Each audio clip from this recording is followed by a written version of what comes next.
So like, okay, so you might appeal to. Give me an example. You might say like the reason that the laws of gravity are the way they are, right, is because of God's intentions, right? So they're explained by an intention, right? Whereas I'm saying no, they're explained by just a disposition that the material stuff has, right? So the material stuff has this disposition, and it's in virtue of that these descriptions are true, right? Whereas you're saying it's in virtue of the intentions of God that the descriptions are true. Right. So so I think one is through a mind, the other is not through a mind. Okay, and it's just on the basis of some sort of disposition. So something are you kind of like? I just want to make sure I'm saying that like so you can think about it this way, like whatever you could explain by appeal to an intentional explanation, I could explain by appeal to a dispositional explanation. So how are you using disposition? Maybe that's what's throwing me off. Yeah, so I mean, I could give you like examples of dispositions or like what's kind of meant by a disposition. It's basically. I feel like you're using it as something disposed to something and then something reactionary from that. Yeah, I mean, in some sense you could say like, okay, salt is disposed to dissolve in water, glasses are like disposed to break, their fragility is like a disposition, the fact that, like let's say inertia, right? So like let's take like Newton's laws, let's say that they were right. An object in motion stays in motion, has a disposition to stay in motion unless acted upon by an outside force, something like that.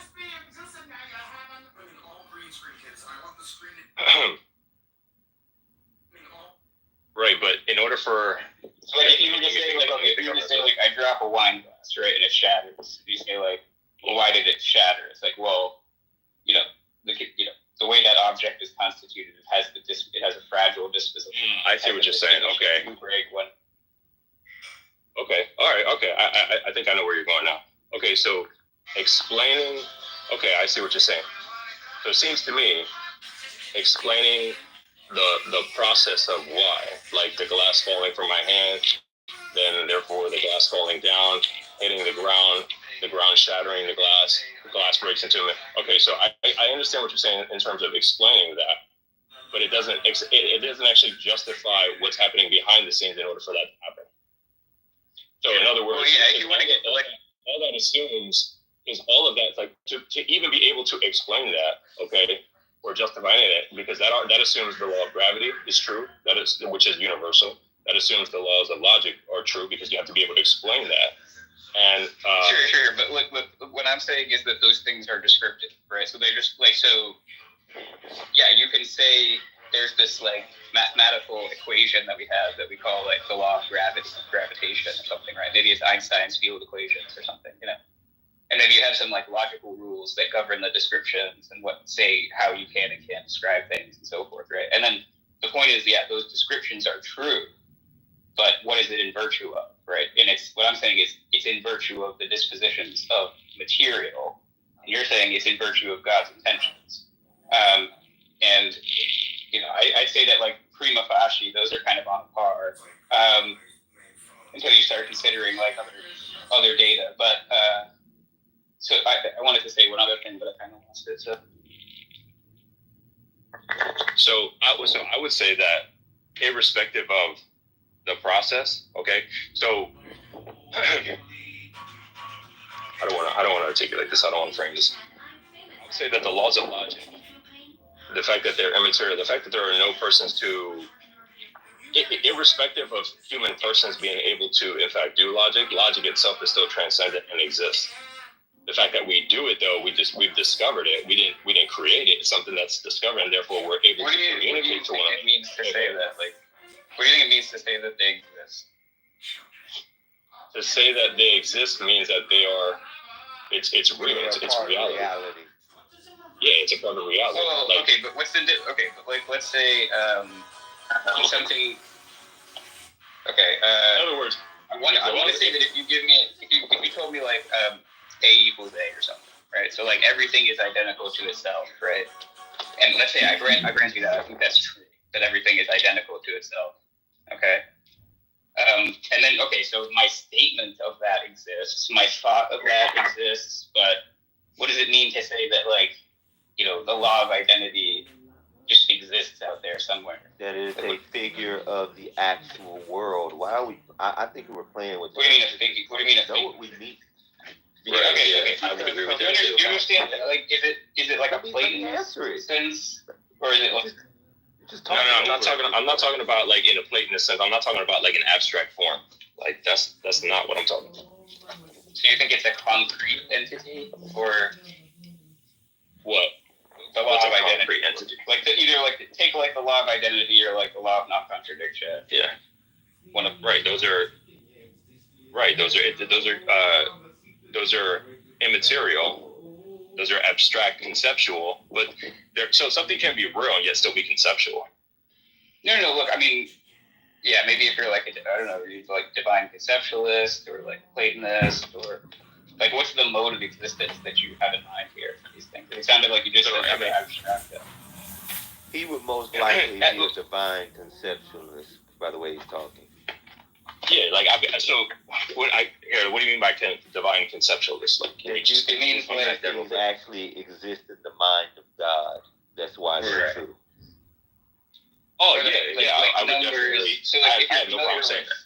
If you're familiar with like Platonism, you know they think things like maybe numbers, propositions, universals, laws of logic, blah blah blah. Those kinds of things are abstract objects. And they exist as abstract objects in like a sort of abstract realm, if you like.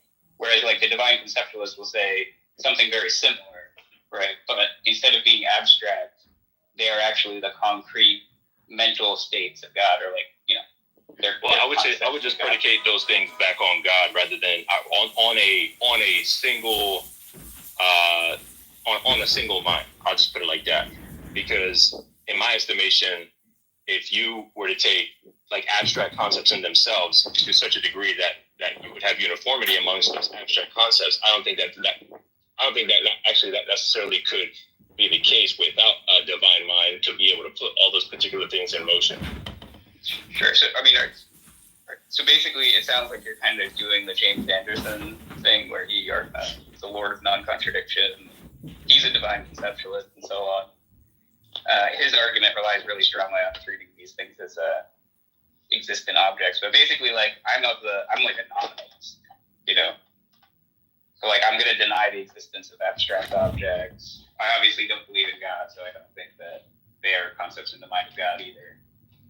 And also, there's some objections to this argument. Like I don't know if you know who Alex Malpass is, but he has a decent objection to it relating to the content versus the thought. And so basically, like when I think about the law of non-contradiction, the content of my thought is the divine thought. But then what's the content of the divine thought? You know? Yeah, and just to be clear, there's a video game for the Nintendo. It's called A Boy and His Blob. That's about Sully. I just wanted everybody to know that. You're a blob. Oh man. Hey, save the ad hominems. Well, that's not about Sully. The game would be named just The Blob. I only have had mom and then. Yeah, Bob, that was killer. Wait, Andrew, have you ever heard of gum? Hey, Andrew, I got to get going here. Sorry, I don't want to head out so soon in the middle of the conversation, but Yeah. I would definitely like to engage in the future. And I got a friend of mine, so I'm not super philosophically inclined. I think I know my material pretty well, but I got a buddy of mine who would probably be able to help me answer some of these questions. Dude, exegete. Yeah, bring more Pokemon for Andrew. Yeah, bring more Pokemon. No, but bring any like philosophy guys that you know that are theologically. I got just the guys. Dude, please, bro, bring them in here. We need that, brother. We need that. Yep. Well, definitely. Exegete, God bless you, buddy. Thanks for coming in, man. Lord bless. Yep. Take care. Yeah. Hey, Andrew, have you heard of gum? Yeah, bring them. Ethan is basically holding up theism on his own shoulders, like Atlas. Apparently you've never heard of Bob. Who? Uncle MJ. Get out of here. MJ at least knows what gum is. Yeah, well, I'm writing it down, and MJ also. Christianity. MJ. Andrew, I only respect the non-Christian theists, or like the non-religious theists. I don't blame you, Bob. But keep it. You got The religious theists are all ridiculous. You got to keep as far away from Christianity. Hey, I 90% agree with you. yeah, if you really want to get away from Christianity, Bob, here's what you can do: just say Andrew, valid inference down there, so we have some argument. I know, I love No. that. Let's not do that. Let's not do that. But hold on, Bob. No. Let's not do that. No. Let's not do Valid that. inference is Clark in. Bob, I Oh. know. Let's not do that. Let me be. Oh, I think you said Andrew, be Andricus, because I know he. I said Andricus, but you cut me off a little bit. No, gotcha. All right, amphibian off. But no, what I'm going to say, Bob, is that, like, look, I mean, it just, if you want to really get away from Christianity, just do what that other guy did. Just say Jesus didn't exist, man. That's the way to go. Just go get, That's not the way to get out of Christianity. yeah, just, well, it's The way to get out of Christianity is to read the Bible. yeah. He's like, Jill, you got hitch slapped. Yeah, that You're like, okay, I'm ready to read this profound book sent by the Almighty. All right, let's go. Okay, so I'm supposed to pay how many shekels because my oxen fell into this dirt pile? You know what I find really And then you just disheartening close it. is like, this fine tuning stuff that Sasha was bringing. yeah. So like, it's kind of what I find disheartening is that I want to do the strong argument that like reverses the direction of the evidence, and you've heard me talk about that, where it's like I want to say the fine tuning date is actually evidence for naturalism, but like the unfortunate thing is like so many of the people in the literature who write about it, like if they're like obviously you have the proponents of the argument, you know what they say, right? And it seems like all the people that challenge it, like they're just happy to leave it at a draw. Like that's what they're aiming for is like a draw kind of thing, where it's like it doesn't favor either view, Right. And there's very few people who want to go further and say like actually, we should think it's evidence for I'll naturalism. leave that up to you and Rob should co-author like some paper on it or something, because you both are like, yes, this is anti-theism. I mean, well, I think there is a good reason why. Yeah, I mean the basic intuition is something like this. So God being all powerful, he could miraculously create life, biological life, even very similar to us, even in all these like physical universes that have. So like because he's omnipotent, like the physical laws of a physical object, right, cannot stop him from like doing whatever he wants, basically, right? And so basically, if you were to wake up in a universe that you're like, wow, I am a biological organism, let me go and check what the physical constants are, right? The idea is like, okay, well, if we say, well, if naturalism were true, then I guess I would expect to observe constants that fall within this narrow range, right? And if theism were true, I mean, I guess it could be anything, right? Because God would be able to create life in any physical universe, given he's omnipotent, And so then we go and check what the constants are, and it's like, ooh, looks like they fall within this narrow range, right? And so then that's supposed to be evidence for naturalism. And then there's this analogy that I give, which is like, and this is, by the way, like a way of framing the issue. Right, so I'm not trying to say, like, obviously, fine-tuning proponents try to frame this a completely different way and stuff. But the analogy for what I'm saying is, like, suppose you had two buckets, okay? Bucket A, bucket B.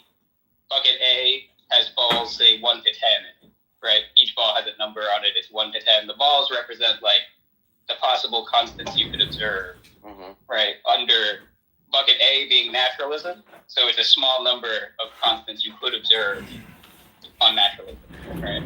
And then bucket B on theism is a much bigger bucket. It also has balls numbered 1 through 10, but it has balls numbered 11 through 1,000 too, let's say, right? And then I blindfold you, and so you don't know which bucket you're drawing from, right? And then you take a ball, you walk away, you look at the ball, and the ball says like 6, right? So it's one of the balls that was in both buckets, okay? Okay. drawing from? And this actually just has a mathematical answer. It's not like a trick question. Yeah. Yeah. And the answer is bucket A. Ask a few questions. Sure. Yeah, that makes sense. It would be bucket A because of how many different possibilities there are. There's only a narrow range, and you grab the smaller bucket. Right. And so that's kind of like an illustration of the sort of idea I have in mind where, the fact that we observe the constants falling in this narrow range, that's actually evidence for now. Yeah, I think I'd frame it different. I think I'd frame it predicted on naturalism. You wouldn't expect to have this a lot, Right. That's unintended. conditionalizing differently, and that's how they usually set it up, which is to say, let's just only say naturalism is true, and then we're going to flip a coin. We're going to roll a big die to see which universe gets created, and it's very much likely that it's not one that permits life, right? But the point is that what I'm talking about is conditionalizing on the fact that life exists, because we already know that's true, right? And so we shouldn't even consider theories where that's not true. And in fact, there's no way for us to observe those other universes if naturalism is true and life can't exist at them. They wouldn't be observed. We wouldn't be able to observe constants of that kind.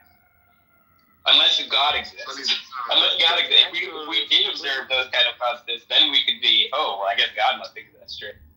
Yeah. But naturalism hinges on the idea of chance, and the whole point of the fine-tuning argument is kind of that it rules out chance as a possibility. I mean, without chance, naturalism doesn't even have a foundation anymore. I don't know what that means. So Same the thing. podcast by Skydive. That podcast by Skydive Phil, right? And with what's in Dan on it and the other and Alex, right? They interviewed a guy.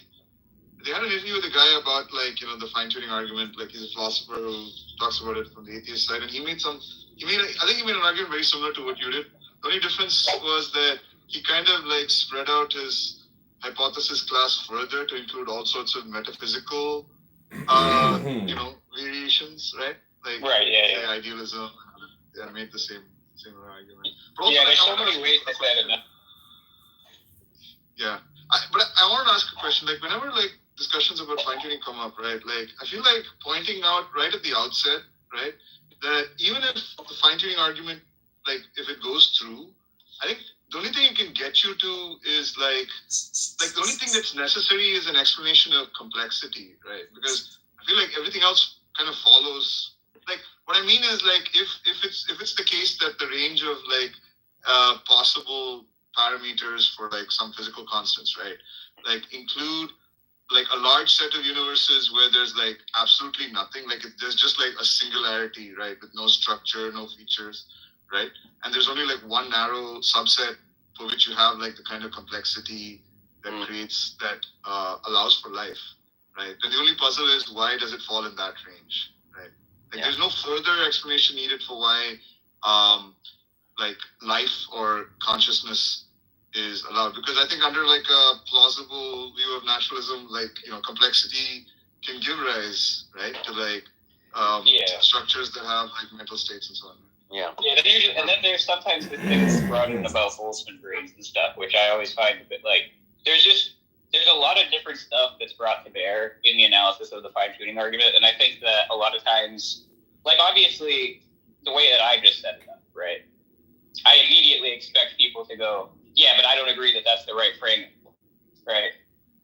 And I'm expecting that, so obviously I'm kind of, okay, I'm not committed to the idea this is the only way to frame the issue, No. But for some reason, if I say that to them on their setup, they're like, no, this is the absolutely correct way to frame the issue. Yeah, Cloud, can you invite up Disha down at the bottom? Disha? My only argument is the fact that, as we know, evolution depends on random events, happening and taking place. So Evolution is it's random kind of events. built in. Natural. Random mutations with non-random selection. Right? Random. Yeah, Random mutations with non-random selection. Right? Well, that's just the evolution of biology. I'm saying even when you talk about things in general, it's based on random events happening, and then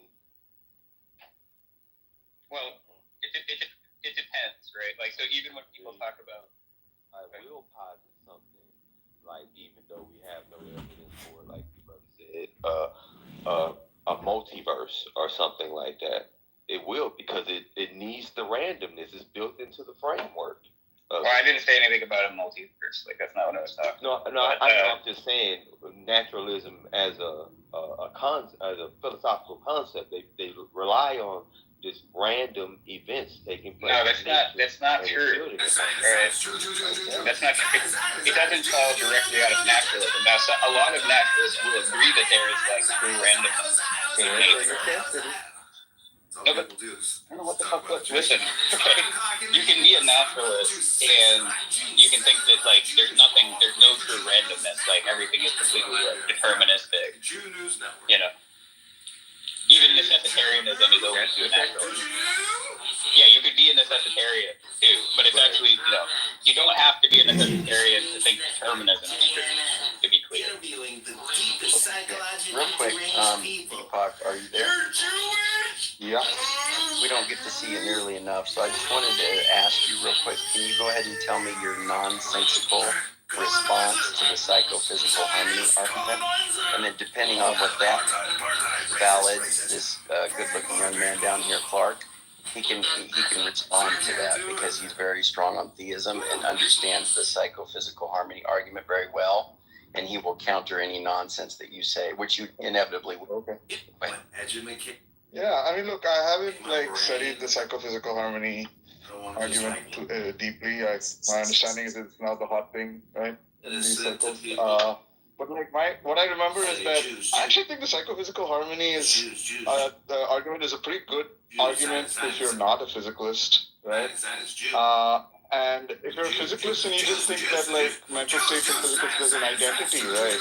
Like if I remember, the paper kind of tries to address that by saying, well, look, you might think that it's an identity, but even that should be surprising to you.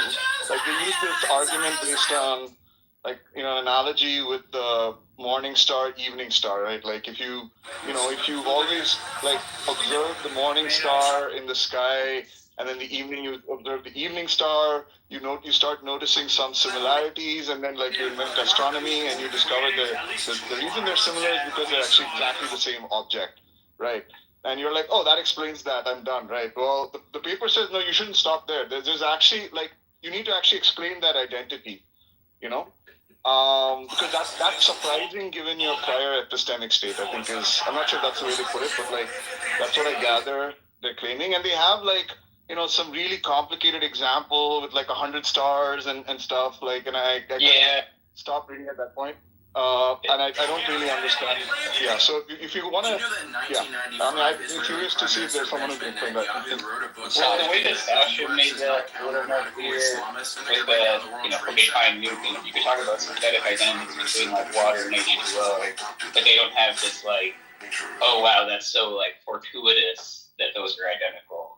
So the idea is that if phenomenal states that have a sort of positive feel to them, say you feel pleasure when you do things that promote fitness, or so basically the brain state that promotes fitness also happens to be identical to the phenomenal state of pleasure, right?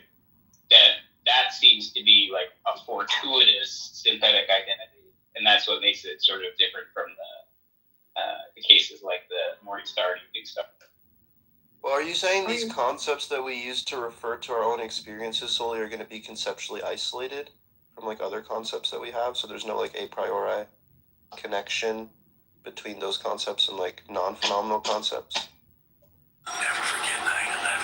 Well, yeah, I mean, if we're talking about identity theory, but it's a synthetic identity, right? And the idea is that you can't derive that they're identical just from the concept.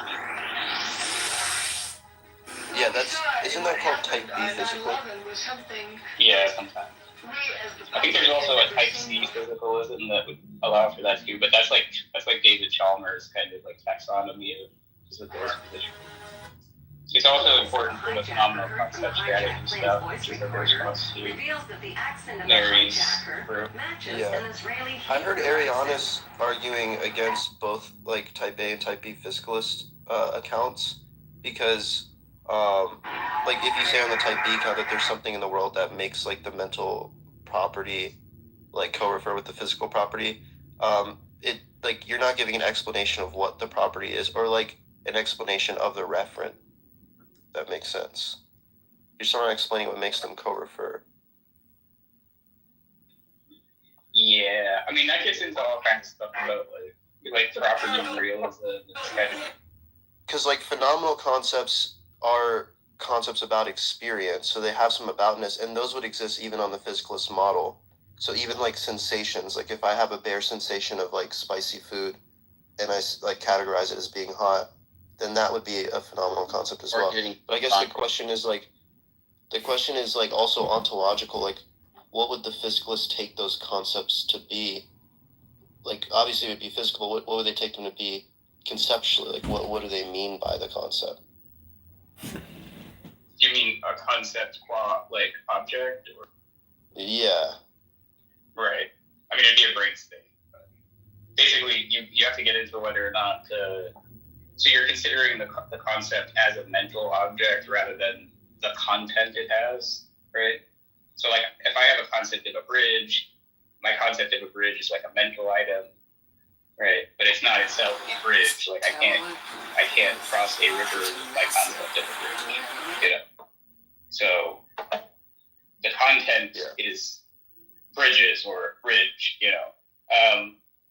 Yeah, I mean, I had that whole conversation with Arianis, and then there's other people that want to say that like type B physicalism gets you to like property dualism, right? But then there's this whole like argument about whether we should even be realists about properties in the first place. Like how, the reason I'll give for why I'm not a property dualist is because I'm not a realist about properties. I don't even think there are properties. Oh, that's interesting. So there are no modal properties, and then that claim would be necessary. It wouldn't even be possible that there are no modal properties. That's crazy. There can be modal truths. Well, that would be a property of the modal proposition. No. I mean, and to make this even more complicated, right? Like I'm totally fine with using property talk as long as it's not reified based, right? What I'm denying is like that properties exist as, whether they exist as like concrete or abstract objects at all, right? I don't think they do. Yeah, we can talk about them as like we can talk about them as a heuristic. They're like useful functions. Right. Exactly. Yeah, so let's break it down a little bit here, brother. What's to say? Andrew, this is a portrait of my father. This is a portrait of my father. That's unfortunate.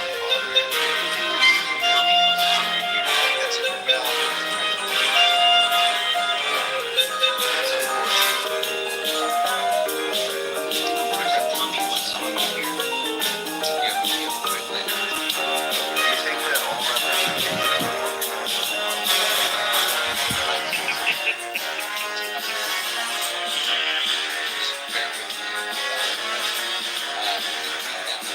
So your uncle Andricus says that Christianity is false because God is all good and he conceives of evil because he must be the originator of evil for agents to be able to do evil.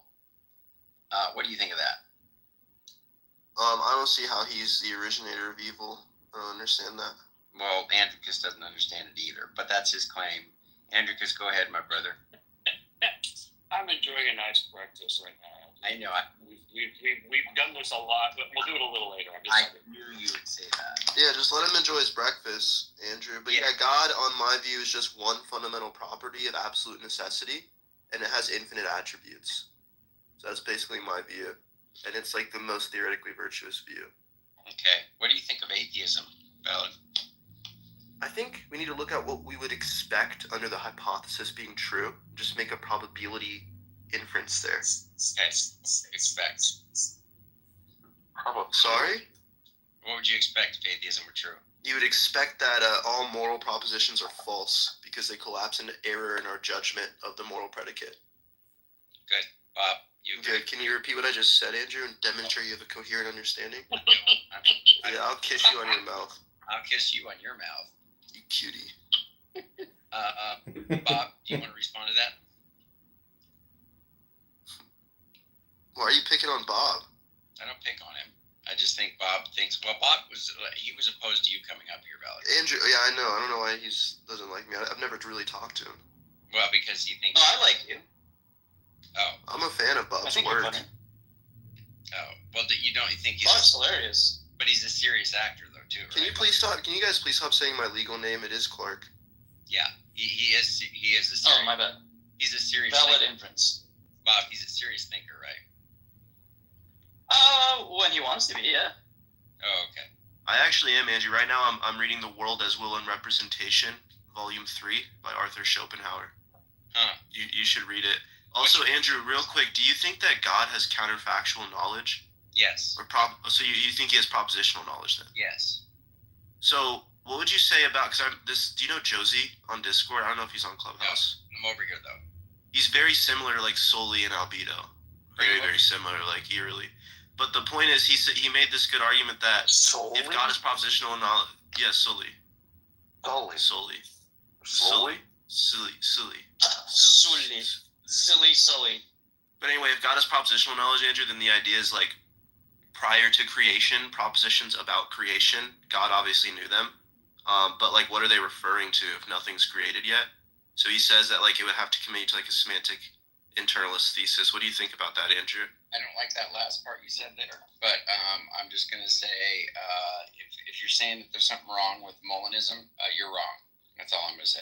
Well, I one thing it should one thing, like my wife is a big fan of the world as will and representation. In fact, as far as she's concerned, every hour is shopping. Oh my God! Yeah, I think Schopenhauer completed the system of German idealism for sure. That's what she said. Yeah, Kant couldn't do it, Fichte couldn't do it, Schelling couldn't do it, and Hegel couldn't do it. Schopenhauer did it. What do you think about that, Andrew? I think it's beautiful. What do you think about antinomies of pure reason? I think that's great. But you haven't finished the world as well as representation, right? You haven't gotten to the plot twist at the end. Sorry? I'm not gonna.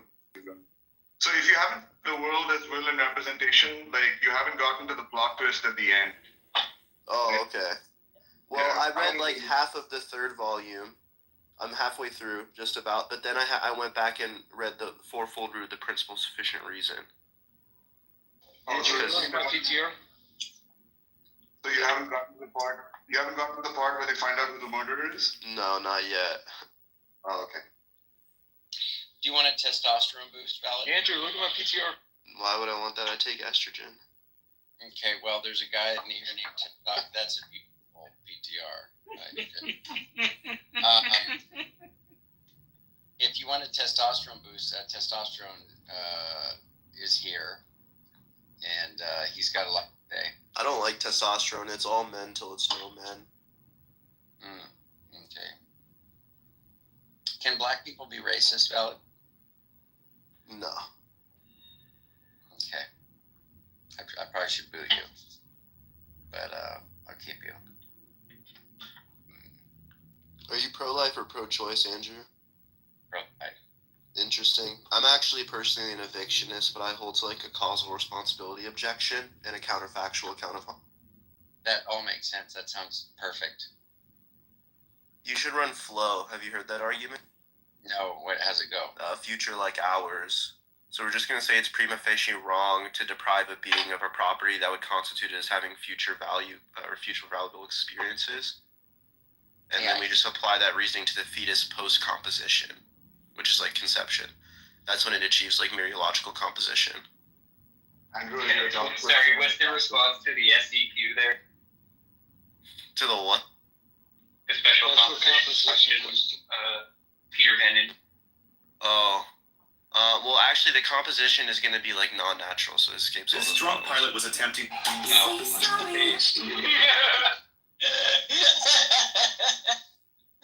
Turbo. How can you not love Clark? How did I not think Clark, about that? Clark, what's your IQ? I have a verbal IQ of 179, and I listen to classical music on a daily basis. I'm listening to Gustav Mahler right now, Andrew. Fuck yeah. Mainlining Schopenhauer. Is it true listening to Mozart increases your IQ? Valid? No, I think that's pretty fixed when you're a child. But you should listen to music. Okay. What about rap? Like, no, classical music, I mean to say. What about rap? Not classical No, rap. classical music. What about classical rap? It's not, it doesn't follow the sonata form, it's not classical. Okay. That don't follow the. I don't know what you said, Deepak. I said, there's there's classical compositions that don't follow the sonata form. Like what? I don't know. There's symphonic forms, right? I don't remember what the other forms are, but there's sonata Yeah, form. honestly, I don't know much about this either. Do you like you? Do you know why Beethoven couldn't find his piano teacher? Oh boy. Because he was deaf? No, because he was always hiding. Yeah. Do you like UFC? Valid. Yeah, I'm a big John Jones fan. He's the best fighter of all time. All right. Would you like to have a fight with testosterone up here? Andrew, do you Yes. like fish sticks? No, I'm a vegan. Are you actually? Did you like them? Did you like them before you were? No. Well, maybe, but that's Jesus, what are you, a gay fish? Yeah. You might. No. Gay frog. I didn't get the hiding joke there, the Deepak. Haydn, it's a composer. Joseph Haydn. Oh, Joseph. I thought it was Haydn. Well, I would. It might be. I'm not sure how it's. The guy like who told me Haydn. he was a composer, so I. Did Beethoven type in with Do you it? like- If it's Haydn, then the joke doesn't work as well. So I'm opting for the other option. Beethoven was tied in with him. No. I may be getting the. It might have been Mozart whose piano teacher was. Well, one of them had a piano teacher. Haydn was his piano teacher. Oh, you didn't even do research on the joke? Oh, No, it was told to me by a guy who had done research on Go classical back to music. shitting on the streets. MJ, can you properly steel man balance the moral argument? I didn't give a moral argument. You have. Can you properly? Yeah, I'm sorry, Deepak. I love you, Deepak. MJ, can you properly steel man Valid's argument? MJ. Testosterone, I'm trying to talk to you. When you don't have the badges to control them. Testosterone's He's mad like, at MJ? What'd you say? you. Testosterone's mad at you. Testosterone's usually mad, but can you properly steel man? Andrew, Clark's- who's gonna be the new pope? MJ. MJ, can you properly steel man Valid's argument? I'm gonna be the new pope. Yes, the Pope of the moral argument valid. It's definitely valid. Do you remember it? I never gave a moral argument for God, but I have given like moral realist arguments. No. I'm a realist. No. You're right. The argument for the moral realism. Yes. But Andrew, wouldn't you agree when people are talking about Oh, is it the normativity? stances don't exist one? Yeah, that one's good. That one's really good. Can you give it real quick so everybody knows what it is? Well, Yeah, you it's explain to me what there can't be any. There are moral facts, but there are no stances. Well, Because that's all the pretty moral simple. facts are stance independent. he's got. pretty simple. So super base. Yeah, he's got. Like if there are no people, Andrew, then there are only stance independent reasons. Can you deliver it in its entirety? Can I what? Can you deliver it in its entirety? Yeah, moral reasons exist. If moral reasons exist, they're either stance dependent or stance independent. Stances don't exist. If stances don't exist, then stance dependent reasons don't exist. Therefore, stance independent reasons exist. Moral reasons. That seems valid. Yeah, it is valid. Yeah, what's the logical form of the argument? It's not a syllogism, so there's a couple of rules. Actually, Sully, do you take it that classical logics can yield trivial inferences? What do you mean? Like if you have like a disjunctive syllogism, and you make the first premise a true dichotomy, so you have like X or not X, then it would be not X, therefore X. That's like trivial, right? Sure. It's like a double negation. It's trivial in the sense that you're accepting classical logic, and Exactly. if you're not, Yeah, like, reason. it might not be trivial if you were to say, like, I deny disjunctive syllogism as well. Or like double negations. Yeah. What's your response to the problem of evil? Valid? There is no There is no logical problem. What do you mean? Well, testosterone begs to differ. He says that's why he doesn't believe in God. Yeah, what's the Breaking news. This is Illinois Record. Cook County GOP Chair Candidates Part 2. The suburban committeeman most likely to take the helm. By Max Rice, April 21st, 2025. With a majority of votes for Cook County GOP Chair coming from the suburbs, all serious contenders are based there. The Illinois Record profiles the suburban committeeman with the strongest shot at winning the chairmanship this Tuesday, Aaron Delmar. Aaron Delmar, 5th District GOP State Central Committeeman, Palatine GOP Chair, Palatine Highway Commissioner, and former owner of SoulRaper.com, has secured the first vote in the Cook County GOP Chair race. Northfield Township Chair T.J. Brown cast the ballot in a letter to constituents. Brown acknowledged that Delmar is likely eyeing a run for governor and admitted it's a conflict, but said he backed him anyway, citing Delmar's fundraising and candidate recruitment experience. Above is an email from T.J. Brown to Northfield Republicans. However, T.J. Brown's reasons are not based in reality. Delmar was the Cook County GOP chair in the past. When he left in 2013, the organization had just $60 in the bank, enough for 3 meals at Chipotle. Illinois Sunshine Cook County GOP's balance sheet at the end of Delmar's first term and over $2,000 in debt. Today, his Palatine Township Committee has $1,400 on hand, and his recruitment record includes recruiting proud Democrats into township positions with taxpayer salaries. Aaron Delmar betrays Republicans, concocts shared power agreement with the Democrats. Even among his allies, there's no real pretense that Delmar is capable or interested in rebuilding the party. On his podcast, Delmar's consultant, Colin Corbett, has told others the plan is simple: use the post to prop up a gubernatorial run focused on Cook County. With over 5 million people, Cook is the largest county in Illinois. Delmar's ally, Colin Corbett, agrees the physical demands of a governor's campaign would likely come at the expense of actually doing the job of Cook County GOP chair. The position needs a full-time party chair, not a full-time governor's candidate who already has 2 other positions in the Illinois Republican Party and dropped a third. The idea of a Cook County GOP chair running for governor in a crooked primary where 80% of Republicans are likely to vote for someone else is unserious and taints the image of Republicans down the ballot and across the county. So is the notion that someone supposedly fighting government overreach is still clinging to a patronage job like highway commissioner in a township with 2 pass-through highways. Nonetheless, Delmar's campaign has picked up a second vote from Elk Grove Village's Ed Lipinski. To his credit, Lipinski has been upfront about the deal. He gets the Cook County GOP secretary role if Delmar wins. This gives Lipinski the ability to record any of the liberal moves the former head of SoulRaper.com, which has a chair, may make. Lipinski may also face a revolt in 2026. Many of his Elk Grove GOP members are castaways from Delmar's Palatine GOP and likely will not take the news well. Although we don't agree on every theory, Lipinski shared the Illinois Record's skepticism of the mRNA COVID-19 vaccines early on. Facebook, Dave Mother Snuggler, Shestukas, and Ed Lipinski. We refer to Shestukas as a mother snuggler for sleeping in the same bed as his mother well into adulthood. Lipinski may soon find himself at odds with Delmar, who criticized Pritzker for not giving away enough free vaccines during the pandemic. Delmar, who blamed Trump for January 6th, politics tend to track with those of his Democrat spouse.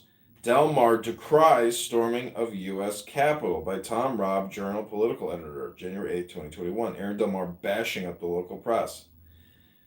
Chicago Tribune article: if Delmar cannot convince his wife to vote Republican, how can he convince other voters? Delmar's top lieutenant, Eric Anger, has been propped up as chair of the Cook County Young Republicans and expect him to join the Misfit organization.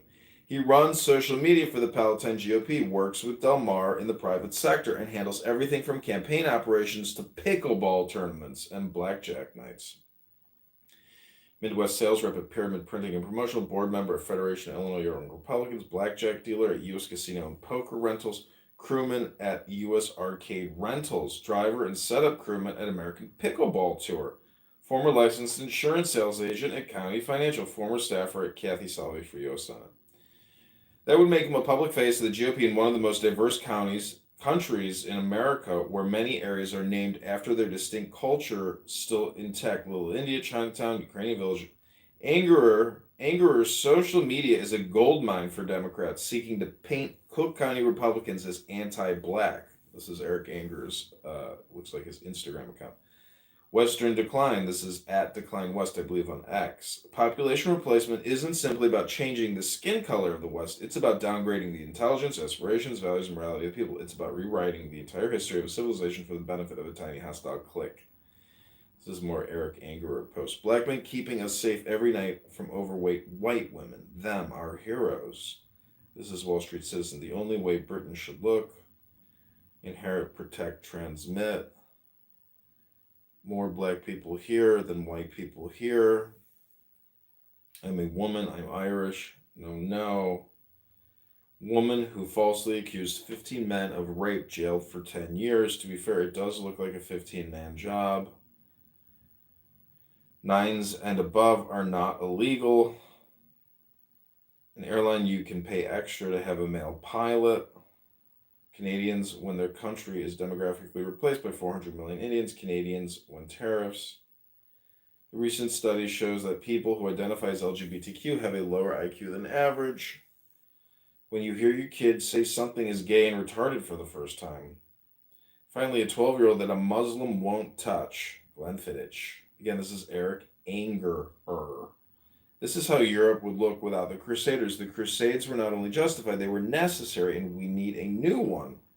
The first pick is Birmingham in 1940, Englishmen ready to die to prevent a foreign invasion. The second pick of Birmingham in 2017. When they say you have to support either Israel or Palestine, there is a third position. Jews and Muslims fighting over Palestine until they notice me and the boys coming to settle things once and for all peacefully. Okay, so there's a lot more. I'm not going to read all of them. Eric's views are often contradictory. For example, he's also a fan of Muslim Andrew Tate, with former Illinois GOP General Counsel Doug Ebenthal already accusing Delmar of racism for trying to purge pro-black, pro-Trump committeemen. Delmar may force Eric to continue to work in the shadows.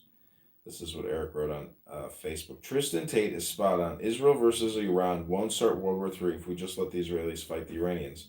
This, if I get my big, strong friend in, if I start losing attitude on both sides, is what's going to cause the end of humanity. Just let them fight it out. Delmar's path to victory seems real, and it's fortunate for Democrats who will have a toy punching bag for 1 year. In Aaron's term, expected a lot of incel memes, governor campaign endorsements, and perhaps the $4,000 in Cook County GOP account to go toward a Delmar for Governor Vespa. The one silver lining is that a Delmar win will inspire others to run for county chairs with petitions starting this August. George Ballas, a former first responder who now works in risk management. Ballas is ironically the least risky pick in the race. He stepped into leadership in Norwood Park chair to great success. As chair of Norwood Park Township, he's already shown a path to success, recruiting strong candidates, running tight elections, and staying rooted in core Republican values. Out of 83 Cook County zones, only 4 represent areas that voted for Trump. And George Ballas is one of them. Candidates running tight elections and staying rooted in core Republican values. This is a screenshot from the Norwood Park U.S. election results, 56% for Trump. Ballas has also shown the political smarts to avoid the typical traps, steering clear of operations like Suros on the Northwest Side, GOP's openly anti-Republican playbook, while not casting himself as a total outsider. He has built bridges across party factions without sacrificing principle and only making enemies with worthy insurgent Republicans. He's earned a reputation for honesty and professionalism, endorsed by Darin Bailey. Ballas is one of the few committeemen from the Chicagoland area who avoids the rhino label while also not handing Cook County Democrats easy talking points in a populous county overdosed on MSNBC. This is Darin Bailey. George Ballas gets it. Illinois Record has obtained an email Ballas sent to fellow committeemen outlining his platform priorities and plan to get the party back on track. It's clear-headed and grounded in common sense conservatism. And Ballas doesn't hold back regarding Delmar's campaign pitch. She points out what should be evident to anyone paying attention. If Aaron Delmar has spent nearly 15 years in Cook County GOP leadership overseeing across-the-board failure, why has Delmar not made necessary changes already? The last time Delmar was chair, that he left the party was just $60 in the bank. Ballas asks the right questions, and unlike Delmar, has shown answers in Norwood Park. Ballas also rejects using the chairmanship as a springboard, an unmistakable jab at Delmar, who aims to use the post to launch his 2026 gubernatorial bid. Taking a page from George Washington, Ballas has pledged to serve only 1 year, enough to stabilize the party, rebuild donor trust, and lay a solid foundation for the future. If the Morrison coalition fractures, Bowles could quickly become the consensus pick, with someone this capable in the race voting for Del Mar, or someone even weirder, is a fantastic opportunity to reveal which of Cook County GOP committeemen are worthy of replacement in 2026. Bradley Stevens, Layden, son of Rosemont, Mayor Donald Stevens. Wow, Brad Stevens isn't just a title collector like Del Mar, he's a title manufacturer. He's the mayor of Rosemont, a sitting state representative, the elected Republican committee person in Layden Township. He also held elected office as a Rosemont Village trustee and Layden Township supervisor, and served on both the PACE Board and the Illinois State Toll Highway Authority Board. The man doesn't just hold offices, he squats them. Brad Stevens state website. Stevens isn't a conservative firebrand, and he draw pushback from MAGA, Maha, and religious factions, especially after backing Richard Irving in the last governor's race. But that's not necessarily disqualifying in a field where ideology is often an afterthought. Politics won't matter much among the 83 primary inactive or transactional committeemen. If Stevens offered each a medium pizza and a $25 venture card committeeman, he could lock down 40% of the vote. That's how low the bar is and how far ahead he already stands. While there's no evidence of personal wrongdoing, Stevens' fingerprints around local, state, and party power centers don't exactly help the GOP case when it comes to hammering Democrats over corruption. Still, the good government critique may be beside the point. Stevens runs the most effective electioneering operation in Cook County. He wins big and clean every time. And as the heir to the Donald E. Stevens Convention Center, just gifting 10 tickets to a Keisha concert could double the size of the Cook County GOP's $4,000 bank account. If he gets in the race, he might be the only one with the leverage to make Morrison kiss his ring at Moretti's and then take the whole thing. Would a Stevens chairmanship invite backroom deals and ideological drift? Probably. At least it would be organized. Eric Wallace, Rich Township. Eric Wallace, a nonprofit leader and former pastor, made waves last year when he challenged Sean Morrison for the Cook County GOP chair. While he earned credit for his courage and willingness to challenge the status quo, Wallace's campaign was ultimately hindered by his failure to reach out to other voting committeemen. Some say he reached out to none of the voters personally in a high-stakes race. County poll defends vouching for employee charged in child sex case. Illinois Record's coverage of the past Cook County GOP chair Sean Morrison. Morrison, who we have criticized for demanding leniency for a child sex offender and losing every race for Republicans in Cook County besides his own, managed to beat Wallace by over 85% last year. Wallace, who holds a PhD in Bible studies from a college with few notable alumni, often refers to himself as doctor. This title, while technically accurate, carries the risk of coming across as self-important and hypocritical to the critical Bible value of humility and the Republican complaint of people overinflating their credentials. In a diverse country that demands relatability and authenticity, Wallace's approach may not resonate with as many Republicans as needed. However, Wallace does have a Cub up his sleeve. He's built a relationship with Cubs owner Todd Ricketts, who endorsed Wallace in his race against Sean Morrison. Ricketts has the Cubs tickets and nacho vouchers to buy the votes needed for any of his chosen candidates to secure a win. A mega donor like Todd Ricketts is the wild card that could propel any candidate to victory. Joe Folisi, Schaumburg. President of the Illinois Young Republicans back in '72, Joe Folisi is the definition of a political survivalist. Adapting to the times with a talent for sidestepping the past, he's friends with Karl Rove, served as a two-time delegate for Mitt Romney, helped bring Liz Cheney to Illinois, and later turned around and backed Donald Trump as a delegate. Lincoln Day dinner speakers with Folisi as chair. Liz Cheney's scheduled appearance had been arranged with the help of former Schaumburg Township trustee Joe Folisi, who has known former President George W. Bush's senior advisor Karl Rove since they were both involved with college Republicans decades ago.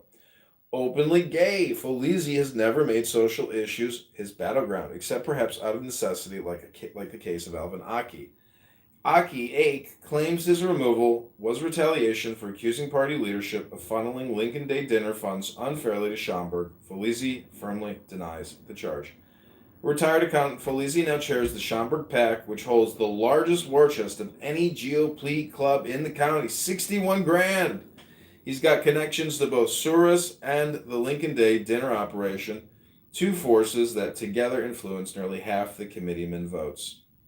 Folisi hasn't publicly made a move, but don't count him out. If there's a Frank Underwood-style takeover in the works, Folisi's the one to watch. Just picture Martin Short in the lead role instead of Kevin Spacey in a House of Cards made entirely of jokers. Only 2 likes. This is Illinois Record. Go to illinoisrecord.com to see more about Cook County GOP election drama, gossip, and politics. This is IllinoisRecord.com.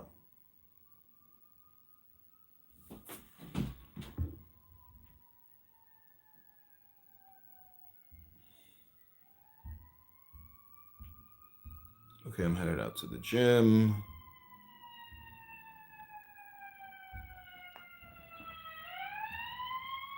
Tim, you're Yeah, good we with skipped the shot list. Yeah, Tim, you're good with it? Come on in, Tim. Timbo. I don't know. I haven't really thought about it. I'm not even thinking about that. Okay, but Yeah, let's- I don't. And just like, well, I'm sorry. you need to start thinking about it. Yeah, Sorry, I Timbo. just rolled into Costco, so I was just kind of like, whatever. Oh, Bruh. alright. Yeah, this is very. How dare you not consider Molinism? I never. No, not even Molinism. Just God knowing you being free and God know what you're doing. Oh, you mean like simple foreknowledge? Yeah, he's definitely thought about it. That's a lie. That's a little Yeah, I'm a little concerned. evasion. I'm concerned. Simple foreknowledge. There's like no issue, and it actually is it's kind of crazy to me how many people just naturally have the intuition that it isn't it. There's a lot of people. Well, It's I not get really it, crazy. but I just The don't. intuition, No, the that's intuition the thing, comes though. kind of naturally, right? I get it where it comes from, but also just the fact that so many people haven't gone like one reflective step further on that just seems kind of. Yeah, they could never pass the sprinkler designing exam. Oh my God, I don't get Yeah, I it. don't know. What is the joke? What is the I think fucking that's joke? unfair. I think it's kind of counterintuitive, and I don't know. I don't think it's crazy that people think that. He was getting defensive. That's right. So none of you have a That was definition such a of Bob intuition? contribution. All right. I'm gonna have to just start saying colons all the time. I don't want to do it. I don't want to do it, Sasha. Don't make me say colon. Welcome, Tom. I think that would be What's fun. going on, Mom? Oh, we got Luca here. Luca said a whole bunch of nonsense in the Do you Muslim. live on the second floor? They want to fight the What's chicken? going on, Luca, and come on. Hello, Lucas. Luca will not last very long. By the way, Andrew, you have 30-40 minutes left. Hey, don't jinx it. Let's go start Why another don't room, we man. call it our peeps here? I'll start another room if y'all click a link. Will you grab Let's it? do it, Andrew. Yo, Probably Andrew, before you do it, Currently driving right now. Okay, before you do it, you know we were talking about Norm Macdonald here. Just mod someone, Andrew. Have you seen the thing with Mike Tyson? No. Oh yes, I have. Yes. He's like reading off the card. He's like, "Oh, this is a joke about you." Okay, it says when Mike Tyson met his girlfriend, he thought she was irresistible, but then he found out that they had irresolvable differences. I love Norman. No, that was awesome. Thank you for And that. then he's like, "This is just talking about your ear." And he's like, "No, it's somebody else's ear." I definitely got it. I got it. Norm and Tyson. I gotta look that up. That's very good. Did you ever see the video of Mike Tyson like pretending to box this like he thinks it's a little baby, but Yes. it's like a 27-year-old? Yes, I saw that. Dude, it's so hilarious. funny. He has no That's idea. hilarious. It's so You good. did find out, like, No, I know, but he's like, no wait. it's like he's so Oh, adorable. God, dude, it's so funny. The way he's holding him and like kissing him. He's like necking him. Yeah, he was kissing him. All right, we'll deal with your question, testosterone. Bob, if you'll come over and grab the link, I'll make it right now. We'll see you guys over there. And Bob, yeah, put it at the top. If you guys come over, appreciate it. If you don't, appreciate you guys being here. Oh shit, it's on. Alright.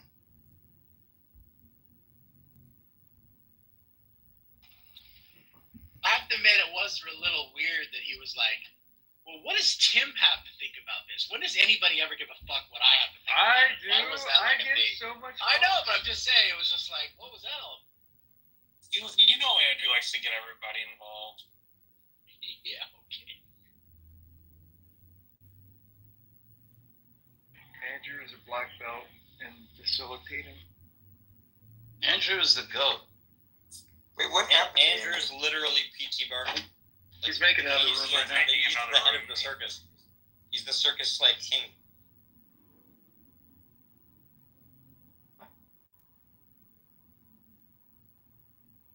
I did like that analogy from Tom Rabbit where Andrew's the guy that has this gigantic bucket and he finds like a scorpion and a praying mantis and just tosses it in the bucket to watch him fight.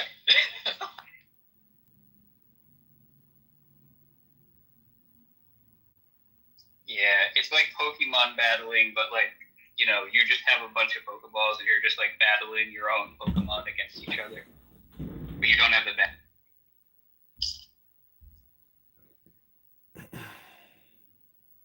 I didn't know what Pokemon was until I joined Clubhouse. Seriously? Really? Yeah.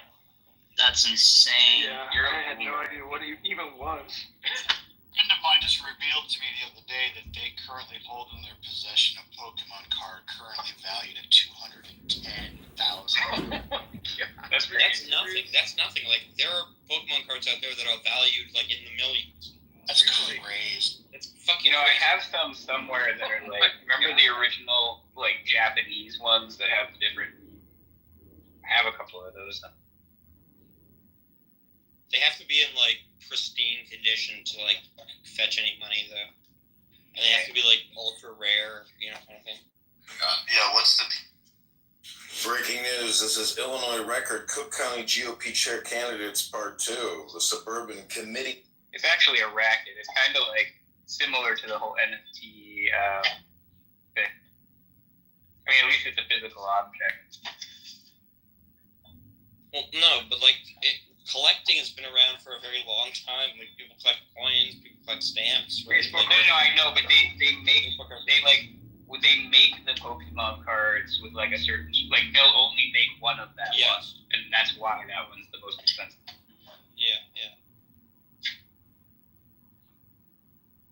So did you get my Oregon mental causation article? Welcome everybody. This is Defending Your Law, where active legislators are given the ability to defend the bills that they hope to make laws. I'm Max.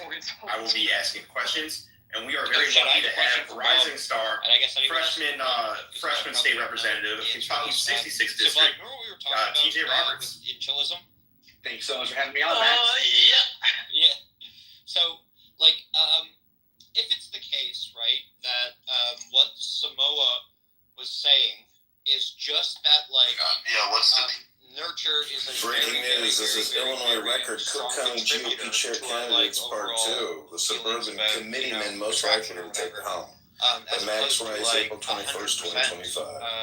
With a majority of votes for Cook County GOP Chair coming from the suburbs, all serious contenders. Ask him, like, well, what do you feel about this, like, specific attraction? Just because, like, if he thinks it's such a strong contributor, right, then, like, presumably what we would expect to find. No possibilities wouldn't be the same as collecting. Real quick, guys, we don't want to. If you're here, let's looking for clubhouse pages. Luca's based. Hold on, Luca Deepak. Just in the room. Just click the link. Just click the link. It's right above me. Oh, the link is here. Okay. No, hit the link. I waited for you to send me one, but I didn't see one. Sorry. Yes. I was gonna even over and grab it, Bob. It's okay. Hit the link, Bubba. Hit the link. It's above my head. Hit the link. I'm writing this one out until this room ends. Okay, Meyer. I like the way the amphibian Cameron did a Wallace, Robert, comedy, Kitty. Hit the link at the top. Jacob, brother Jacob. Hit the link. Breaking news. This is Illinois Record. Cook County GOP. Oh yeah. It's the link. Link. I'll in the room if you want. You can go over. Okay. No, I appreciate it. Here we go. Boop, boop, boop, boop, boop, boop.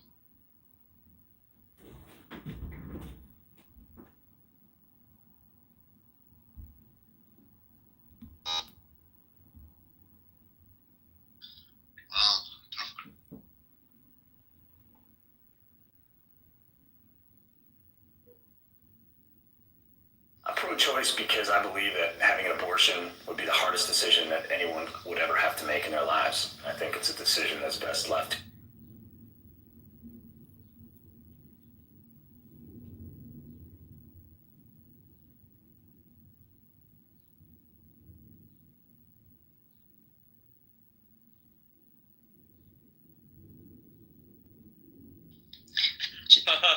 That was a hilarious joke, Deepak. Chillism just named their room philosophy. in their title. I never see that. They've been talking philosophy a little bit lately because like Bob was in there talking. I think it's like a clothing store too. Huh? Philosophy is? Yep. Oh, okay. Ethan, you were credited with single-handedly holding up theism. How do you feel about that? Who gave me credit for that? No offense taken, Andrew. Yeah, exactly. It was not, and he basically, it was Bob, and he said anybody who's of any of the religious, traditions, they are not doing any work. It's just Uncle Ethan, since he's just a classical theist, or whatever. Can you make Melith a mod, Andrew? Damn right. Make MJ a mod first, though. Well, we have to be careful about the subversion of the Jews, and the power structures. So we got to be careful. Sorry, man. Come on, Illy. Can we continue the conversation that Luca was trying to? Yeah, where's Luca? Yeah, I what was he? know, bro. Someone accidentally became us. I don't know,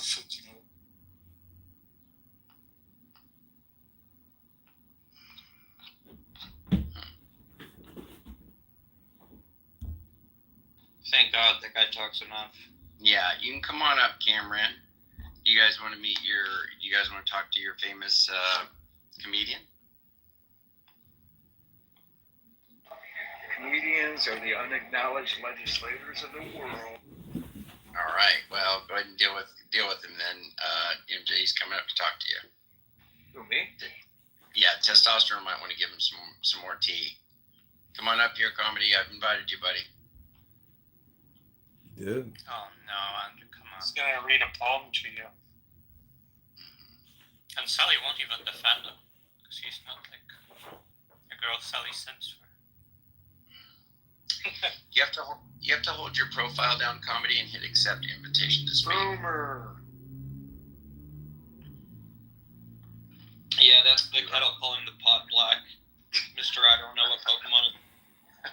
I know what it is now. I know exactly what it is.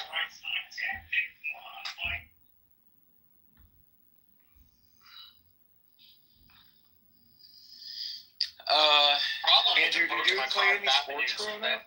The problem. Oh shoot, my signal's. Every time I talk, I cut people off. It's okay. No, I think it'll delay things. My signal. So. I was just asking Andrew if you played sports growing up.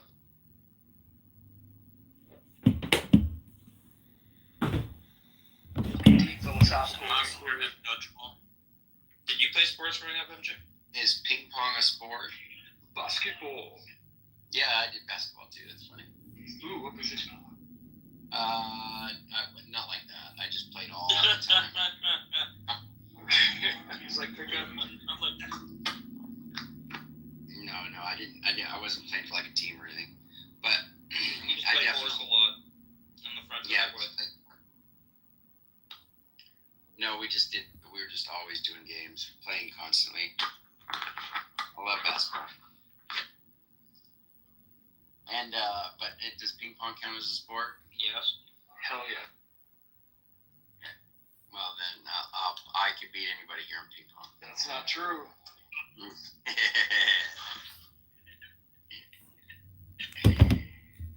And does chess count as a sport? Yes. No. Ooh. Let's have debate. Yeah, what's the Let's have Breaking news. This is Illinois record. Cook County GOP chair candidates part 2. The suburban committeeman most likely. Like quote unquote sports that don't include any athletic activity. It does. Yeah, I was gonna say you never played chess with me or you. I have sweated during chess. Maybe if we do it in Central Park. With the Hustlers? Why would we go there? There's like chess hustlers, famous. Because they have this big, huge chessboard, and the pieces are enormous, and then you have to exert yourself to move them. Nah, that sounds stupid. They have that like in the square by me sometimes. It's like I think there's some studies that like chess players during like intensive tournaments burn like a shit ton of calories, like comparable to like Sure, but I do that when I take a shit. I'm just saying that's not what I count as athleticism. I don't think that's good. Oh my. Just saying. Dude, that's just giving you a deep insight to the kind of shits that he takes. You guys are concerning. Let's deviate. Abby, are you there? Yeah. What's going on, Abby? Hello, Abby. Hi. Are you a God believer, Abby? I know. Or why do you God believe? hater. Or God hater, yeah. Why do you believe in God, Abby? I don't know. Thanks. Okay, bye. No, you're good. You're good. You're good. You don't have to leave. Don't let Bob scare you. He's adorable. How did I scare her? You screamed. You were talking about like taking shits. I just said based. I just said based. How was that scaring her away? You screamed it. It's your energy, Bob. Did I? It's overwhelming. My mic is very loud. I didn't mean to scream. It was terrifying. Oh my god. Some like wild Islamic war cry. That's not how Islamic war cries sound. How German. They usually start with a boom. Bob, what's your native language? Swedish. Everybody knows. Well, no, you speak like 5 languages, right? No, it could have been Right. It could have been like. No, you were right. I do, and it's 6. Not as much as it sounds. Oh, it's 6 now, huh?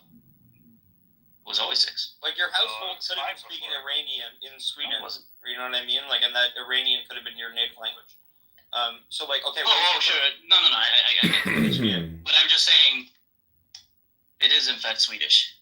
Okay. So what was the second language you learned? Norwegian. He's really funny as hell, bro. You just think he was just. Did you study? Right, I know 8 languages. Get it straight. Like, how did you pick up 7 languages? Are you just like that talented, or you studied them like meticulously?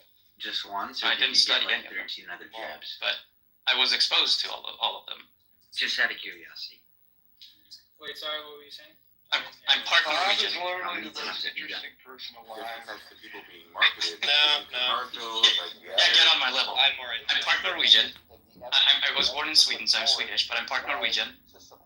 I'm part Farsi, like Persian, and I'm part Kurdish. So I got those languages. And some of my relatives live in Germany, and I spent a lot of time there. So I speak German, and I obviously speak English. I mean, Did you catch that last part? It's not up to par, but you know, I do what I can. We do what we can with what we have. It's just that I sometimes don't count Norwegian because they're kind of similar. It feels like cheating. It's like I'm just gonna let this run and get the hell out of here. So enjoy. This is called God and Philosophy Open Chat, hosted by Andrew. This is God Talk. Most people welcome. It's more like maybe. we're gonna give you a start. Yeah. So we're boring, Sasha. Let's talk about something. No, I mean, I don't think this is not what the room is about. No, I agree. I agree. Okay, thank you. I'm not trying to resist you. I'm trying to resist. You don't resist. I'm resisting the Some tyranny. kind of small talk. The tyranny of Best left for other types of rooms. I agree. Yeah. No, I agree. Yeah, guys. So who do you want to pick on now, Andrew? Well, I think if I wish Sully was here, because Sully wants to talk smack about the way you run the fine-tuning argument, Sasha. Which He just asked me about it like in the other room. yeah, but after you left, he's all I want to run it differently, and he did kind of what Rob did, like with the gumball. Doesn't that guy like fix sprinklers for a living, Andrew? Yes. Like, What does he know about fine-tune- philosophy? Isn't he like fine-tuning sprinklers for like building? Also, like, isn't that the guy who like couldn't get with Joy Wolf? Oh my gosh. He couldn't Drag and screw Joy Wolf. he couldn't fine tune that relationship. He could turn that knob, if you know what I'm saying. Okay, testosterone's going off in the chat. No, Sully wasn't talking smack. It was just his normal. He said he wants to run it differently and say, look, if you grab a ball out of 10 balls and out of 1,000, and you grab a ball out of 10 balls. And the balls got, and the 10 balls are numbered 1 through 10, and the 1,000 1 through 1,000, and you grab a ball out randomly. Yeah, I know. I mean, that one is like shit. Though, yeah, good. Just like assumes like basically it's a uniform distribution for like both theism and atheism. The whole point of the argument is that it's not. Yeah, but isn't like I think there is some force to what's part of what Sully's saying that like it's just the case that God could create any world, right? Life could exist in any set of conditions. No, that's different from the balls. No, I know, but that's part of what Sully's saying, right? Well, wait, no. I'm just addressing what was said. I know. Yes. The fuck are you doing? I'm trying to move on the conversation on. I'm sorry. Okay. What am I doing wrong? Hold on. No. Can we make this the balls argument? Yes, here's what Sully said. He said that's not relevant. That was a response to you, Sasha, about your response to what he said. And then, In the chat? Yeah, about the distribution. Yeah, he's saying it in the chat. He's talking about the balls argument. And he's saying the balls argument is just an illustration. Obviously, it's simplified. Read the rest of what I said, Andrew. He's mad at me. Keep going, Sully. Let's hear the rest of your nonsense. I mean, your good argument. Sully's working on the Sabbath. Right? Yeah, get it. It's the Shabbat. Shabbos. Shabbos ended. Shom Shabbos. Hours ago. Yeah, he should. What do you call it again? Do you call it the Shabbos? Yep. Walter. Is that what it's called in English? Walter from. We call it the Sabbath. The big. Sabbath. The big Lebowski. Shom Shabbos. But I like the Shabbat. Over the line. Jibber. David Darin has a question for Sasha. Does darkness originate from light? It wasn't for Sasha. I'm having a conversation with David. Hey. Oh, I'm sorry. I'm rerouting you. Sasha, does darkness originate from light? Kinda. I don't know. That's how I feel about it. What? Kind of weird. Darkness originates from light. In a sense. I guess. Sure. Sasha. I don't know. This is the most random PFP ever. It is like a weird question. It's like causing this thing to exist. Oh no, light and the light and darkness is a weird fish. Like, I don't know. I mean, just I guess like the absence of light is like constitutive of darkness, I guess, right? Yep. But like what it means for there to be darkness is for there to be no light, kind of maybe. But maybe it has to be like kind of in a place where there could be light. I don't know. Which one is the absence of color? Oh no, that's not the same. the absence of heat is cold, right? But like cold doesn't originate from heat. All right. It's a privation theory. So, Yeah. Sasha, are you saying that if there was no creation of light, then darkness would exist, but it wouldn't be considered darkness? I mean, that's not what I was saying. Like if you just had a universe where, like, I don't know, it's like, I don't know, maybe just like protons or something. I don't know, but whatever. Right? It's like, okay, maybe like that is the kind of space which could be lit up, but it's not, so it's dark. So it's like, you know, you would have an entire universe of darkness, right? Like, I mean, I don't know, assuming that there were like minds there to conceptualize that world. I mean, I guess they probably wouldn't come up with the concept of light or dark. So that would just be the default. Well, So there's kind of it's two types. There's kind of two types of opposites, and you can have a debate about whether any particular category where there are opposites falls into one or the other basket. One of them is like a privative opposite. So the opposite of one thing is the absent of the other, the absence of the other. So you might think, permissible and forbidden, those are privative opposites because all each one is a lack of the other, And then basically there's another type of opposite, which is like a polar opposite. So people who don't accept like a privative theory of goodness, they think badness is anti-goodness, not non-goodness. Oh, real quick,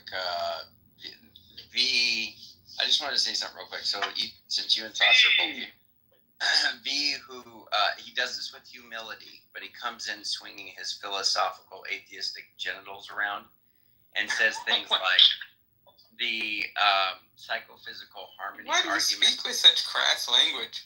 I apologize, Ethan. He said the psychophysical harmony argument and another argument. You think that was crass? You have no idea what just happened.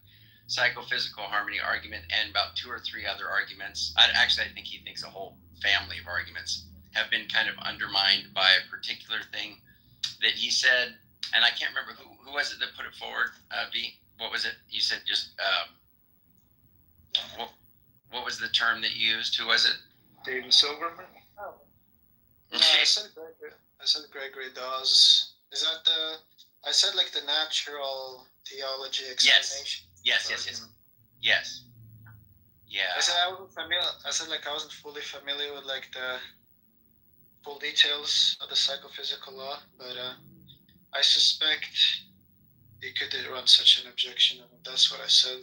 No, you were totally legit. Yeah, I'm just playing around, but I do think, and I think Sasha is really one that kind of shook me up on the PPH argument, and like I didn't really feel the teeth of it until Sasha was explaining it, and then I was just wondering why I've never heard that response that you've given, and what that does to these arguments, like what it actually does if it interacts with it how that would be responded to.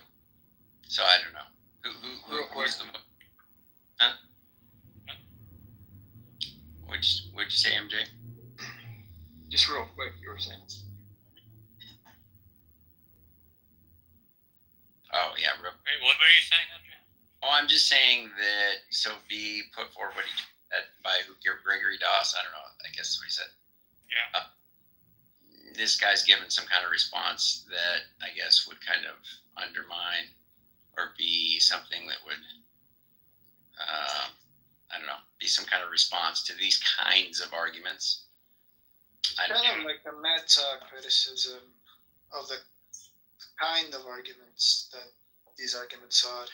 It's not like a specific reply to this specific argument.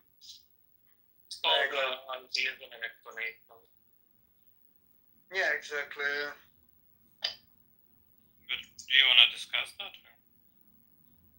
I mean, I can't discuss it now, but I thought you're like familiar with it though. I am. How do you spell the last name? Dawes? I think it's DaWes, if I recall. Gracias. Yeah, Gregory Dawes.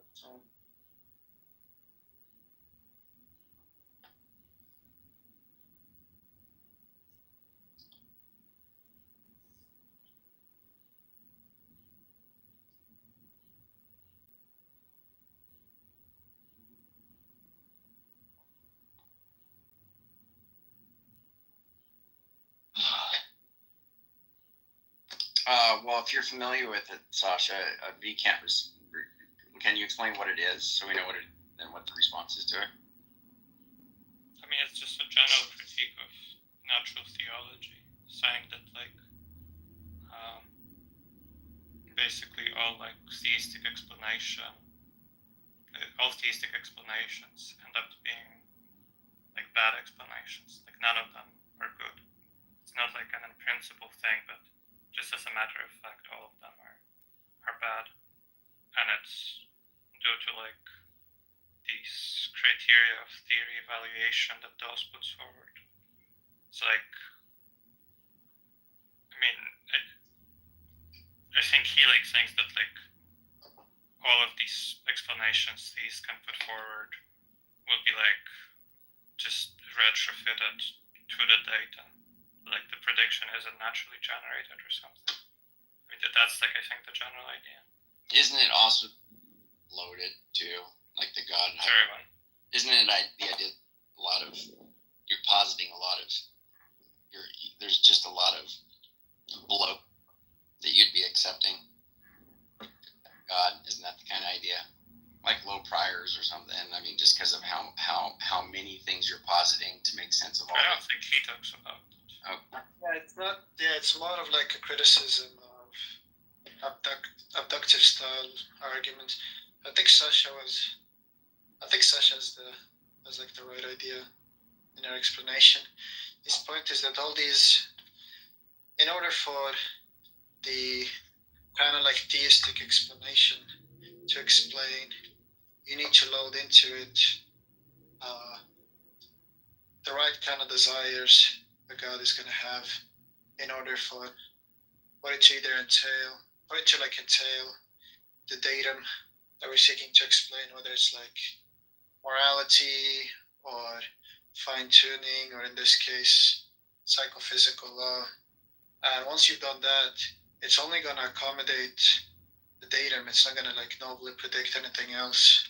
And then those like second step, and he's saying this is like this isn't like a kind of like in principle objection, but it's more just going to apply to everything that's been kind of like given by theists. So it's not to be thought of as some kind of like an a priori rule or something.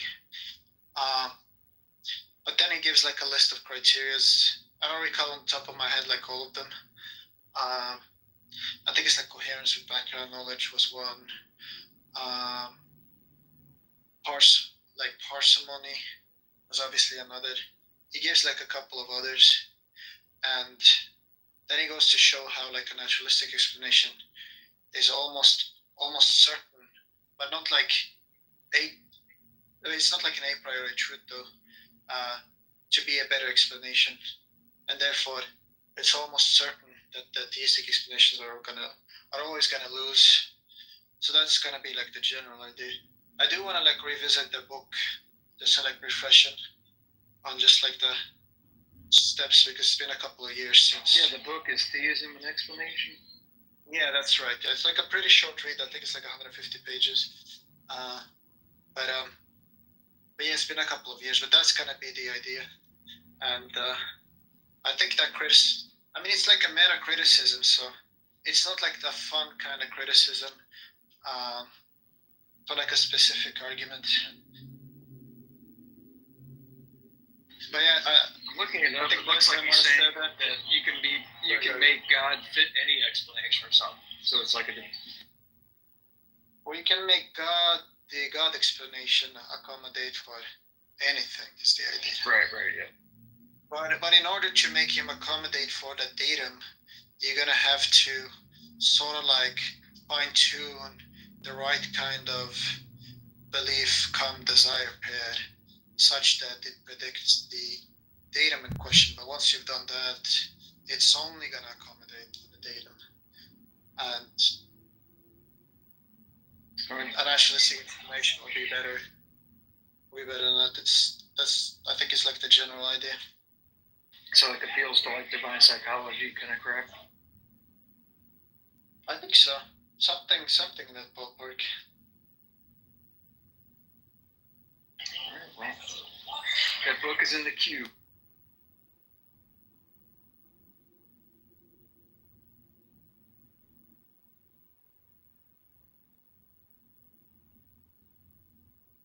I'm reading on it right now. It's like he's saying that God could be invoked to explain contradictory data. Oh my gosh.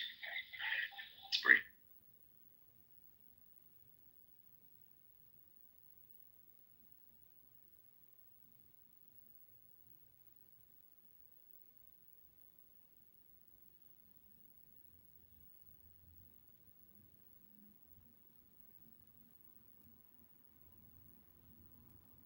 think this kind of like argument would fall within the set of like the kind of like arguments that type of meta critique is criticizing. I mean, I haven't read the paper on the psychophysical law. I think it's like 50 pages or something. But as far as I understand it, it's run as like a abductive style rather than some kind of like a Bayesian style argument.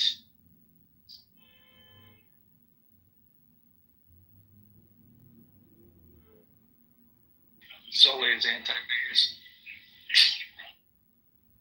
What? From what I remember, I think Sully's on a crusade to like critique the appeal to Bayes theorem. The Bayes cult. Sully, like, I think Sully fixes spring. Are we talking about like same Sully? Oh, Bayesian fundamentals. I think Sully fixes sprinklers or something. Stop.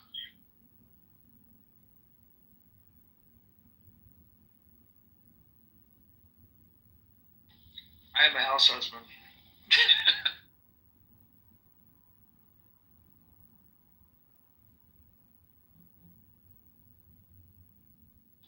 Sully's a blue collar man.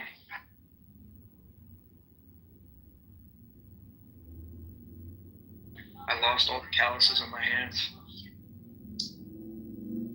No, I'm reading, you might be a fan of him, and I'm currently reading Bergman. Oh, Michael? Yeah. It's been a while. What exactly are you reading? Well, I'm reading his like book on the defense of externalism. Ooh. What's the book called? It's recent. I think no, it's 2006. I think it's just called that. Like, well, maybe that might be the undertitle of the book.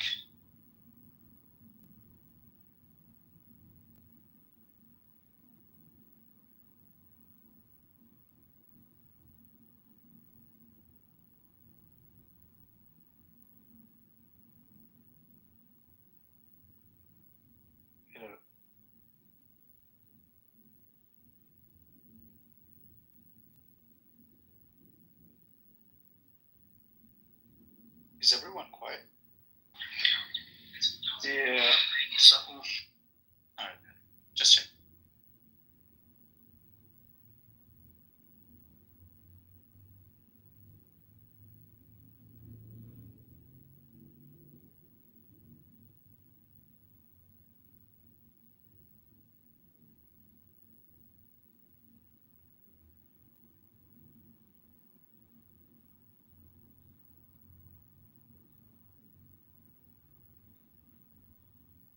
What kind do you hold, MJ, do you hold it to like proper functionalism, by the way?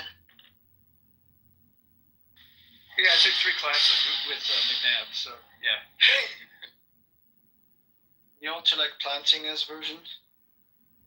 Something close to it. I'm rusty on it though. With the maxi-mini like clause as well? Maxi-mini environment thing, yeah. Yeah.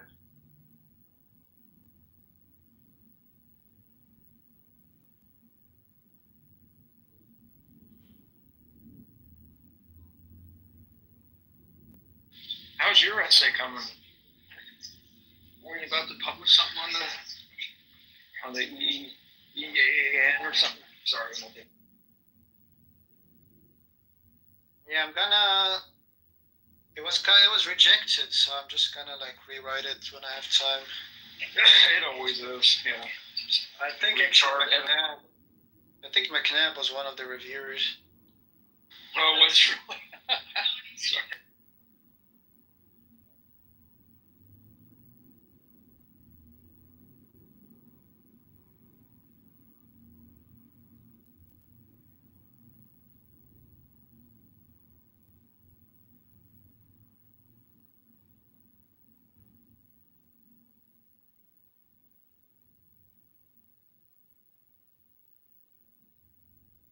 But it's not much that I gotta change, it's like a few things. One thing that they complain about a lot is that you almost have to cite like every source something is mentioned. but it doesn't look like you've done extensive research. Did you like include the Jim Schlegel crap? Yeah, of course. That's like important. Send me a freaking draft, dude. Yeah, I think I have a rough draft. I'll add you on Discord and send it to you. I sent it to Sasha the other day.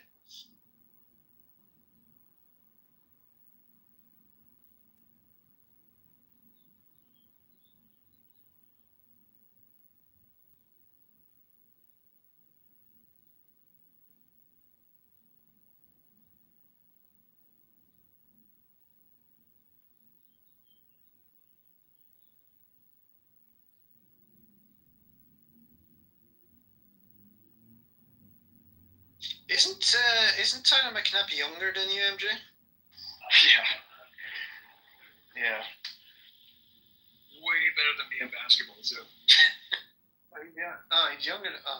But he was like your professor. No, well, he's not a professor, but like he was like doing some classes or something that you took. Oh, he was, yeah, at Houston. He's at China right now, I think. I don't know what he's doing over there now. But he was at Houston. He was teaching religious epistemology and general epistemology crap. Oh, I see. We did the Pritchard book and the Feldman book. Yeah. Feldman and Coney, the evidentialist books. Yeah. But I like the Feldman book a little bit better than Pritchard, but I kind of agree more with Pritchard's style. I like how he did like the method of cases throughout the book. It was helpful.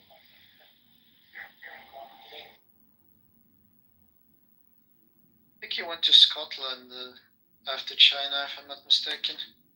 Oh wow, he left China. I didn't know that.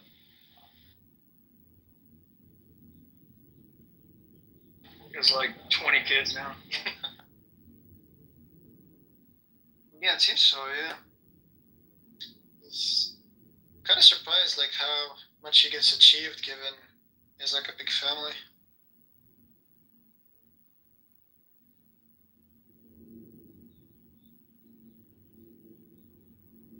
A lot of times I see like people have family and they achieve much, and I'm like, I wonder how they find the time. But then I just remember they don't have Clubhouse. It does suck my time away. It really does. Messes with my time management.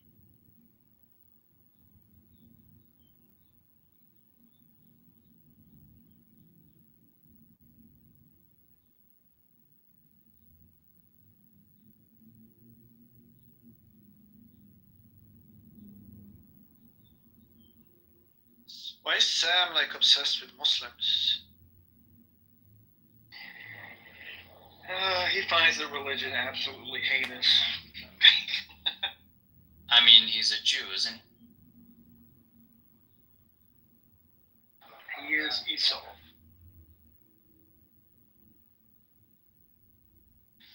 Or which one is it? Which one's the redhead? Ishmael?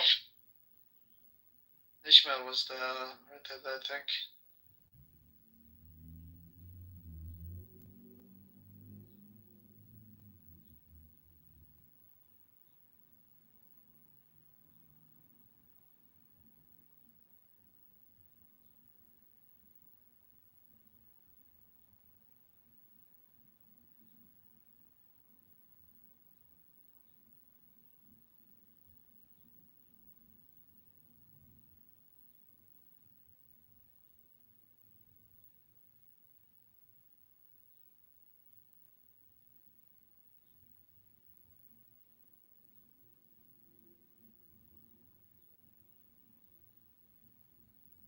If I went to Sam room, it was just fucking Zeleny speaking.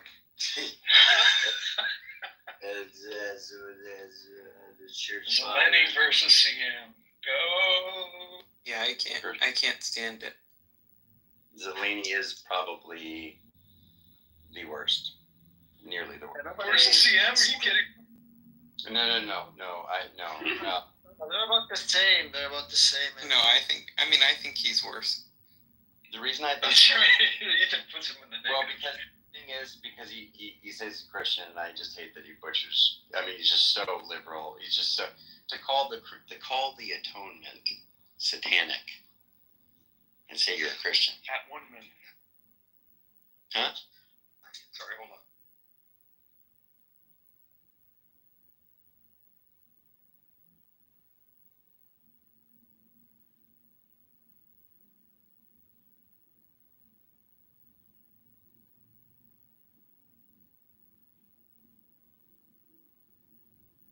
Seems like everybody hates Zeleny. I've never seen somebody except for Sam say I like Zeleny.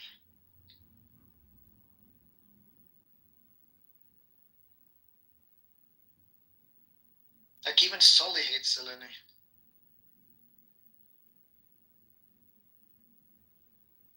What? Sully doesn't hate anybody. That's impossible. Yeah, that's what I mean. Like even he, who doesn't hate anybody, hates Zeleny. Well, he also hates McZed for some reason.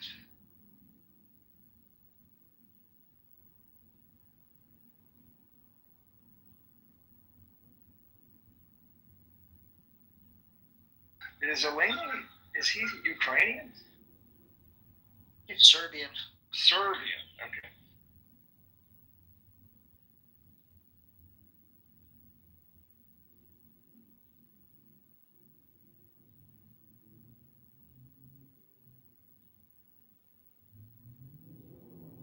Alright, I gotta go, guys. I'll see you guys some other time. Love you. Have a good one.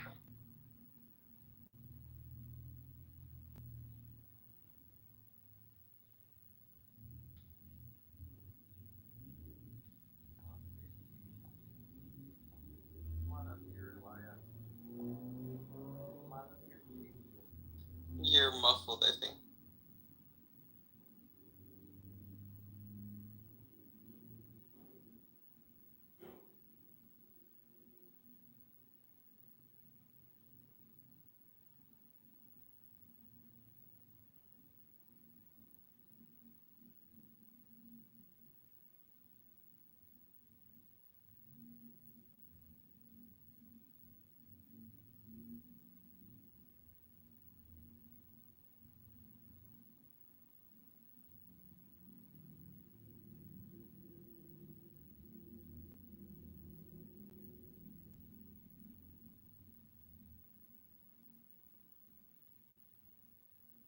I have a deep philosophical question.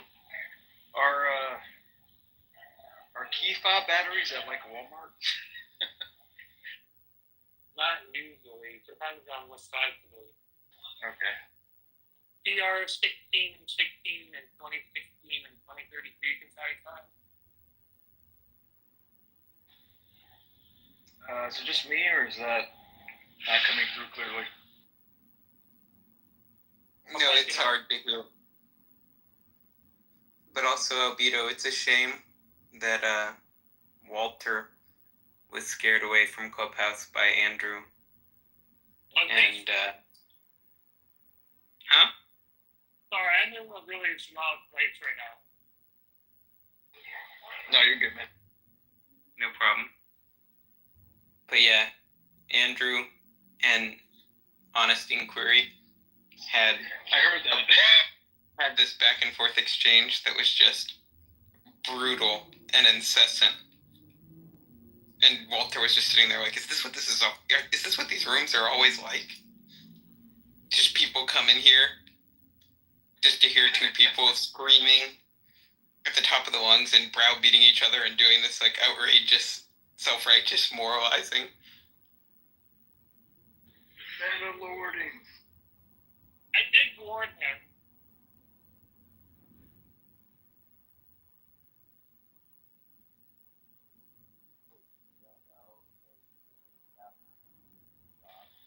Is he not coming back?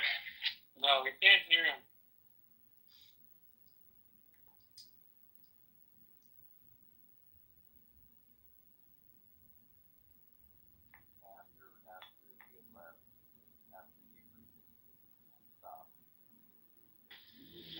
I have 12% left on my phone. Yeah, no one can hear you, Andrew. I mean, I can hear you, but MJ is just talking over you. Because you're very faint.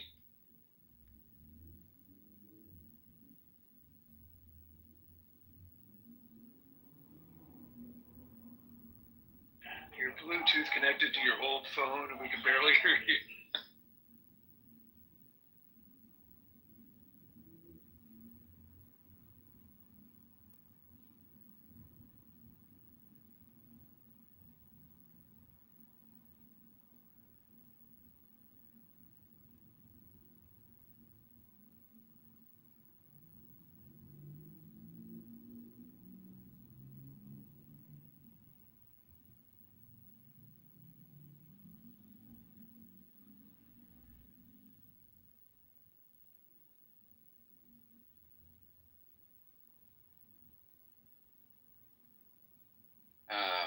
So after he agreed, when he came in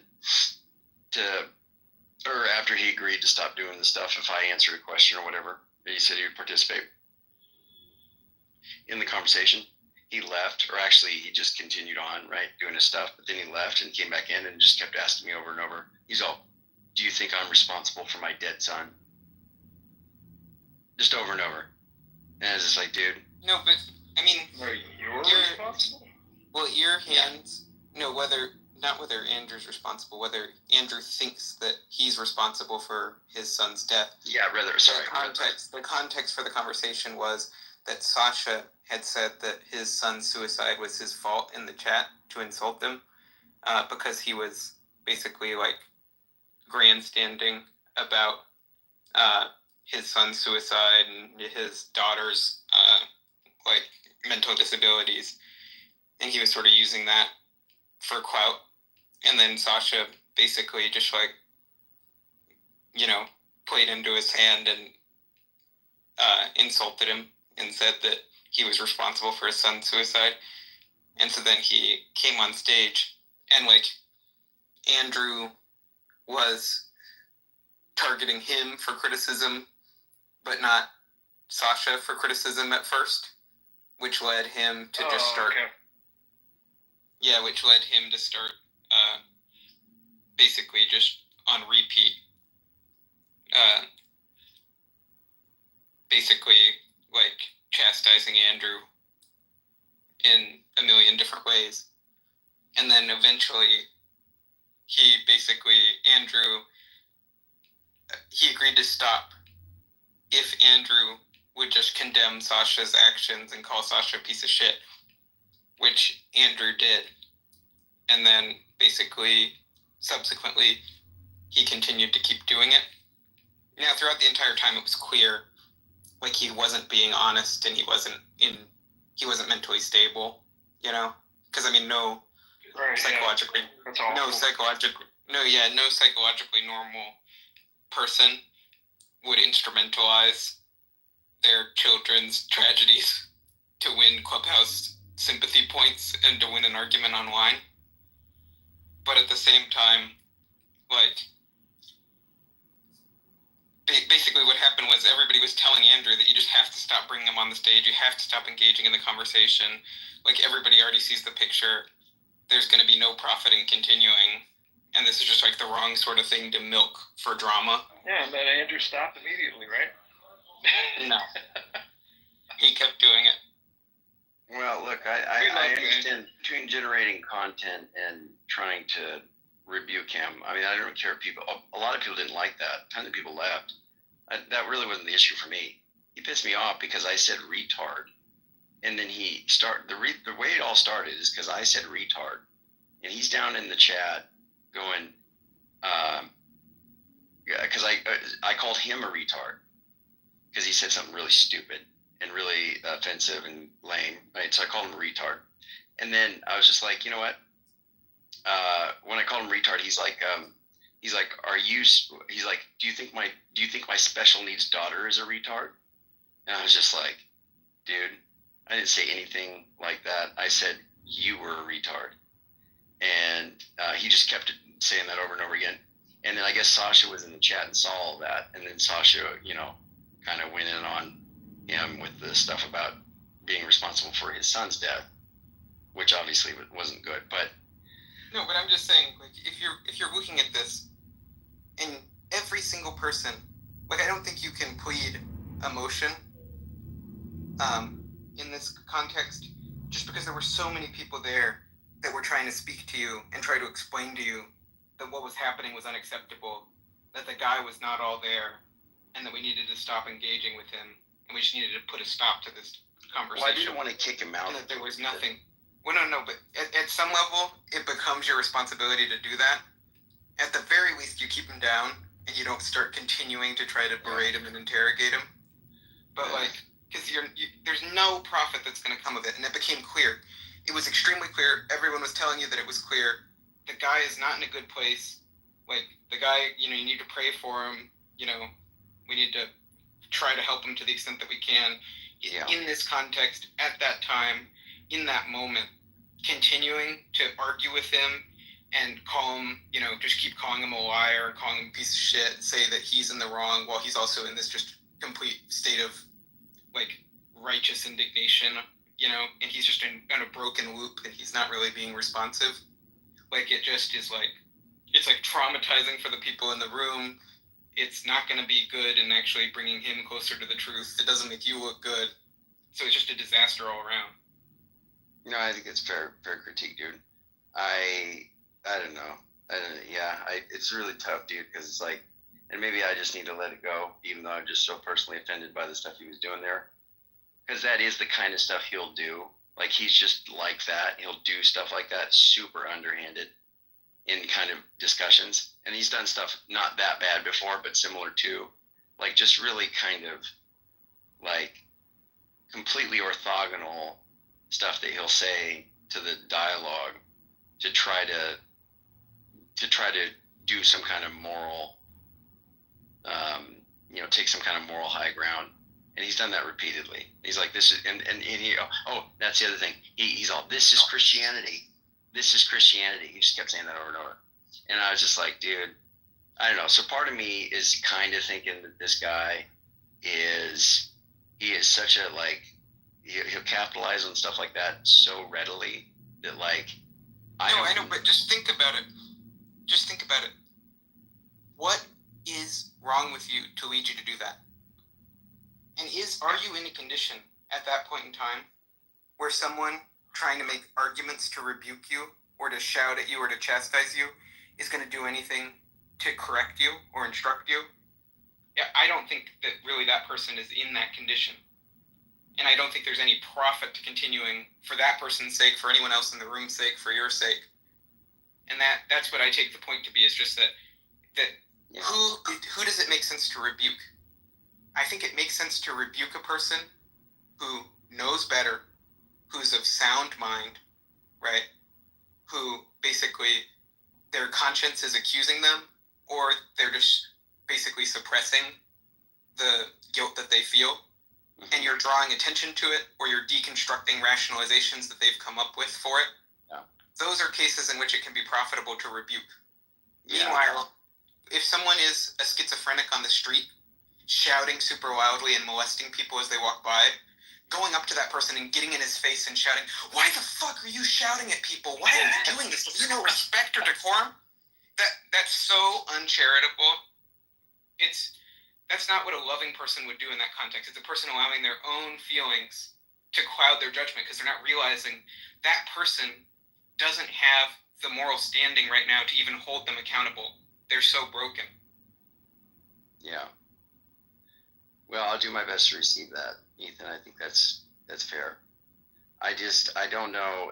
To me, it's where's the balance between? Because the thing is, if I kept him down, he just kept saying this stuff in the chat, and then people are seeing him say all this horrendously heinous stuff towards me that wasn't true, and I was just like, dude.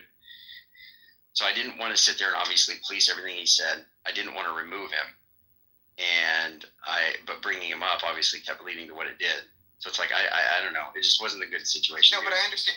And look, there are times where it can just be an aesthetic preference, but that differs between people for how much, drama we want to indulge and how much meta and controversy we want to do. And I think there's a lot of stuff that's that, calling Tom Rabbit a liar or getting obsessively fixated on, Jack Hainstrike or whatever. Fine. That's not personally, I don't think it's healthy for us to do that as much as we do it. I don't think it's good. I don't think it's profitable. but at the very least, it's not completely beyond the pale in the way that doing the same attitude that you have towards that guy in that context, there's something that's screaming out to me in that circumstance that this is not right. Yeah, like I listened a little bit at that point. I didn't really follow what was going on, but I was like, kind of what Ethan is saying. I'm like, my God, like that guy's broken, obviously, but why would anybody continue in on him at that point, right? So I was like, I don't know who's the broken one, and just because I'm not familiar with everybody, whatever. So I was like, Jesus, how are we gonna stop this? And just kept going. But I left eventually because I was like, Jesus, that's crazy.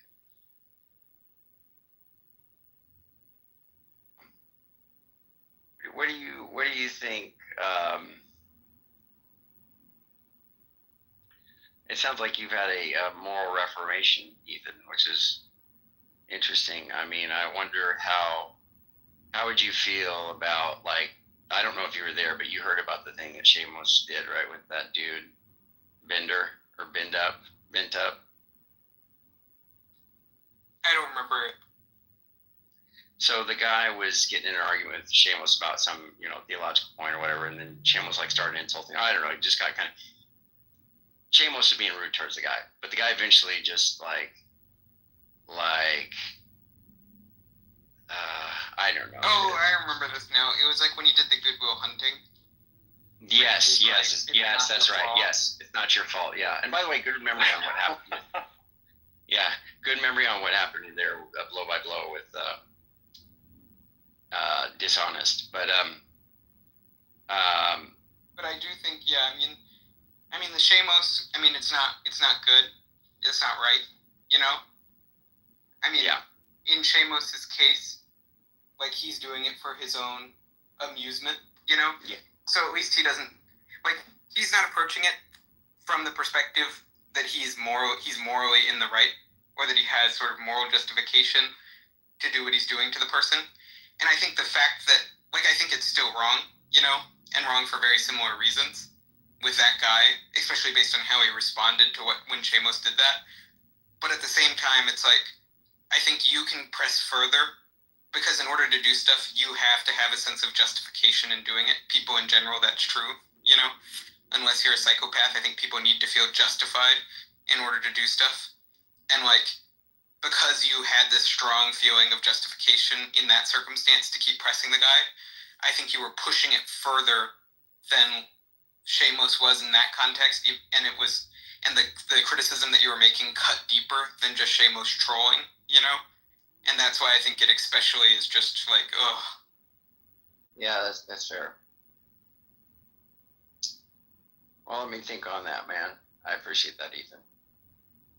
But I mean, I think it's just one of those things where it's like, you should have somebody, and maybe it shouldn't be me, but it should be somebody who's here, when you're in that situation, you can just agree with them on a policy where if your judgment is clouded because you're in the heat of the moment, that person can say, no, we got to cut this off, and you actually just really have to respect that. And I think that's the only way to really prevent it from happening in the future, is just if it's someone that's not you, where you have a system where you make a commitment to honor if they say, yeah, I think this is beyond what we can stomach. I'll do it, Andrew. You can trust me. Yeah, thanks. Well, what would you do? Tell me what you would do, Ethan, if you're in a room of 200 Black Hebrew Israelites debating the leader of them, and you have one of your spokespeople come in, and they take some of your time, and then because you have a certain amount of time, it's like timed responses, and then you cede your time over to one of you're like, this is my first pick. No. Sorry. I'm like, this is my first pick, and the person comes in and says, good evening, apes and monkeys. Oh no! Right to freedom. And then immediately basically gets kicked out, and then I felt like that didn't go as well as I was Because hoping. you don't have the badge. Watermelon, just move it over. You need to go and defeat the gym leaders, and so that you have the right badges to be, trying to use these levels. They're turning on you. I guess that's the way to look at it. No, I mean, if I don't have, like, my perspective now, with all the changes that have happened in my life recently, I think my perspective would be that I can have those people as friends, people that I'm on good terms with, but I'm never going to do, like, a collective enterprise with that person, so they're never going to be my spokesman if I can't trust them not to do stuff like that. Did she really start with good morning and then said it? Really? Is that... It was a hypothetical. It didn't go quite like that. No. But it was, I mean, I don't know. I mean, I'm not exactly sure. I kind of blacked out, so I'm not exactly sure what was said there, that something happened. In what world did you think that a conversation with the Hebrew Israelites and Sasha was going to go well? Well, we didn't have to name names. Oh, but, I'm sorry. But he didn't think it was going to go well. No, actually, I was hoping that it would, and I didn't. I don't really. But come on,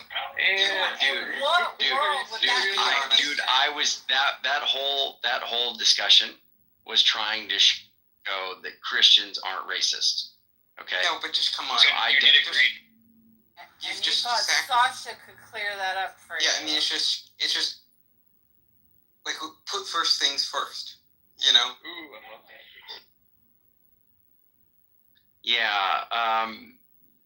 Well, Sasha, do you want to say anything in your defense? Or do you have anything to say? Or are you even there? What about the PHI room? Yeah, I mean, I don't even remember exactly what happened, so I don't want to uncharitably characterize what happened. I think I was just getting over-talked a lot. Well, you're just asking, like, what prompted me to be offensive towards them? Yeah, and somebody argued that, look, that's something you just say to anybody. But of course, it wouldn't obviously be a good room to say that to them. So it's kind of like, I mean, my feeling on the climate of the room was that just everybody was being racist. Oh, that's absolutely the case. Yeah, just to be clear, Ethan, they were all racist. I mean, not all of them, but a majority of them were racist.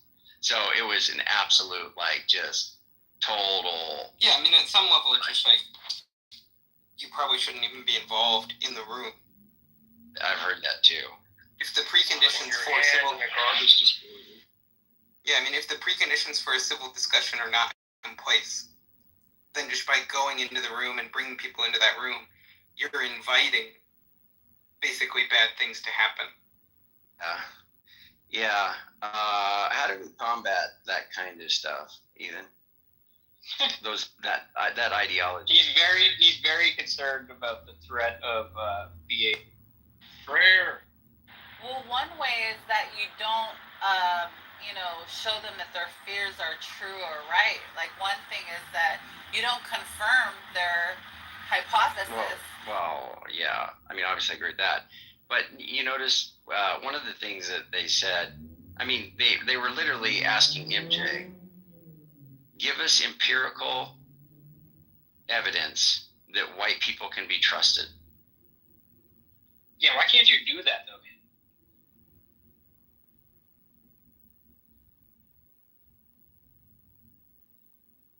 You're muted. But no, I mean, it just basically you need to ask yourself two questions when you're setting priorities.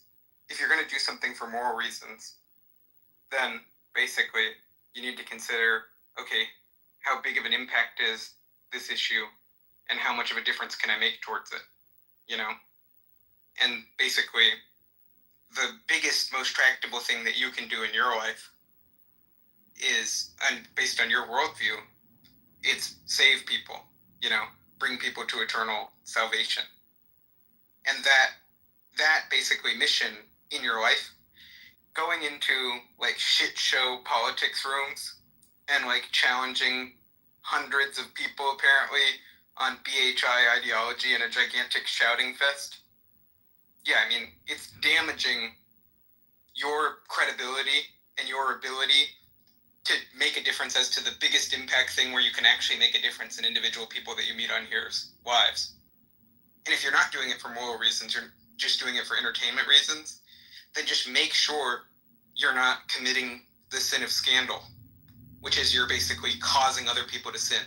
You're putting people in circumstances where they're going to sin, or even yourself. You're putting yourself in a circumstance where it's going to evoke reactions in you that are going to dispose you to sin.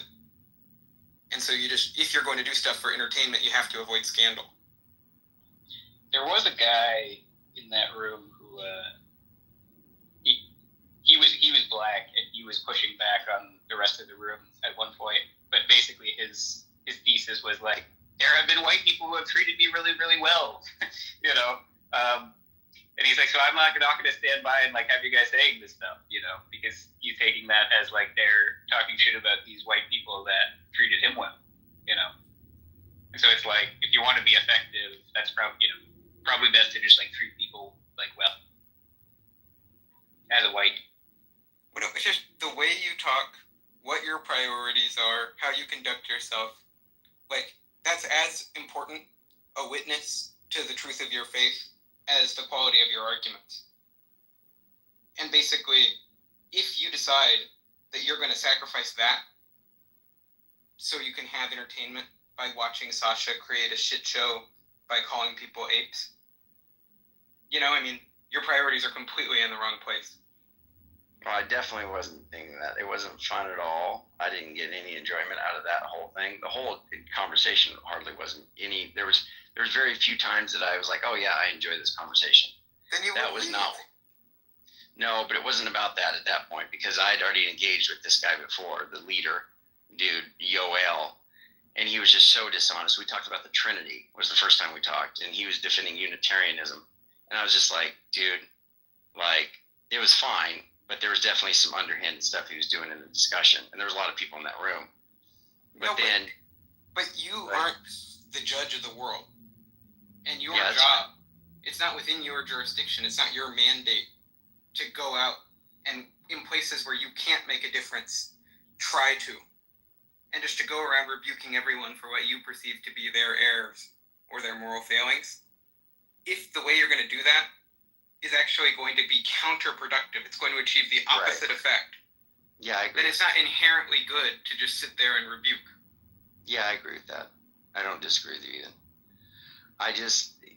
Yeah, it's tough. There was some stuff that did come as a result of it. In fact, I got a few messages. I got a message from somebody in particular that says, look, I was in there and I'm black and I don't like what they did. And I'm trying to work on something that we can reach the community because my community is just terribly racist. And I guess he's maybe BHI, I don't know. He sent me a paragraph. And I was like, that's pretty cool. You know the basic fundamental tenet of BHI is that they will be the master race and everybody will be a slave to them. You understand? Yeah, and Edomites, particularly if the real like virulent strain is like saying so pernicious indeed, like something like. You remember Crazy Dude said, "You're going to serve us or die." Yeah. Well, basically, the guy's belief is that white people can't be trusted. They're liars. They need to separate from us. They don't even need to be listening to us. That's all true, though. Right. And we're demons. So I was just like, well, I mean, it's a pretty gnarly doctrine, and it is so wild. I mean, where'd MJ go? Oh, MJ's not in here. Oh, MJ, you should come up here and tell.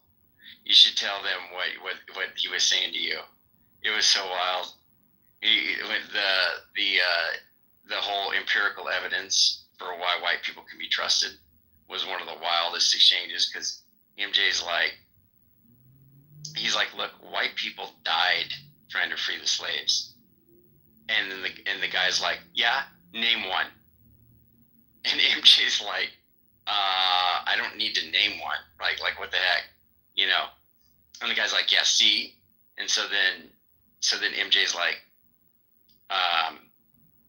well, let me give you an example. He's like, you know, do you know anybody that died in 9/11? And then the guy's like, and then MJ's like, therefore MJ's like, therefore it didn't happen, right? But the guy was like, no, I do know somebody. And MJ's like, oh crap. So it wasn't good. He was trying to make that analogous. It was like, it was rough. But they missed it. They just completely missed it, right? I was just like, this is so. Why didn't you just bring up John Brown? I don't know. Why didn't we bring up John Brown? What's John Brown's story? The raid on Harper's Ferry. He was like a white abolitionist. Oh, okay. I don't know. I mean, MJ was sitting there constructing. MJ, why didn't you bring him up? Yeah, why didn't you bring up John Brown? Yeah, MJ.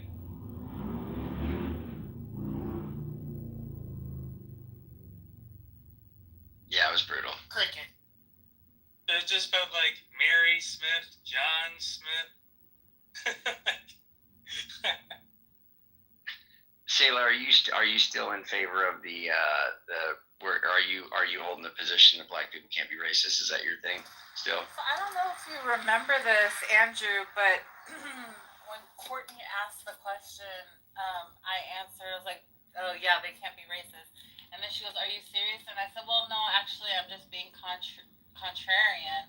Right at first. Yeah, and I said that there's different ways that you can look at it, but if you're looking at it from this perspective, a good argument can be made. And so then I, was showing you the perspective of the people that do look at it like this.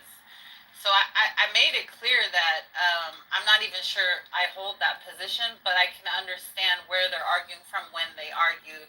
And these are the things that they argue. Because then when we brought out Black Hebrew Israelites, I was showing that, yes, under that framework, they can be racist because they're using a ideology, they're using a system to try to pull from, and if they are utilizing that, then that's when it becomes racist. Like, my race is superior to your race. Like, if it's prejudice, I just hate white people, I just hate them, then that's, the person got killed out of prejudice. I just hate white people. Somebody clip that. Like if I'm pulling on my race is superior or my race is supposed to do this, and there's a sense of superiority, then I'm pulling from racism. The person is killing you from racism. And so, yeah, it wasn't necessarily my stance. It was just that I thought a good argument could be made if you're looking at it from that perspective and that definition.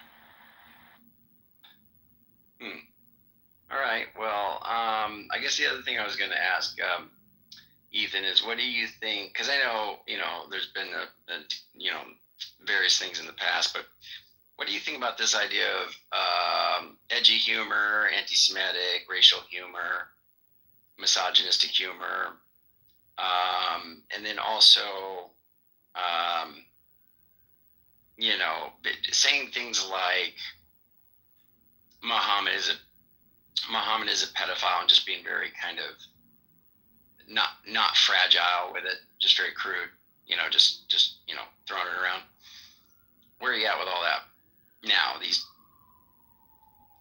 well, I think basically, as for edgy humor, racial humor, I think all that is just time, place, manner. That it's not like intrinsically wrong. It's not inherently immoral for a person to joke around. But you also have to be cognizant about who the audience is, what the effect of it is going to be, what effect it's going to have on your reputation, the reputation of the people that you're involved with. If you're just, again, you could be easily, with those types of jokes, you could be committing the sin of scandal. So, like, provoking people to sin, through your language.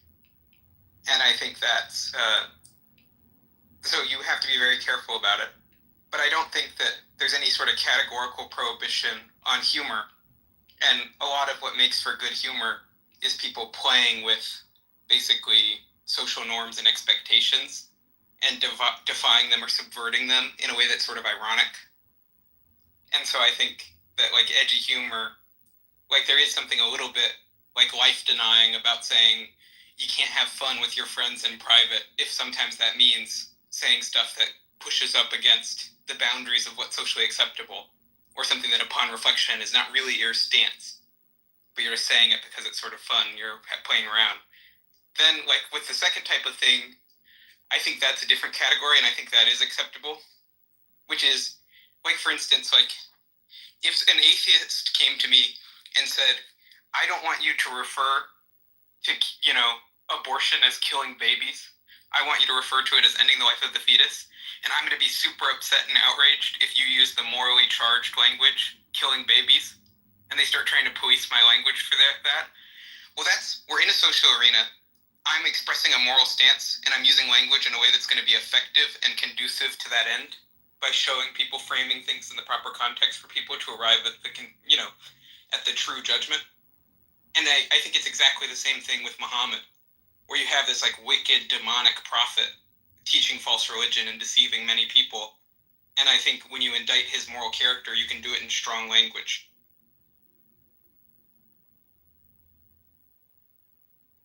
Okay, interesting.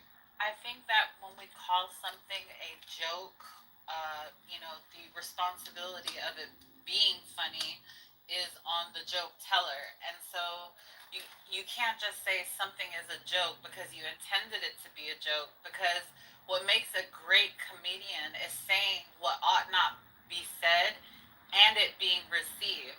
That's what makes a great comedian, is that you said something you're not supposed to say, you can't say, but it was accepted and it was received as a joke.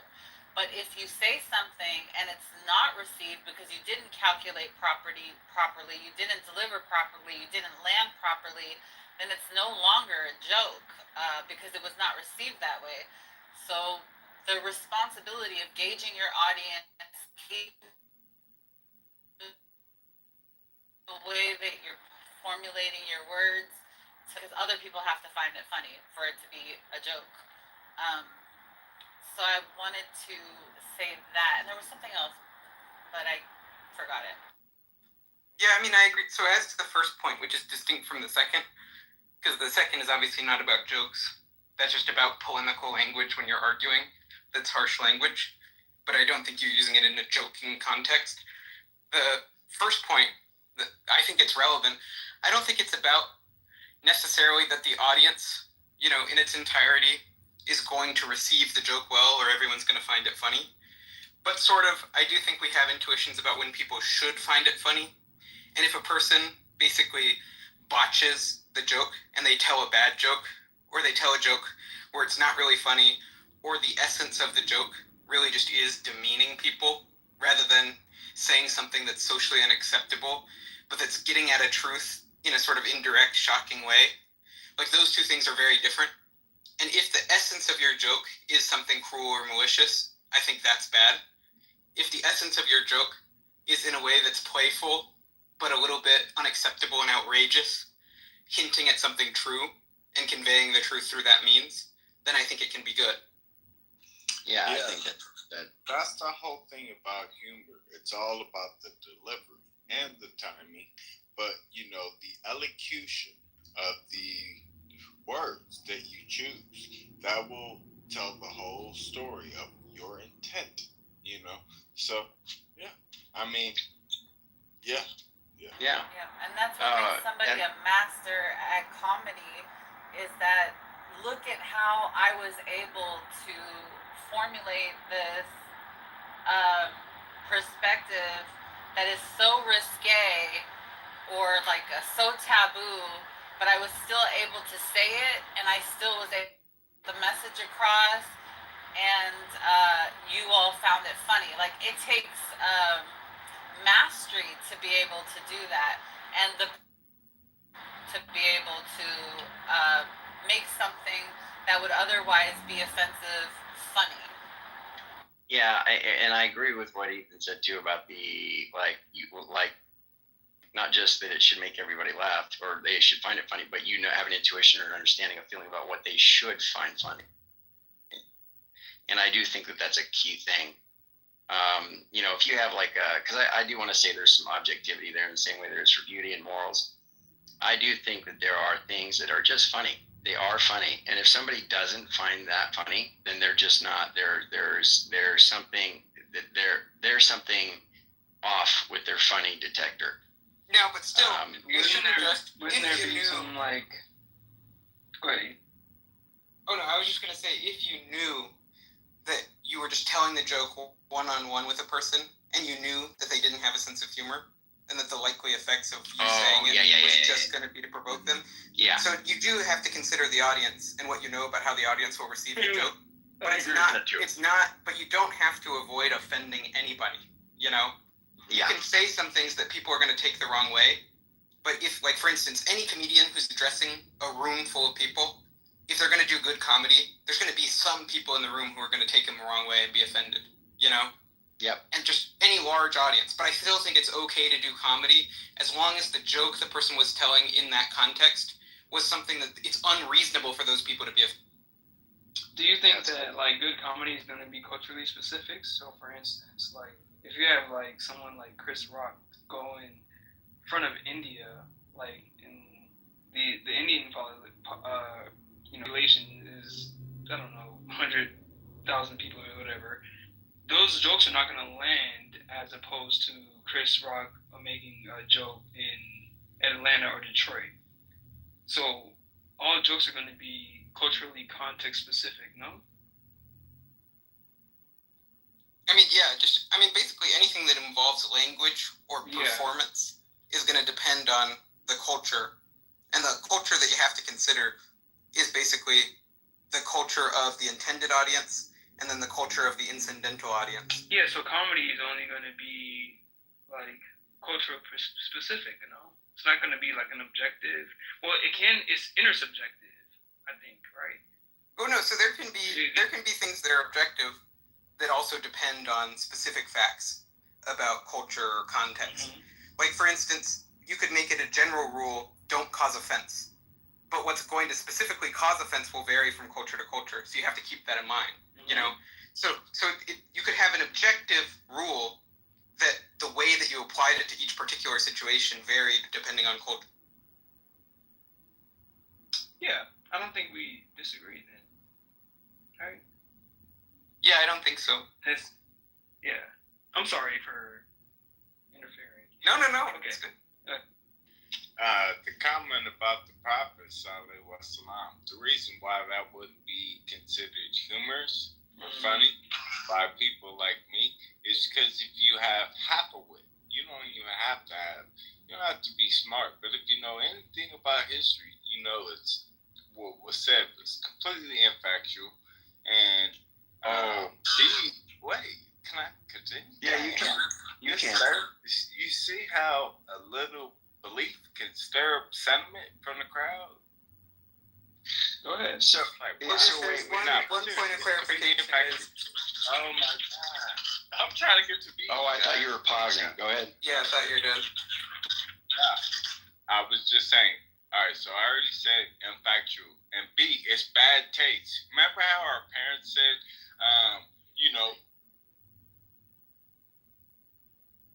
thing at all. And guess who said that quote first? The Prophet Muhammad Sallallahu Alaihi Wasallam. Google it if you don't believe me. I'm done. He actually said that like word for word. Word for word. Google it if you don't believe me. I'm sorry, guys. He did say it's a bad. But yeah, I don't think the part, like the comment about Muhammad being a pedophile, that was about basically polemical language. It wasn't about joking. So when someone's arguing, they're not joking if they say. That was the context of the conversation when it was mentioned. Well, no, but there was a distinction that was drawn between two types of things. Because Andrew's original question was a compound question. So then there was a distinction that was drawn and that was clarified where there's polemical language, which is basically you're trying to make a point and you're in a political or religious argument and you're using morally charged or morally loaded language to convey your point. So for instance, the example that was given is when people say abortion is killing babies. That's morally loaded description of what's happening, but it's not a joke, right? It might be offensive to some people. Okay. Okay, my point A, handle that whole, handle that. It's completely infactual. Just check this historical facts, man. Make up your own mind. But this is what we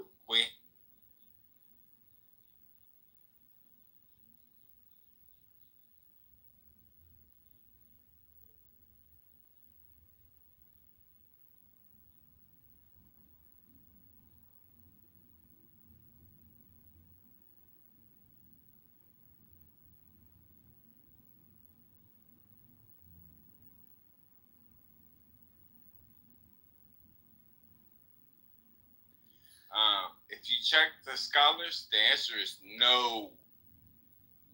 Enough said. But that's not actually what modern scholars Okay, have well said. then, consider your sources. What sources are you going by? I will tell you mine. You'll tell me yours. No, of course. I mean, first is we have all the most widely accepted early sources in Sunni Islam.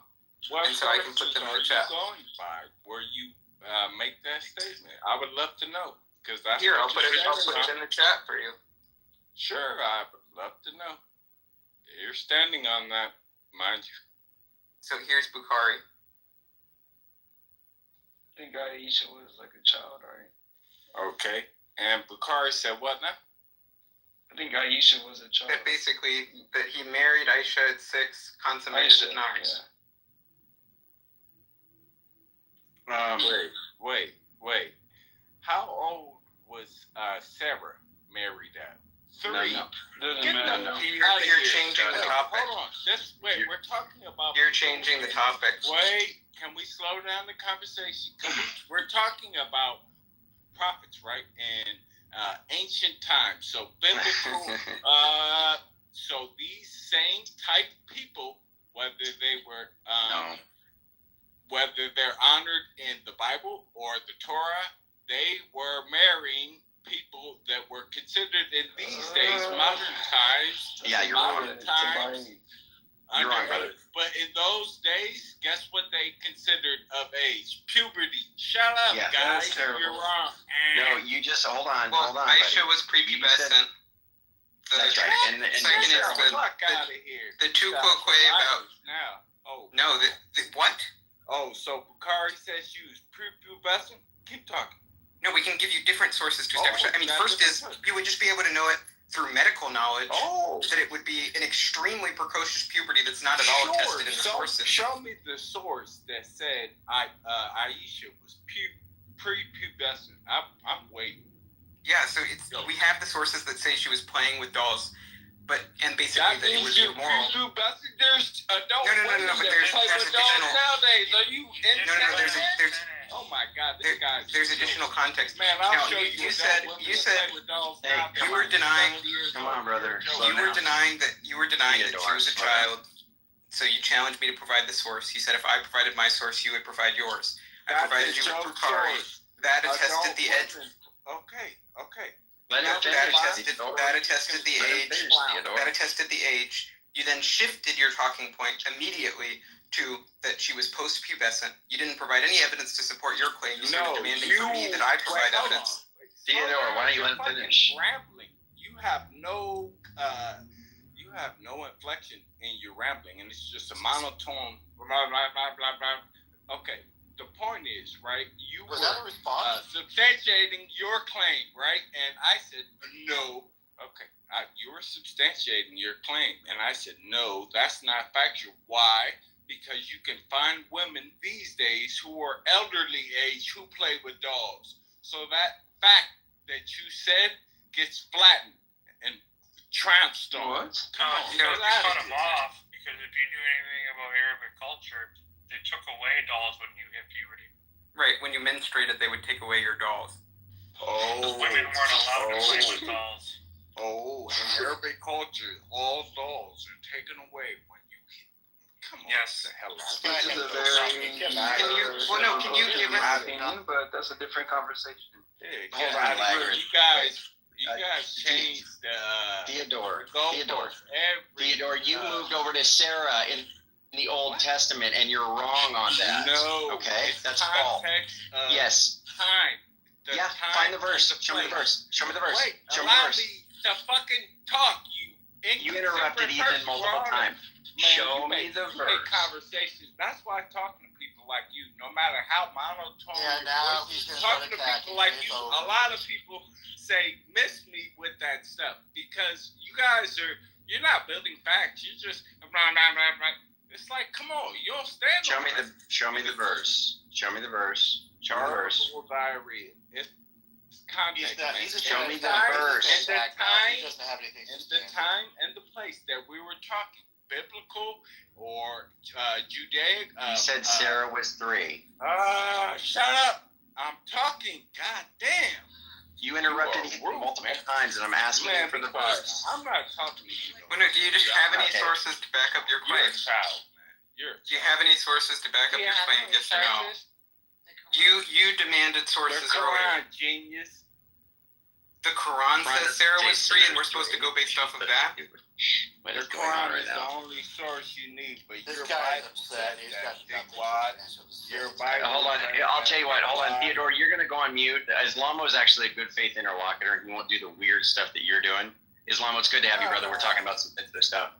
Yeah, you're being very dishonest right now, Theodore. Man, you You're being just threw dishonest. Muhammad under the bus. Get out of here. No. Yeah, Nobody wants right. to be in your I state. bet you're gonna do that. I bet that's how you do it, right? I bet. Okay, what's up, Islamo? How you doing, brother? We're just talking about. Theodore It's wanted just to don't argue. Muslims under the bus. No, that's not what happened at all. So Shut up. no. So we were talking about. Just move down. Yeah, Theodore, stop. So we were talking about Muhammad in the age of, and Theodore denied that the prophet would be considered a pedophile, and he said that check the sources or check history, and that's just not true. And Ethan provided a source, and the guy just basically tried to reject it and say, well, look, he said that adults play with dolls because a part of it was about playing with dolls. And, he said that, older women or whatever can play with dolls. And then he wanted to turn to this point and say Sarah was 3. Ethan's not even a Christian. So it's a stupid point anyway. Yes, I am. Oh, Right. I apologize, actually. Ethan, Okay. forgive me. We don't have to go to Sarah. Forgive me on that, Ethan. Yeah. So my take on this is that all these hadith sources were written up to 3 centuries after the marriage. It was a time when birthdays were neither tracked nor celebrated. People measured age in general terms and would link events to major occurrences. And for what it's worth, is the available Islamic sources, including Bukhari and Muslim and the others, and comes up with the age of 17. Depending on how you ask the question, it says 16 to 18 or 15 to 19 or 17. And you can try it yourself. I asked it to analyze the historical Islamic sources and come up with an age. Now, as regards the Quran, which was written at the time, my understanding of the Quran is that when it talks about marriage and divorce, it talks about nisa, which are adult females. It doesn't use the word enough females or untha female. It uses the word women, nisa, adult females, for marriage or divorce and related matters. So the Quran does not leave scope for underage prepubescent marriage. It's kind of strange because if the Prophet, on whom be peace and blessings, wanted to allow for a marriage with an underage girl, why is the Quran silent on it? That's my question. Why does it refer to women and not females in general? No, why is Aisha kind of particularized or excluded as a figure when we're talking about the Quran, right? I didn't understand the last point that you made about silence in the Quran. Could you repeat that? No, like Islamo Pro. Yeah, what I'm saying is that Quran is scope for underage marriage. It talks about women, not females in general. When it talks about marriage, if it allowed for prepubescent marriage, then it would just have said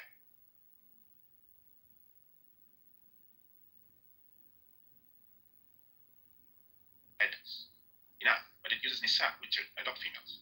So why do you think that might be? Well, there's a few things here. First, as to the age of Aisha, we should go with historical sources that are more direct than just like arguments from silence in the Quran or arguments that this would make Muhammad's conduct inconsistent with the Quran, because we're perfectly willing to believe that Muhammad behaved in a way that was inconsistent and that he was a hypocrite. So it wouldn't prove anything to us to show that it would be inconsistent with the moral precepts in the Quran if Muhammad did what the historical evidence suggests that he did.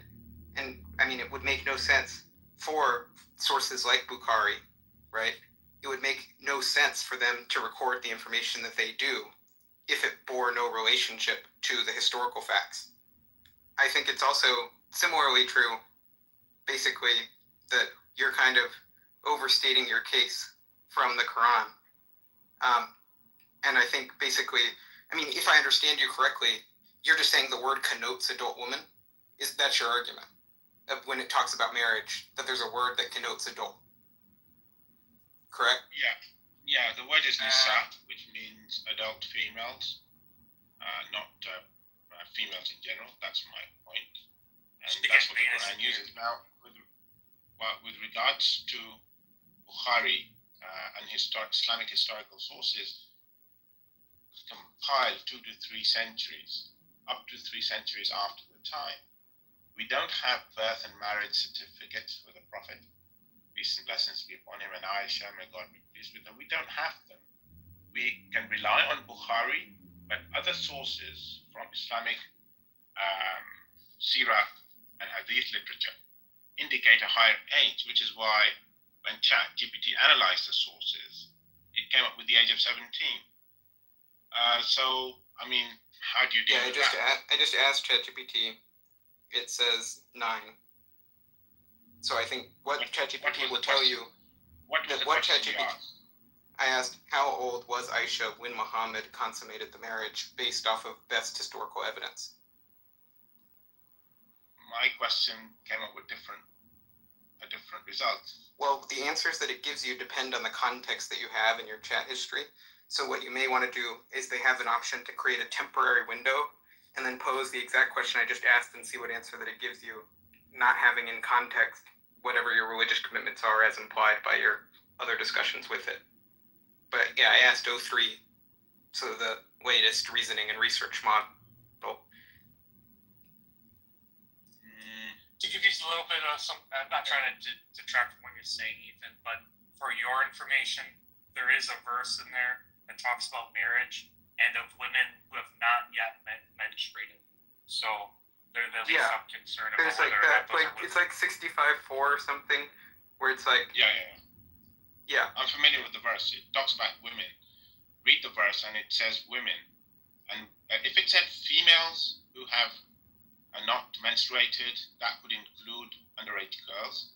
But when it says women who have not menstruated, it's talking about a condition which is related to hormones and whatnot, and it is known as primary amenorrhea. Now, the male scholars who interpreted that verse most likely were not aware of that condition.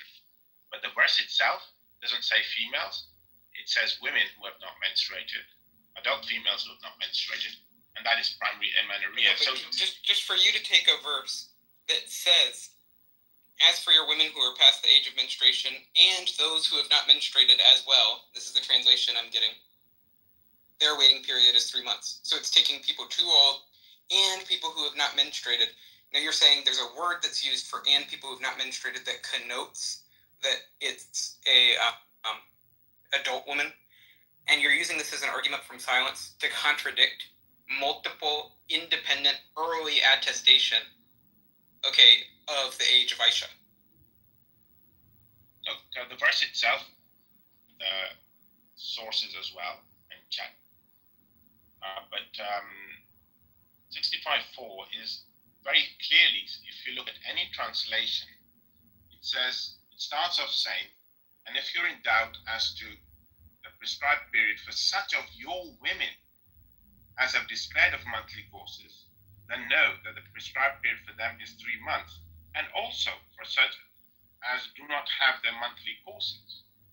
That is referring to women who do not have their monthly courses. It's not talking about prepubescent girls. So I know, I accept that many Muslims, scholars have said, and they're male scholars, they have said that this refers to prepubescent girls. I accept that. But the Quran itself which I deem to be considered to be the word of God, not the commentaries of the scholars to be the word of God. The Quran itself says women. It doesn't say female. No, but just for us who don't speak Arabic and who don't have the cultural context, just for us as an independent audience, do you think your opinion is going to be more credible, or do you think like tafsir is going to be more credible? Okay, you refer to ChatGPT. Ask ChatGPT whether 65.4 is talking about women or females in general. Does it refer to boys and girls? Probe it and ask it questions, and you will get the answer. It says here, to me, it says, the verse fixes the divorce waiting period for 3 categories: menopausal women, girls who have not yet begun menstruating, and pregnant wives. By giving a legal ruling for the second class, the text presupposes marriage in which consummation and therefore sexual relations took place before first menstruation. Otherwise, the waiting period would be unnecessary. And then it says classical exegetes make the point explicit. It says Abbas, those who do not menstruate because they are too young, their waiting period is 3 months. That's tafsir. Girls who have not yet had their periods owing to their young age. So no early Sunni tafsir construes the phrase as women of puberty who merely happen not to bleed. Then this orphan property verse now it points to as well. Test the orphans until they reach a marriageable. Let's leave that. Okay, I'm just reading the ChatGPT report. Yeah, 4:6 is a separate verse. It is relevant, but this verse, like I said, okay, ChatGPT is probably going by Muslim interpretation and so on and so forth. But strictly speaking, according to the Quran, it is referring to women. Ask whether it's referring to females in general or women in particular, and the answer is you don't, ask anyone who knows a bit of Arabic or read the translations. None of them say females. I can give you a list of English translations with a link, islamawaken.com. If you look at 65.4, they all say women. They don't say females. So those who say that women are young girls have a problem with the wording of the verse. They're going contrary to the wording of the verse. But here's the problem. I mean, there's a few things. First is you're going based off of translations that disagree with the classical exegetes that are put together by Muslims who are trying to proselytize in a modern age where this teaching is going to be seen as unpalatable. So I'm not going to go based off of what websites maintained by contemporary Muslims, the way that they render the verse. I think it's much better to go with people prior to the modern ethical standards that we have today, who are interpreting the language of the verse and who have the context of the verse, much better access to it than you do, who are recognized as authoritative exegetes, like the tafsir. If all of them are saying that this is within the semantic range and this is in fact what it means, okay, then that's going to be way better evidence than your opinion. Well, you want to argue that position, you're welcome to do that. But I've given a link to islamawaken.com. It includes non-Muslim translations from people such as Arbery, George Sale, Edward Henry Palmer, Rodwell, and Dawood. These were all non-Muslims, and they all referred to women. One of them says, in fact, actually, let me be. I'm just looking at it right now. Arbery says women. Henry Palmer says women. Dawood, Rodwell, and George Sale say wives. But actually, the word is not wives. Although nisa'ukum can be translated as wives, nisa does mean women. So, we're talking about women here, not girls. None of them says female. So, like I said, those who are faithful to the Quran as the word of God and know that commentators do make errors will not be swayed by the argument that Muslim commentaries say it's talking about prepubescent girls. Those who are swayed by scholars, they would go with you. Yes, I agree with that, but as far as the Quran is concerned, it's talking about women. Sorry, so you're claiming that this Professor Ghali, you're saying he's not Muslim? So you're looking at the translations, presumably? Yeah, I'm just looking at your story. Okay, the link that I gave, and you're talking about Gali. What does he say? He's just giving your translation. He's saying, now as for such of your women as are beyond the age of monthly courses, as well as those who do not have any courses, their waiting period, if you have any doubt.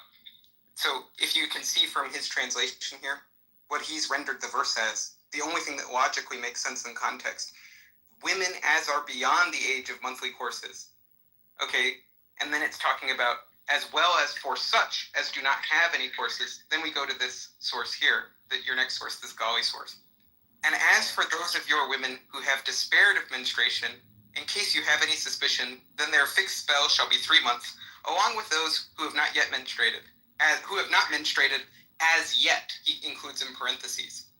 And basically, if he says as yet, he's implying that they're too young to menstruate, but they will in the future, not that they have some pathology that causes them not to menstruate. Yeah, so those with primary amenorrhea can later on menstruate, although, and to be honest, to be specific about the Arabic, someone who speaks Arabic can confirm or otherwise. The word used is lam. Lam would be translated as those who have not menstruated. So he has put as yet in brackets. Okay, the word for as yet is lamma, not lam. But just let's be clear. These were just supposed to be your exegetes that were going to agree with you, but now you're arguing with them. But here's what I'm taking. So here we go. I've asked for a further question to clarify the lexicon here. Does the word that's used exclude girls? Lexical range. Classical lexical range treat this word as the generic plural for the female sex. Lane's lexicon lists no age restriction. Quranic usage. The word is applied to every kind of wife, menstruating, pregnant, elderly, and by the consensus of medieval commentators, prepubescent. Both Abbas and, there's a bunch of names. In the 7th century usage, Nisa denoted a social role, wife-female dependent, not a biological milestone.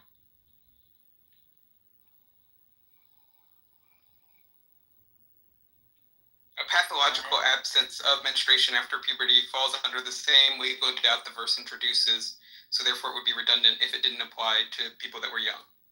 Blah, blah, blah. Okay, I asked the question, does Nisa indicate women or females? And it says good and very sharp question. The Arabic word Nisa, like in Surah An-Nisa, the women, primarily means women, forget the not, specifically adult females. Nisa refers to mature females, typically those who are past childhood and puberty. It does not usually refer to young girls, sigar, or to female children, banat. Those are the Arabic words. So it is within. Hold on. In classical Arabic, and especially in the Quranic language, Nisa carries the connotation of full womanhood, meaning emotional, physical, and social maturity. So to summarize, Nisa is equal to women, in brackets, adult females. It does not automatically include prepubescent girls or female children. Now, the reason why it uses the word usually and automatically is because of Muslim commentaries on the word Nisa in 65:4, which is a mistake. So that is part of the problem, which we have to take into consideration when considering ChatGPT answers. But let's just be clear here. So the point is, you're saying that the lexical range of this word excludes underage girls. Now, none of the early sources agree with you. The lexicons, the modern lexicons, none of them agree with you. The non-Muslim, the allegedly non-Muslim, I don't think they actually are, exegetes that you linked us to, they don't agree with you. So it's just based off of your understanding of 7th century, 8th century, 9th century Arabic set against speakers of the language in that time and place and the consensus of them, right? Yeah, so they erred. I mean, they're human beings, they're not God. I do not idolize them. I do not bow before them. I do not consider them as beyond error in this or in any other cases. Other verses, they have made errors. Some of them may be recognized scholars of repute, but they're human beings. Human beings make mistakes, so they erred on this. Okay, but can you help us? Can you help us understand why we should trust your understanding of the meaning of the word? Why should we go with you as opposed to the speakers at the time and place, the uniform consensus of them, and the modern lexicographers? Well, modern lexicographers? Yes, because for instance, one of the sources that we referenced earlier was the Lane's lexicon, which doesn't list an age restriction on the word.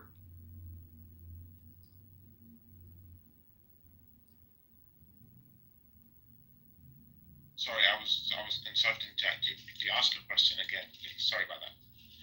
No, just the question is, what evidence do you have for us that the semantic range excludes it, other than your opinion set against all of the earliest and most authoritative sources? Andrew, a bitch. Andrew, you a bitch. Who's that? Okay. I'll let them watch. That's the angel of love. Okay. So, why should you go with me saying that women can mean female? That's essentially what you're asking. Well, in the language... Well, no, but you're translating an Arab word. And so I'm asking this word, whether or not it actually has a semantic range that excludes underaged. That question is really going to be up to what is the historical evidence that we have about how that word was used at the time. Now, I think the earliest sources, which are people that are exegeting the passage and saying what it means based off of their reading of the passage and based off of their linguistic understanding, that's going to be more authoritative than a motivated 21st century exegete standing against the consensus of such speakers. Yeah, you can, you're suggesting that, but the point is that they focused on those who have not yet menstruated. Right? First of all, they introduced the word yet to make it amenable to refer to prepubescent girls who are waiting for their periods to stop. So that's one thing. Secondly, there were the vast majority, in fact, all of them were male. None of them were women. They were all men, not even male, that would be more precise. They were men. And, thirdly, the verse doesn't say women who have not menstruated. It says those who have not menstruated. So you have to make a link.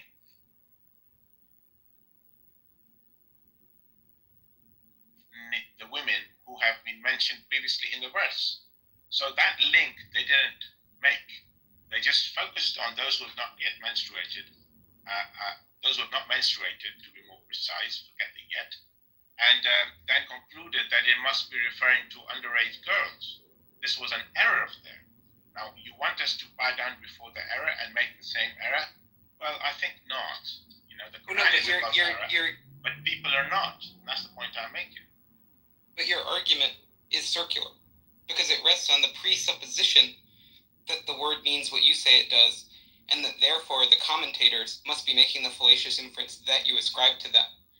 But the point is that the commentators are the speakers of the language. They speak the language of that time when the words had the connotations that they did. And they had the full context about how this passage had always been understood. And these are independent commentaries, right? And so it would be bizarre to suppose that a modern speaker, based off of his assumptions about what the word means, can correct the speakers at the time, the uniform consensus of them, as to what the words on the page meant. And the arguments that they present for their reading are diverse. The arguments they present don't rest on just one or two assumptions. But your point is that it should be an impossible reading based on the language. And they would know that if it was impossible based off of the semantic range of the word, the commentators would know that because they speak the language. But they don't think that. They think it's an admissible reading, and then they make an argument for the reading. Okay, so you're arguing for us blindly accepting, or to a large extent, blindly accepting what the scholars have written. But like I said, they made grammatical mistakes on other verses that I'm aware of. And in fact, they dispute some issues amongst themselves. For example, Ar-Razi, who was a well-known commentator, he gave about 6 or 7, maybe 5 arguments against the substitution theory of Jesus Christ being substituted by another person on the cross. And he argued and demonstrated how absurd that interpretation was. So grammatically, and the point has been argued grammatically as well, because no third person has been mentioned in the verse as being substituted for Jesus. So I'm just making a reference to that just to illustrate that they make grammatical errors. They're commentators, they know the language, but they have erred in interpretation on some matters. So when we have scholars who have appealed to the language and the wording of the verse to interpret it as referring to women with primary amenorrhea or similar condition, then why should we not agree with them when logic and reason and the wording of the verse is on their side? Now, as regards women, nisa and inath, the words are present in the Arabic language. Now, if, for example, someone says to women folk, that might include girls, or girls, someone can say girls, and that might be referring to young ladies or even older ladies. But just as a distinction, it's a kind of metaphorical usage. But when you're talking about a book which is using precise language and never uses the word female when talking about marriage or divorce or related matters, then we should learn from that, get the drift and realize that actually it is using precise words, not loose language. I mean, first, I don't start out with the presupposition that the Quran is reliable, that any of the language in it is precise. I mean, I think it has lots of contradictions and historical inaccuracies and anachronisms. So I'm not particularly persuaded by that argument. I mean, second point, basically, I think if you're going to make an argument against all the early sources that attest to Aisha's age from silence in the Quran, and then the way you're doing that is by imposing your own opinion about the semantic range of a word in the Quran, and then acting surprised that the Quran used the wrong word with the wrong meaning, and then saying that if the Quran had done so, then it would make no sense for Aisha to be below this age. The whole argument is presuppositional, it's highly implausible, it goes against all of the historical authorities that we could point to actually arbitrate the dispute. Well, for a start, I didn't suggest that the Quran is using, I can't remember now the word that you used, but I'm saying the wording is precise. And I'm not, saying that the wording is not precise. I'm saying the wording is precise. And to the point, it uses the word nisa, doesn't use inath, and it's throughout the Quran. Whenever it uses the word females in the Quran as well. It's not as though it restricts itself to using the word nisa for adult females and young females. No, it doesn't. In certain contexts where the appropriate word is female, it uses the word female, not women. So when it makes that distinction within the book, why must we be so hung up about the word nisa having, as you were saying, a range of meanings, or maybe a bit fluid? Actually, it can be fluid, like I said, when it's metaphorical. But when it's being specific, it's not saying women folk, because sometimes, like I said, people use that word to refer to young females as well, in English at least. But, it's precise. So you can argue about the hadith, and the hadith I accept is there according to the Quran. If they're not according to the Quran, I don't accept it. I accept a lot of Bukhari and I reject some of it, and the age of Aisha is one of those matters which I do not accept because it is not consistent with the Quran for a start. Okay, but what we're going based off of is not based off of a presupposition that the Quran is correct, right? And that therefore, if the Quran said something that was inconsistent with the way Muhammad lived his life, that therefore Muhammad must not have lived his life that way. We reject that premise, which makes this whole argument sort of a side issue. Second is, if we were going to interpret the Quran and we're going to interpret that language correctly, then we should actually see the people that speak the idiom in the first and second Islamic centuries, all the classical dictionaries, all the classical commentaries, the most authoritative sources, the uniform consensus of them. That is how we define the semantic range. And the basic idea that all those sources tell us is that the word basically roughly means anyone who is not a man, anyone who lacks manhood. And then if you want to restrict it based on age, you do so contextually, but it's not inherent to the meaning of the word. It's not even an analogical usage of the word. Just you can limit the range by context. And that's clearly true. Where it's just like, it's a similar sort of thing where if someone made this argument, and I think you actually bring up a good example for making my point, which is just the English word girls. It connotes, in many typical cases, it connotes that you're referring to like a underage woman, right? Underage female. But you can use it very, very commonly and in so many different contexts to refer to any woman. You know, the girls went out for coffee today, you know, and that could be referring to a group of young adult women. It could be referring to middle-aged women. It could be even referring to elderly women. And that's within the semantic range of the word in English. And then if we put it specifically in a context where the most natural reading based on the passage is that there's three categories of people. The people who have menstruated, the people who have not yet menstruated, people who are too old to menstruate, right? If you're dividing into those three categories, the most logical reading of the word is referring to girls in the second. Okay, so I would recommend that you ask ChatGPT about the difference between lam and lamma. So you can put the English, the English alphabet. I'll put them in room chat. Ask for the difference between lam and lamma. In fact, anyone here can ask ChatGPT these questions about nisa and untha, whether there's any difference between them. And you are saying, when we say boys, we may be referring to men. I accept that, but it's in a certain context and it's a metaphorical usage. It's not a precise usage. But, we make a distinction between boys and men when we say, let's separate the men from the boys. Again, we make a distinction between men and boys. And actually, even in that, then we're using it in a metaphorical sense, as between those who are truly grown up and those who are still more or less kids in some way. But ask ChatGPT these questions. Ask it on 65. I know it isn't always accurate. I know ChatGPT has its limitations. Well, and it's contradicting you. It's contradicting you every time I'm asking it. So the way it's going to respond to you, I think, is going to depend on the past history of chats that you have with it.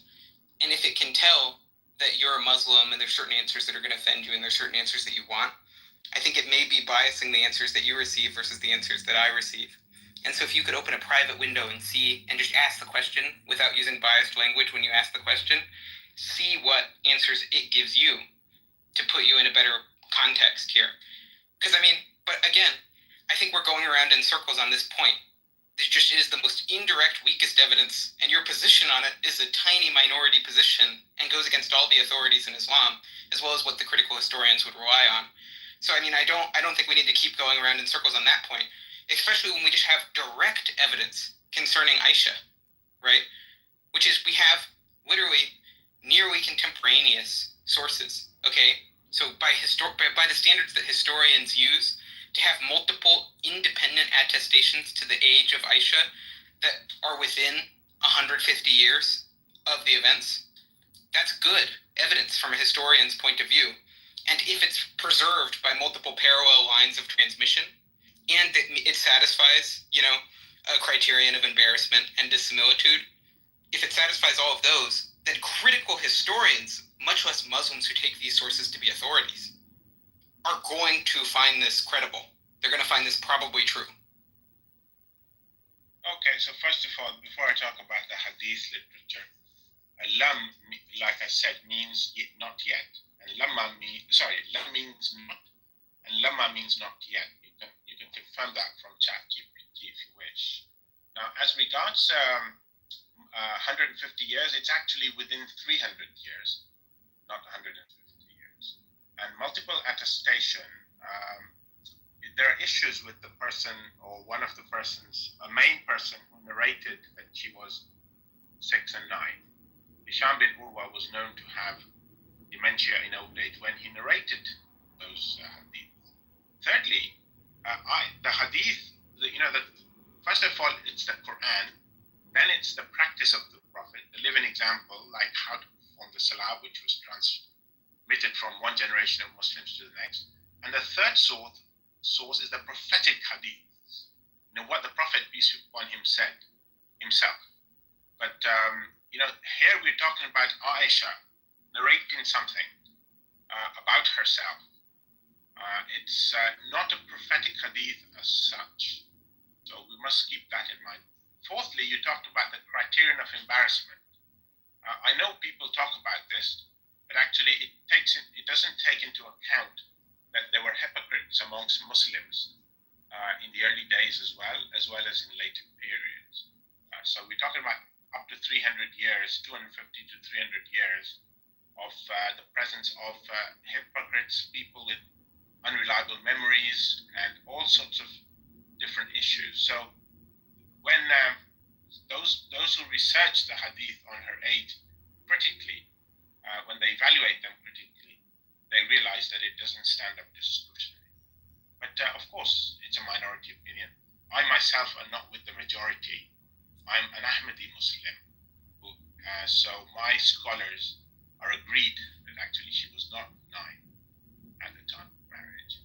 And 65.4, they interpret it, they understand it the way I understand. I have explained that it's not referring to underage girls, but it's referring to adult females. Okay, here's what I'm getting. So here are the sources we have for it, based on just critical historian, the rubric they would use to judge the reliability of the sources. So first is we have basically the chronicles, and those go back within 150 years. So there's one that's 135 years out from the events is the first one. That basically they're transparent about the chain of transmission, and there are multiple attestation, which is you have 2 distinct geographic schools, and they're completely matching the core hadith narrative. Then you actually have the core hadith, and the first of those is 210 years after the event, so not 300. And it's highly transparent about the chain of transmission. And it has up to 8 independent sources. And there's just a ton of internal coherence to the narrative. And then all the stuff with the tafsir gloss, that goes back as early as 30 years, then 300 years as the latest that's relevant. And that, it doesn't directly confirm, but basically it gives logical coherence to the explanation of the legal verses that you're citing. A number of different ones, not just the one that we just focused on. So if you looked at basically proximity to the events, independent corroboration, no early dissent whatsoever, okay, the least speculative reconstruction that you could do is 6-9. 6 when they married, 9 when they consummated.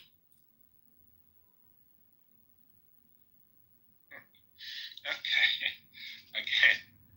I looked up ChatGPT as well on this issue. I've analyzed it before, but some time ago.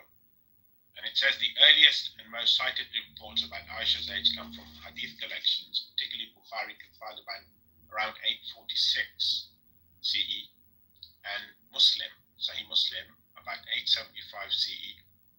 They are part of the 6 canonical Sunni hadith collections and considered to be the most authentic. And it narrates the hadith of Aisha in Bukhari. It said this narration is widely accepted amongst early Islamic scholars and became the standard version repeated by later scholars. And then timing, it says Bukhari was compiled about 200 years after the Prophet Muhammad's death, okay, in 632. So if it gives the compiled around 846, we're talking about 210 years, okay. I'm assuming these dates are right. Let's go with that. I said up to 300, 250 to 300, which is about right as well. But Bukhari specifically, maybe 210 years, it may be correct. Then it says early biographical work, Sirah literature, Sirat Rasulullah 768 CE, the earliest major biography of Muhammad on the peace and blessings. And then Ibn Ishaq's account does not explicitly state Aisha's age at marriage, but when reconstructed along other narrations, it implies a young age. So it doesn't suggest that she was 6 to 9, but it implies when reconstructed along with other narrations. Then it talks about other early commentators. And then the fourth section, it gives other early clues. It says Aisha's sister, Asma, was said to be 10 years older than Aisha. She died in 73 AH at 100 lunar years. That would imply Aisha was born 5 to 6 years before prophethood, making her about 15 to 18 years old at marriage, not 6. So it mentions various sources, including Bukhari, which were canonized and not accepted at first by Muslims, but it took some time before Bukhari and Muslim were accepted. And Jonathan Brown has done some research on this in his, I think when he was doing his PhD or something. I've read through and it was very boring. So yeah, that the clues from Asma, the sister of Aisha, the indication is that she was 15 to 18 years of marriage, not 6, and I accept that. I mean, what we have here, just so we're both on the same page, what you've just acknowledged is that within 2 centuries, okay, so basically 2.5 centuries is the dating that you're just acknowledging right there. And you're acknowledging that for multiple independent sources that are giving the 6 to 9. The earliest biographies that we have of the Prophet, where they're giving specific numbers independently of each other with no early dissension. And you're making speculative inferences to overturn that. I mean, I guess we can't keep going around in circles, but it doesn't stand to reason that that's true. Well, I have other arguments, apart from the age of her older sister. Aisha said she was a young girl when a certain surah was revealed about the splitting of the moon, Surah Qamar. And she was a young girl at that point. So, that was around the 5th year of prophethood. And if she was a young girl at that point, I think I'm getting the dates right. I looked into this many years ago. So that would mean that she was at least in her teens at the time of the marriage, because the migration to Medina, took place some 8 years after, and they didn't get married. So she would have been 14 at the time of the migration. And she took part in the Battle of Uhud. She had to be over 15 at that stage. So basically, when you put the evidence together, the age of 6 and 9 just withers away, and that, I accept as more valid. Yeah, I think that evidence is pitifully weak, but I think it's just like the other thing that you need to understand here is that when we're talking about the date these things were compiled, that's not the date that the earliest textual witnesses to the sayings would be from, because they're bringing together stuff that is actually transmitted just over time in a way that is transparent. They keep track of the mode of preservation of the sayings. And so if there's different channels and they're all being compiled into the sources that we have in the 9th century, then it shows that these things were widely circulated way before the editor abridged or annotated all of them. And so basically, if we want to figure out what was in circulation immediately, contemporaneously with the life of the Prophet, we don't infer that the date that these things were invented was the date when they were compiled. And basically the fact of multiple independent attestation from different channels, that's telling you this goes back really early, especially when you have the chain transparency that we have. Okay, you're saying pitifully weak, but I asked ChatGPT the question about a very important narrator who narrated the age of 6 and 9. My specific question was, how important is Hisham bin Urwa as regards the reports about the age of Aisha? The answer is, Hisham bin Urwa is extremely important. In fact, he's almost a central figure in the chain of transmission for the reports about Aisha's age of marriage. So it gives information about him, and I would suggest you look it up. It says that actually, this is any issues with Hisham's narrations. It says this is where it gets very interesting. In Medina, where he lived most of his life, Hisham was considered reliable by scholars like Malik ibn Anas. Later, after he moved to Iraq, particularly Kufa, some scholars like Malik, expressed concerns about the quality of Hisham's narrations after his relocation. They noted that after moving to Iraq, some of his narrations became odd or less precise. So, specific critiques, Imam Malik reportedly criticized Hisham's narration in Iraq as being less accurate, and Yahya ibn Ma'in, an important hadith critic, also said his Iraq narrations were not as strong. So basically, the problem with Hisham bin Urwa, on which relies the age of Aisha of 6 and 9, is that he had dementia in old age. And, it's not reliable. So that factor, when taken into account, and other indications that his sister was 10 years older, she died at a particular time, so therefore she was around 17, is more reliable.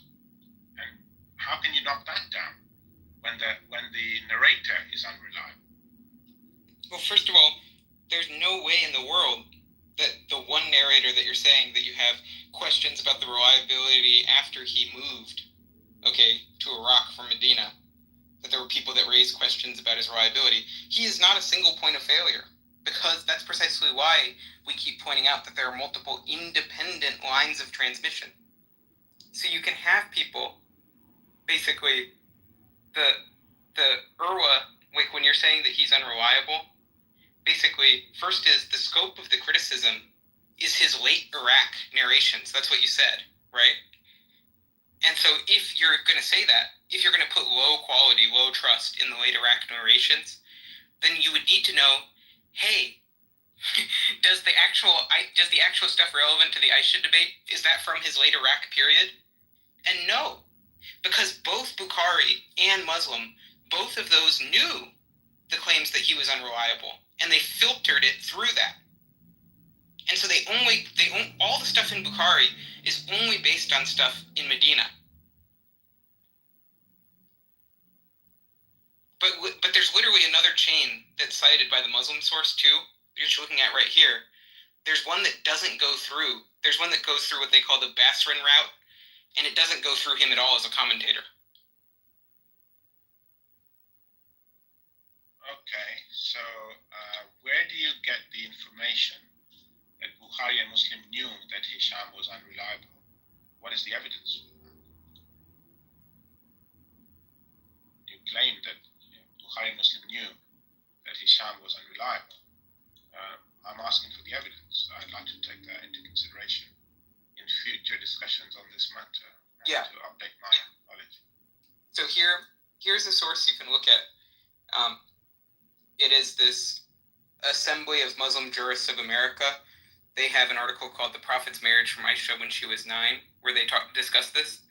And then here's another article where they're defending the reliability of Bukhari. But basically, think about it this way logically so you can understand too, which is basically, how do you know about the reports of his unreliability? How are those preserved and transmitted to you? It's the people that were raising questions about the veracity of his recollection, the people who were raising questions about that, they were raising it to the other people that would come later in the chain. And that was so those other people could include those caveats, so you could be able to grade as strong or weak. And so, the whole point of people raising questions, the reason why people would attack the quality or integrity of someone is so that later people can include caveats. Yeah, but scholars still differ on various matters on the reliability of hadith as to whether they are truly sahih or not. If they find information from other sources which indicate that a certain narrator, for example, there's a famous hadith, let me give another example, a famous hadith that kill whoever changes his faith, changes his religion. right? Now, this was according to some scholars reported by Ikrimah, who was a confirmed liar of the highest degree, right? Yet Bukhari included it in his narration. Now, you might say, well, that proves that apostates should be killed, and there are many Muslims who would agree with you.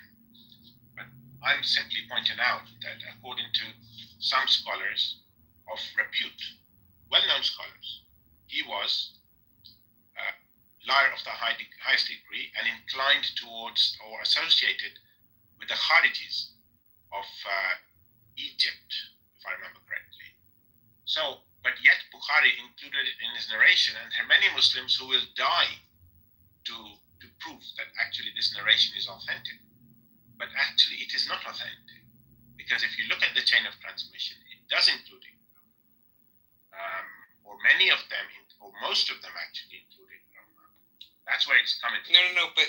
And he was known to be a liar. The same thing applies to Hisham. That wasn't even the... Let me finish, let me land. I won't be long, I promise.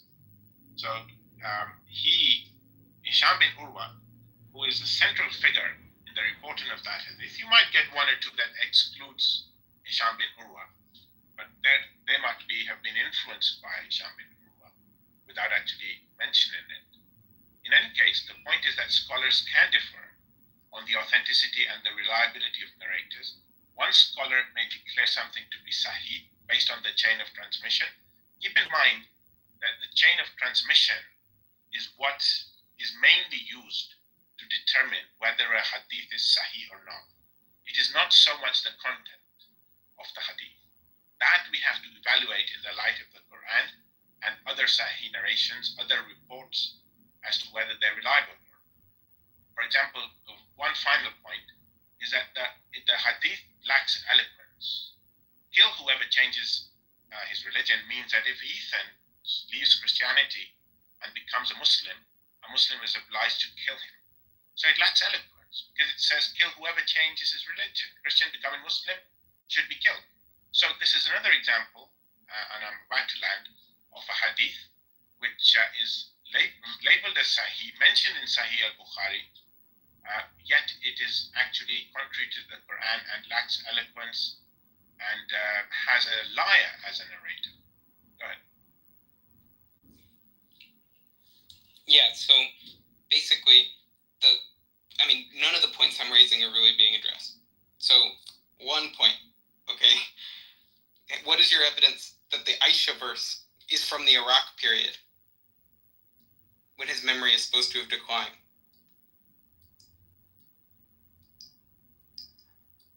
Again, I researched this some time ago. I will look into it and get back to you. Let me ask ChatGPT, my favorite source today.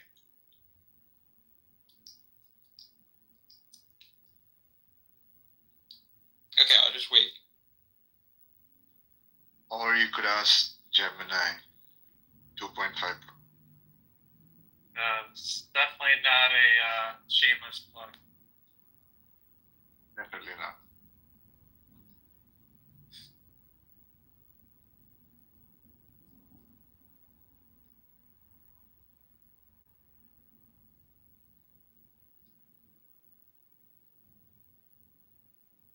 Okay, I've asked the question. It's going to take some time. Okay, well, here's what I got. Were the Aisha age hadiths taken from the late Iraq period? No, the two canonical blah, blah, blah, blah, blah, blah, run through students who heard decades before the move to Iraq. So I'm getting this person, and sorry, it's just a bunch of names that are impossible to pronounce. But basically, here's what it says. It says, none of the age 9 reports depend on the narrations that he gave in Baghdad during his last 8 years.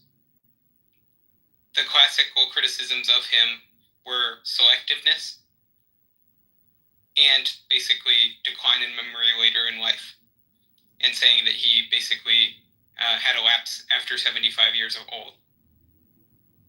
And basically he was classed in the early period. All the commentators thought he was extremely reliable. Okay, so you're accepting, based on ChatGPT answers probably, that there was a problem with his transmission in old age when he was in Iraq.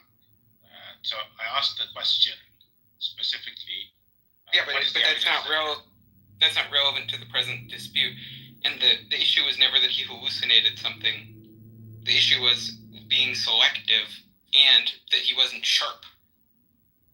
Okay, but those are basically, there was never any sign that he became confused. Okay, just his memory started failing. So he started remembering less, but not that he started hallucinating stuff that wasn't there. This is what those people say. And none of this is relevant because none of the quotes that the actual Bukhari depends on come from the Baghdad period. Really? Okay, let's look at my question and look at the answer, or part of the answer, which I got, because otherwise we'll be on the mic for ages. What is the evidence that reports about Aisha's age from Hisham bin Urwa are from when he was aged in Iraq? Excellent, you're pushing into very precise hadith criticism now. Let's go slowly and carefully because this is a high-level academic question. Okay? It says there is indirect circumstantial evidence from patterns in transmission and early scholar comments that raise suspicions. It talks about his age and that he spent his younger, strongest years in Medina and his old age in Iraq. Several early scholars said, I do not accept the narrations of Hisham transmitted by the people of Iraq. So Malik bin Anas, Imam Malik, who was himself a famous Medinan authority, said that, and he did not include his narrations transmitted by the people of Iraq. And he does not include the age of Aisha in his Muwatta, to my knowledge. And Yahya bin Ma'in, a major hadith critic, and others noted that Hisham's narrations in Iraq had oddities. They were not accusing him of fabrication, but they noticed changes or less precision in his hadith after he moved to Iraq. When you check who narrated the 698 from Hisham, you find mostly Iraqi narrators picked up this report from him, which indicates that he was in Iraq. Examples narrators include Abdurrahman bin Abi al-Zinad, an Iraqi transmitter, amongst others, and Hisham's famous narrations about Aisha's age became widespread mainly among Iraqi narrators. Very few Medina narrators report this from him, despite Hisham living there for decades. This suggests that the popular version of 698's narration probably spread in Iraq during Hisham's old age. And Muwatta of Malik, which is what I mentioned before, does not include the hadith about Aisha's age and marriage, despite Malik being a contemporary of Hisham. Other early Medinan hadith compilations are also silent, meaning that they did not quote him, even though, like we know, he was in Medina in his young age. So hadith critics say, and this is the logic from ChatGPT, if a narrator only transmits a key report late in life, or if that report is only spread by students from a particular place like Iraq where he later lived, then suspicion arises about whether the report is original or affected by later factors, memory decay, regional influence, etc. Conclusion is that Malik and others doubted the precision of Hisham's later narrations. The 6-9 tradition mainly spread through Iraqi students. Muwatta, early Medinan works like the Muwatta from Imam Malik do not record this hadith, and hadith scholars would view this pattern as cause for caution. So, there are reasons to question this narration. Well, no, but it is not factually true. My understanding is it is not factually true that the narration is from the Iraq period, that it depends on the Iraq period. And I'm just looking here, and what I'm looking at, and it doesn't really seem like even though you're priming ChatGPT with your wording of the prompt to tell you that is true, because you're just asking it for evidence that it was from the Baghdad period. So you're just biasing it. You're priming the pump with your phrasing of the question. Like when I'm just using a neutral phrasing, here's what I'm getting. The 6 and 9 report comes from Urwa's early Medina Mecca teaching years. Then I get, here is the chain in Bukhari. So it's Yusuf to Uyayna to Urwa to his father to Aisha. Okay, so then we look at the Urwa and we look at the Uyaina. Okay, now when would that next commentator in the chain, when could he have heard it? So this is the Bukhari chain. When could he have heard it from Urwa?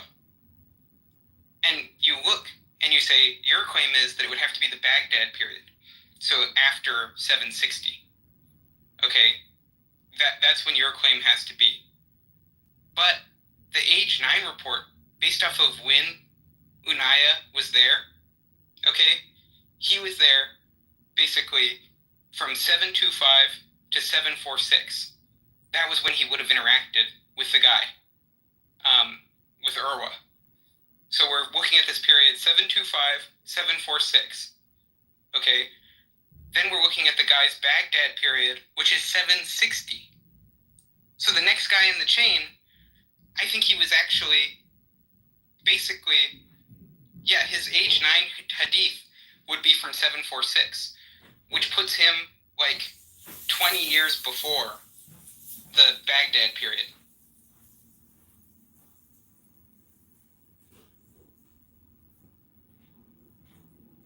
Well, you said I primed maybe ChatGPT by asking that question, which I thought was a very neutral question. What is the evidence? Seeking evidence. No, but you said, what is the evidence that, and then you're are from when he was aged in Iraq. And then the next question I asked was another precise question. Does Shamir was report on the age of Christ come from when he was in Medina? You're asking very carefully, let's answer precisely. It says the famous versions we have today, especially the widespread ones like in Bukhari, likely trace through his Iraqi period. And then it breaks it down. No, but you're just wait, can you listen to what I'm saying? Okay, and these are things you can just check. You could Google them even. Okay, which is, take this in Bukhari. Okay, for 5133 in Bukhari, we have a chain. Okay, so we have Yusuf. We have basically this guy Oyaina. Okay, Oyana. Okay, I think that's how you're supposed to say it. Then we have him going to Urwa. Okay, so the chain gets us to this guy specifically. So Oyaina. Okay, Oyaina.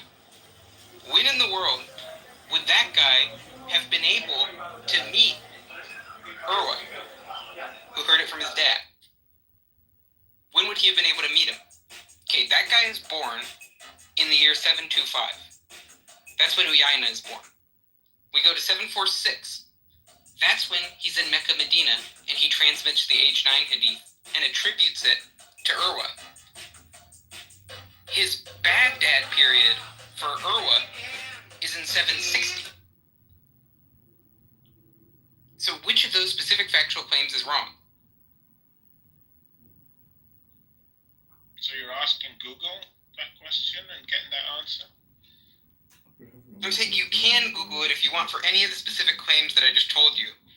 So we can go here, and I can look here. I'll give you the source. So first is we can go to Bukhari. That's the first step, okay? Which is Bukhari tells us the chain of transmission, right? And the chain of transmission that Bukhari tells us goes back before Yusuf. It goes to this guy, Oyana, okay, that guy. Then it goes from him to Urwa. You have a criticism of Urwa, which is just his memory became less reliable in his old age when he was above the age of 75. The first time that he arrived in Baghdad, basically, and the very late Baghdad period when the first criticism of him is made around 760. We know that Urwa, okay, in 750, his memory was praised. And in 746, that was when he transmitted the age 9 hadith.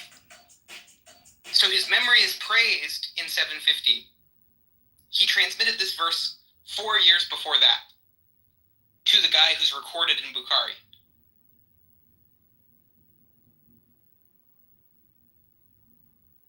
Okay, so again, we are, let's say comparing notes on what your research is and what my research is, I asked another question to ChatGPT. Is Uyayna connected with Hisham bin Urwa and his report on Aisha's age? No, Uyayna ibn Abdurrahman is not directly in the most famous chains where Hisham bin Urwa reports Aisha's age at marriages 6 and 9. It's saying it's not. It's not one of Hisham's narrators for this report. So it looks like we're getting conflicting information. Okay, are you using O3? So if you go to your ChatGPT, if you're using your ChatGPT, look at the top left corner. There's a version of it that can actually do research, so it can actually go look at sources. And so if you click on the top panel and you drop down to O3, ask your questions there. And then I think you'll get better answers than you've been getting, because you're probably just using 4.0 or something like that right now. I don't know. I'm using the free version. So. Oh, okay. Well, then that's the problem. Yeah, that's probably the problem. Which version are you using? Yeah, I have the Pro subscription. So here. But I mean, we can just go look at it yourself.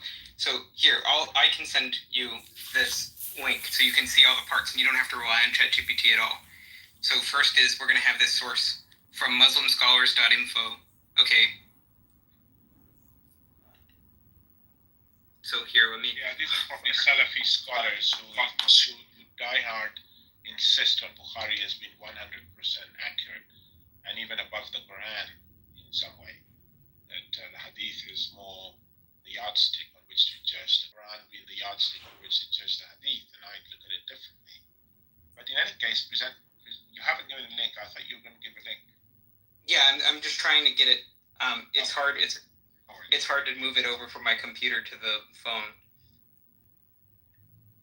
Right. Why don't you use Club Deck? I never have downloaded it or anything, but yeah, it might be good. Yeah, Club Deck is easy to present links with. So that's why. Well, one of the reasons I prefer Club Deck, even though it has its glitches and whatnot. I have to leave a room every now and then otherwise there's some sort of lag or something. When I press the mic, it doesn't always immediately turn on or off. Oh, Sasha is here. How you doing? I'm doing okay. Cool.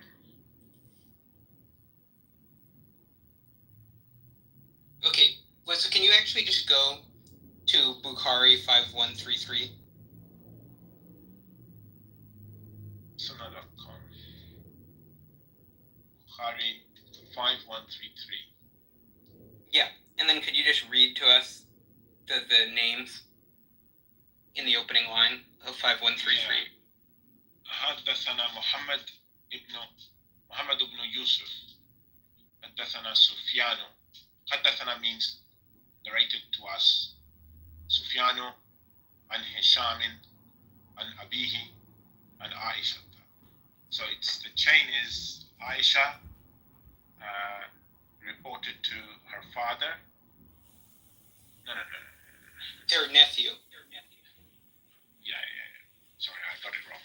So it was narrated by Muhammad bin Yusuf that Sufyan narrated from Hisham, from his father, so Hisham's father, from Aisha,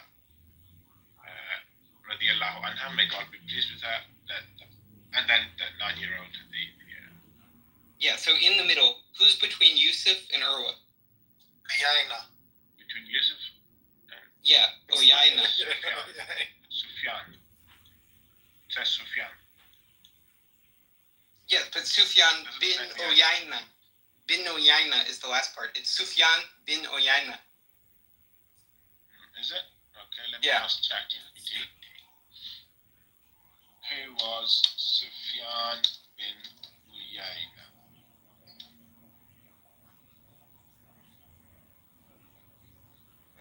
Sufyan bin Uyayna.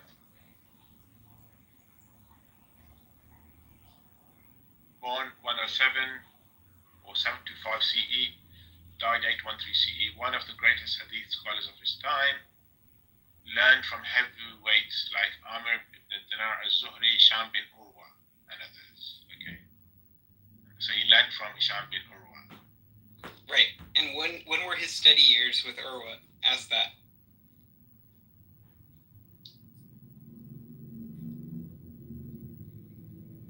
So he was one of Hisham's students, it says. Right, and the years when he studied with Urwa, when were those?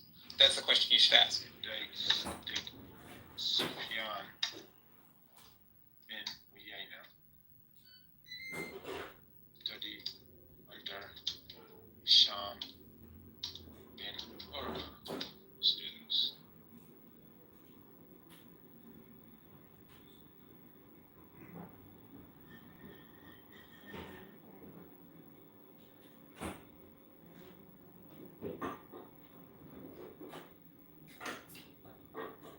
Says Hisham bin Urwa was about 46 years old than Sufyan bin Uyayna.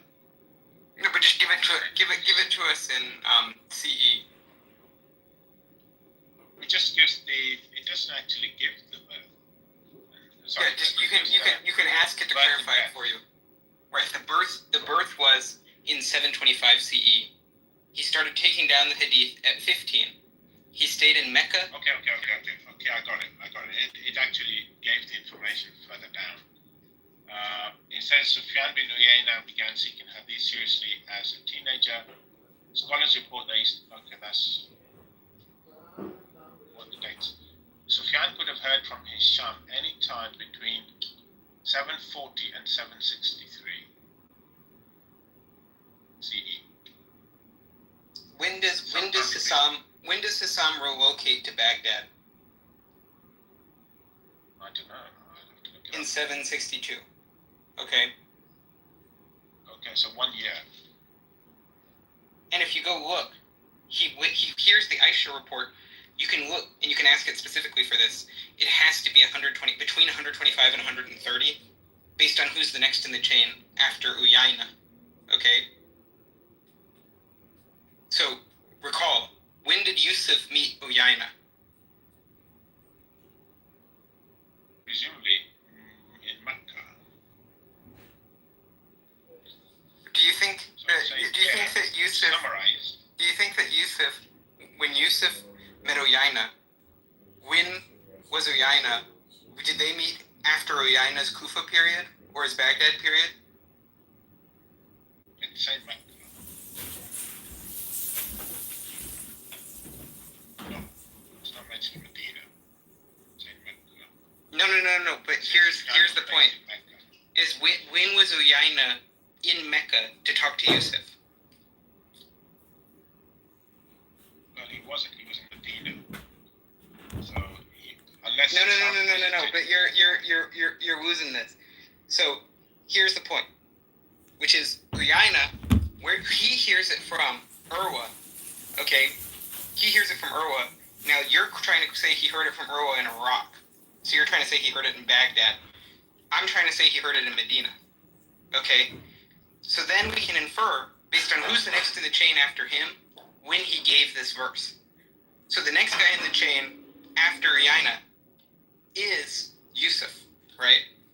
So then we can infer the date based off of when in the world would Uyayna have interacted with Yusuf.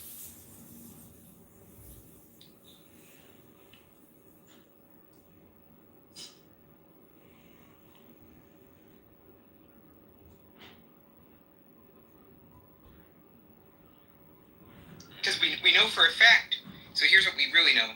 We know for a fact that Uyayna studied extensively with Urwa in Mecca and Medina around 745.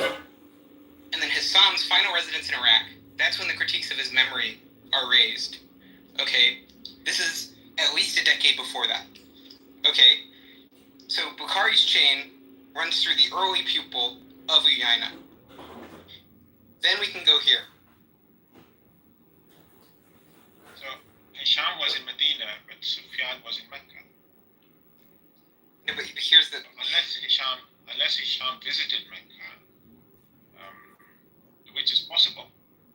It's possible. I'm not saying it's impossible. No, but both of them, we know they were both in Mecca and Medina throughout that period. They were visiting back and forth all the time. Hisham was in Medina and Sufyan was based in Mecca. But yeah, it's possible they met. No, he was studying. No, you can just ask. Did he start studying in 745 with Urwa? Yeah, Sufyan. Because basically, the first Meccan studies that happened were during Hajj seasons. Okay?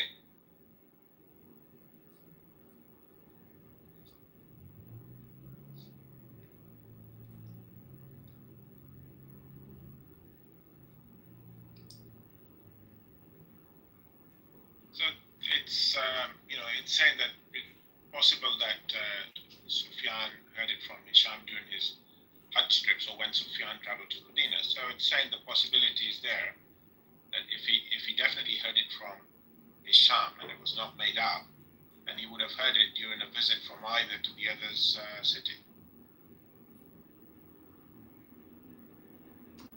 I just want you to ask this question.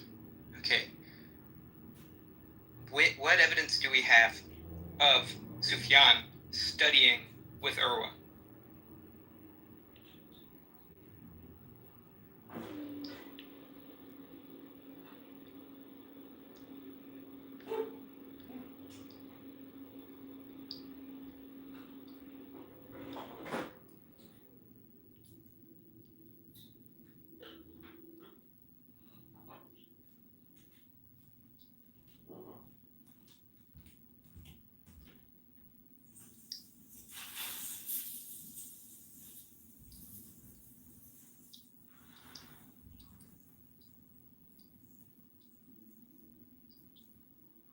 Have you gotten an answer yet? Yeah, I'm getting it. Just some back end. So summary, while there is no single detailed report explicitly saying Sufyan studied under Hisham at this specific moment, the strong evidence comes from a combination of his direct narrations, biographical reports, and scholarly endorsements. Thus, Sufyan ibn Unays' connection with Hisham bin Urwa is firmly established, through these indirect and direct historical sources. That's the summary. What? What was the question you asked? The question that you asked me to ask. What evidence? Yeah, wait, no, can you just read what you wrote? Wait, no, could you read what you wrote? Yeah, what evidence do we have of Sufyan studying with Urwa? And then, okay, now read the answer that you just read. Okay. You want me to read the summary again? You can read the summary if you want. Or if you just read the answer starting from the beginning, that would be the most helpful. Yeah. Great question. Direct and indirect evidence. Sufyan bin Uyayna studied under Hisham bin Urwa. Direct evidence, chain of transmission, and hadith collections. So Sufyan is directly linked to Hisham in hadith chains. Sufyan narrates from Hisham in these chains, which implies a teacher-student relationship. In the classical hadith collections such as Bukhari and Muslim, Sufyan is listed as one of the narrators of hadith. It's transmitted from Hisham bin Urwa. So he's just using the same hadith, such as the age of Aisha, to imply a teacher-student relationship. Okay, here's what I'm getting. Because we keep getting completely different responses in a way that's bizarre. I'm getting biographers state explicitly that Sufyan's lessons came in Medina. So this is what I'm getting. His Sufyan's lessons from Hisham happened in Mecca, Medina, phrase quoted in manuals. I copied hadith from Hisham while I was in Mecca. So it's attributing the quote directly to Sufyan. And then there's no record of him traveling to Iraq. Historians list the few places Sufyan visited: Yemen once, Egypt once, Iraq is never named. His own students note Iraqis came to him in Hajj.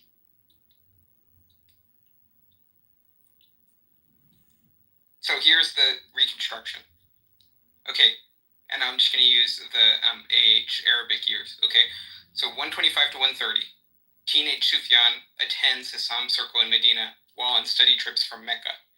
145 to 146. Old Hassam finally settles in Kufa, Baghdad. Memory begins to slip. 160 to 170. Adult Sufyan teaches Aisha report to student Yusuf during Hajj sessions. 198 to 814 CE. Sufyan dies in Mecca, having never relocated to Iraq.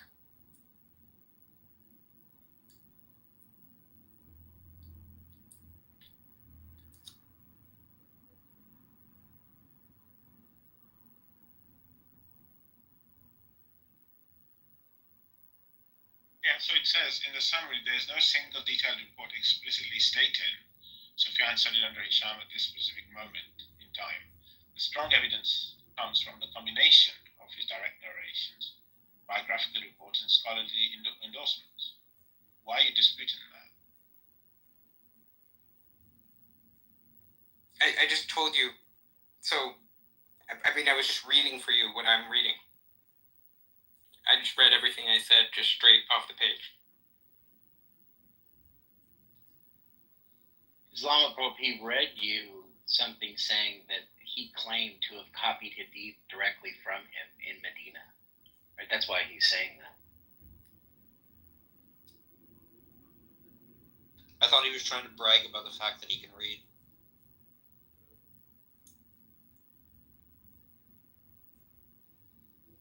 Maybe you could just recap it, Ethan. The reason that we've gone down this rabbit hole is because he's claiming that the information was from this senile guy that directly was wrong, but you've shown him that the information that came from the chain was reliable, right? That's what you've been basically Right, I mean, just so we can zoom out to really big picture here, because we have gotten in the weeds, which is the big picture detail here is we have this in Bukhari and Muslim through multiple independent chains, some of which don't go through Urwa at all.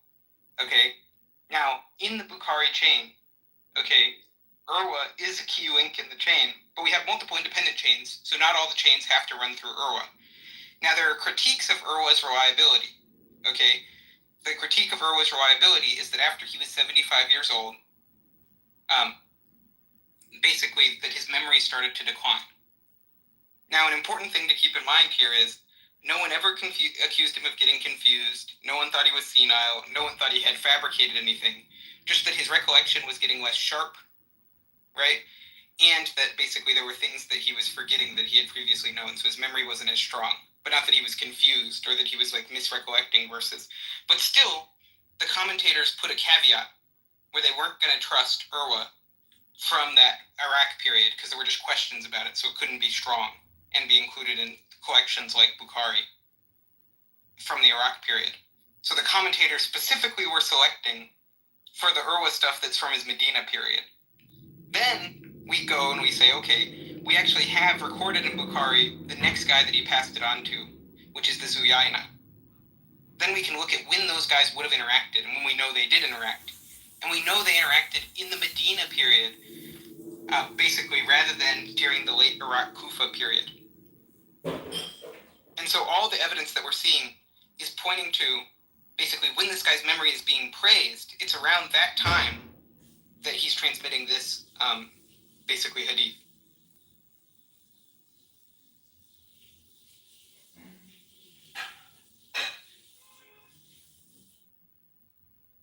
The question you have to ask yourself is, what did Bukhari know and when did he know it? I thought it was Are You Feeling Lucky, Punk? Is this all to serve the greater, the whole, like, whether or not they could be trusted as sources? Right, because what we're talking about right now is Bukhari is like 200 years after the events. But Bukhari tells us all his sources. Okay, so we can retrace when these sayings would come from and who they're coming from. And so the claim is that along multiple independent lines of transmission like this, from people who are just attested, because Bukhari, the reason why Bukhari is held in such high regard, the reason why he's saying there are people that hold it higher than the Quran, is because Bukhari was so good about only using the best sources and documenting who his sources were. And so that compilation, the compilation in Bukhari, basically, this is stuff that's really, really good. Because basically, like, the reason why people like Urwa is because all the guys that were meeting Urwa were like, wow, this guy's a memorization genius. He basically has a photographic memory. And so we have that, but for multiple different lines. So there's not one single point of failure. Getting this verse back to literally Aisha's nephew. Right. And then what essentially Lamaprop is trying to do is he's trying to say, but at some point he got like dementia, and that's when he said that she was 9. Right? That's like his claim. Right, but the entire reason gone back and shown him that it's not that it's right, because the entire reason was transmitted before he was even if you said he had dementia, it was transmitted before, because there's chains that go back and you can see the chain. And the other thing we can do is we can see from these chains of transmission, we can see, first of all, obviously we can see that this was during the Medina period. But the second thing is that we know that Bukhari knew about these concerns that were raised about Urwa. And Bukhari, his entire thing is hadith criticism. That's the whole point of this compilation. So Bukhari, the compilation, is based off of really high standards for hadith criticism. And everybody knew the criticisms of Urwa from his Iraq period. Which is why just even the inclusion in the text shows you that you have attestation from the Medina period. I think you should become a Salafist advocate because you're presenting the Salafist position on hadith criticism. Like I said, you're overemphasizing Bukhari's reliability and becoming an advocate for Salafi Islam. But couldn't that be oppositely made about you? Right? You're merely saying that Bukhari, when I don't like what he has to say, I think he's unreliable, right? For some unknown reason. I don't like Bukhari. I think he's unreliable. No, those are not my words. Those are words you're putting into my. No, I think that's what's been implied. I don't think you've said it. I think that's what's been implied. On the main, I accept a lot from Bukhari, a lot, but there are some which are problematic, and I mentioned one problematic one previously, the hadith which says, kill whoever changes his religion.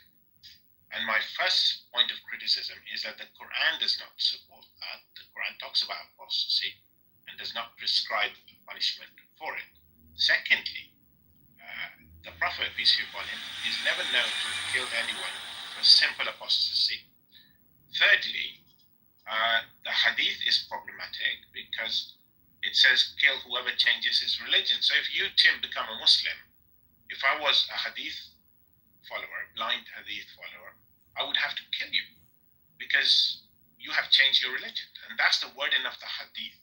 But Bukhari included it, even though it is absurd in its wording. It is problematic maybe here's the thing that we could conclude. Maybe the Prophet said something ineloquent. Kill whoever. No. We will not say he said something. No, but we will say that as the atheists that are just going based on the historical sources. The atheist, kill whoever changes the atheist, the Christian, is so problematic. The atheist, the Christian, the critical historian, okay, the Jew, okay, everybody, the Hindu, when we're looking at it, right? When I, the Christian, am looking at it, I'm going to approach it from the perspective of what does the historical evidence tell me, not from the presupposition, well, if Muhammad said it, it must have been perfectly eloquent. The other thing too is like when you're saying you accept some of the things that Bukhari says and some of the things that don't, right? Presumably that's because you have some like evidence that would go against believing what Bukhari said. And so what Ethan has been attempting to do for the last 45 minutes is to show you that your idea that the reason that that it's not true that he had sex with a 9-year-old because this guy was senile by the time that was transmitted, He's given you reasonable evidence to show that that information was transmitted before he could have been senile, right? And so it would like lower your reasons to believe that that particular hadith is not sahih, right? Or not sahih. It would make it so it is sahih, right? So you can't just arbitrarily decide to not accept Bukhari for unknown reasons, right? If you have a decent reason to believe that it's true, then you ought to believe it, because you said that you do accept his hadiths, provided there's good reason to believe them. No, what I said was it's not based on this, that, or the other reason, unknown reasons. I specified my reasoning. My reasoning is that in my faith, the Quran is first. The Quran comes first and foremost. It is the word of God. Bukhari is not God. His word is not the word of God. So it's not even the word of the Prophet. It's a report coming, going down the chain over 200 to 300 years, depending upon which book it is and when he wrote it. There are reasons for that, questioning Bukhari as a Muslim, but not questioning the Quran. So I presented that for both these examples that I've given. For the age of Aisha, I presented my reasoning. It's not unknown reasoning as you falsely alleged him. I presented my reasoning very succinctly that the Quran comes first, because as a Muslim, I believe it is the word of God. It is reliable. It is trustworthy. It is precise in its language. It does not lack eloquence. The hadith in some cases has problems. And if the Quran does not support a hadith, however much the Salafist or the Christian anti-Islamic apologist or polemicist might want it to be, if it does not tally with where does it say the Quran doesn't say anything is silent, right? The Quran is silent about whether he had sex with a 9-year-old, right? We don't have anything in the Quran that says he did or he didn't, right? So to say something like the Quran doesn't agree with the Quran is not possible, because it doesn't report him having sex with Naisha. That's an outside report, right? So to say, well, can't believe this because it's not in the Quran, it's like saying, well, we didn't have a report that the sun was going to came up last Tuesday at 9 a.m., so therefore it didn't happen, right? You're just making like basically an argument from silence if you're talking about the Quran. Okay, I was having a discourse with Ethan, and my argument perhaps Please can stop. I You've don't been know. folded like a cheap chair. Okay, it's over. Just stop. Stop wasting Ethan's time with your nonsense, please. Okay, end the discussion because you think that. Look, ChatGPT 3 has not done you well. Okay, he just gave you a ridiculous amount of his time. It's boring. It's over. You've been folded like a cheap chair. Well, Game over. Bye bye. Islamo, you do now concede that the chain of narration, which you called into question, you did so erroneously. Do you concede that much at least? No, I said most of them are from Iraqi narrators. Most of them. I didn't say all of them were. So my point still stands. In most cases, they are. But to answer to Tim, if you don't mind, that's just a lot. But Bukhari 5133 that we just said, that's like one of the main ones, right? And we just saw that it went through Urwa in the Medina period. Again, you're not letting me speak. Let me respond to Tim first, and I'll come to Ethan. So Tim, first of all, you said the Quran is silent on the age of the Prophet's marriage to Aisha on her age. It does not directly mention it, but we have reasons, strong reasoning, to show that marriage is with a woman, an adult female, not a prepubescent girl. So there's strong reasoning for that. I've presented you the fact that whenever the Quran talks about marriage and divorce, it uses the word woman, not female in general.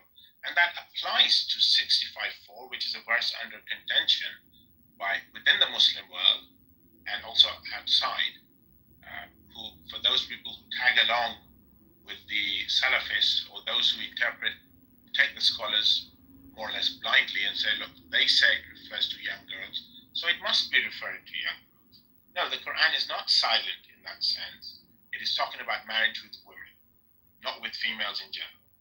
So that, I suppose, answers Tim's point. Now back to the Urwa, Hisham bin Urwa, which Ethan took the pains to ask ChatGPT and maybe consult muslimscholars.net or whatever site you refer to, Ethan. They are Salafist scholars, and they will highlight whatever, there's a battle within the Muslim world as regards these hadith. And they're highlighting certain things, and the opposite group is highlighting the other things, or some other things. So there is a debate within the Muslim world on this, as regards the authenticity of that narrations. And the Iraqi transmission, or most of them being from Iraq, is a point that I mentioned. Now you have highlighted that those few, or perhaps one, or maybe one or two others, maybe more even, where there is no issue with the Iraqi transmission. And that doesn't mean that these hadiths are necessarily correct. Like, we're talking about over 2 centuries afterwards. So, for me, the Quran is first and foremost. I apply it in other aspects of Islamic jurisprudence, including apostasy, which is an example that I gave to illustrate the point. Now, if you want to tag along with the Salafists or those who think alike, you're welcome to do that, but it won't affect me, because for me the Quran is first and foremost.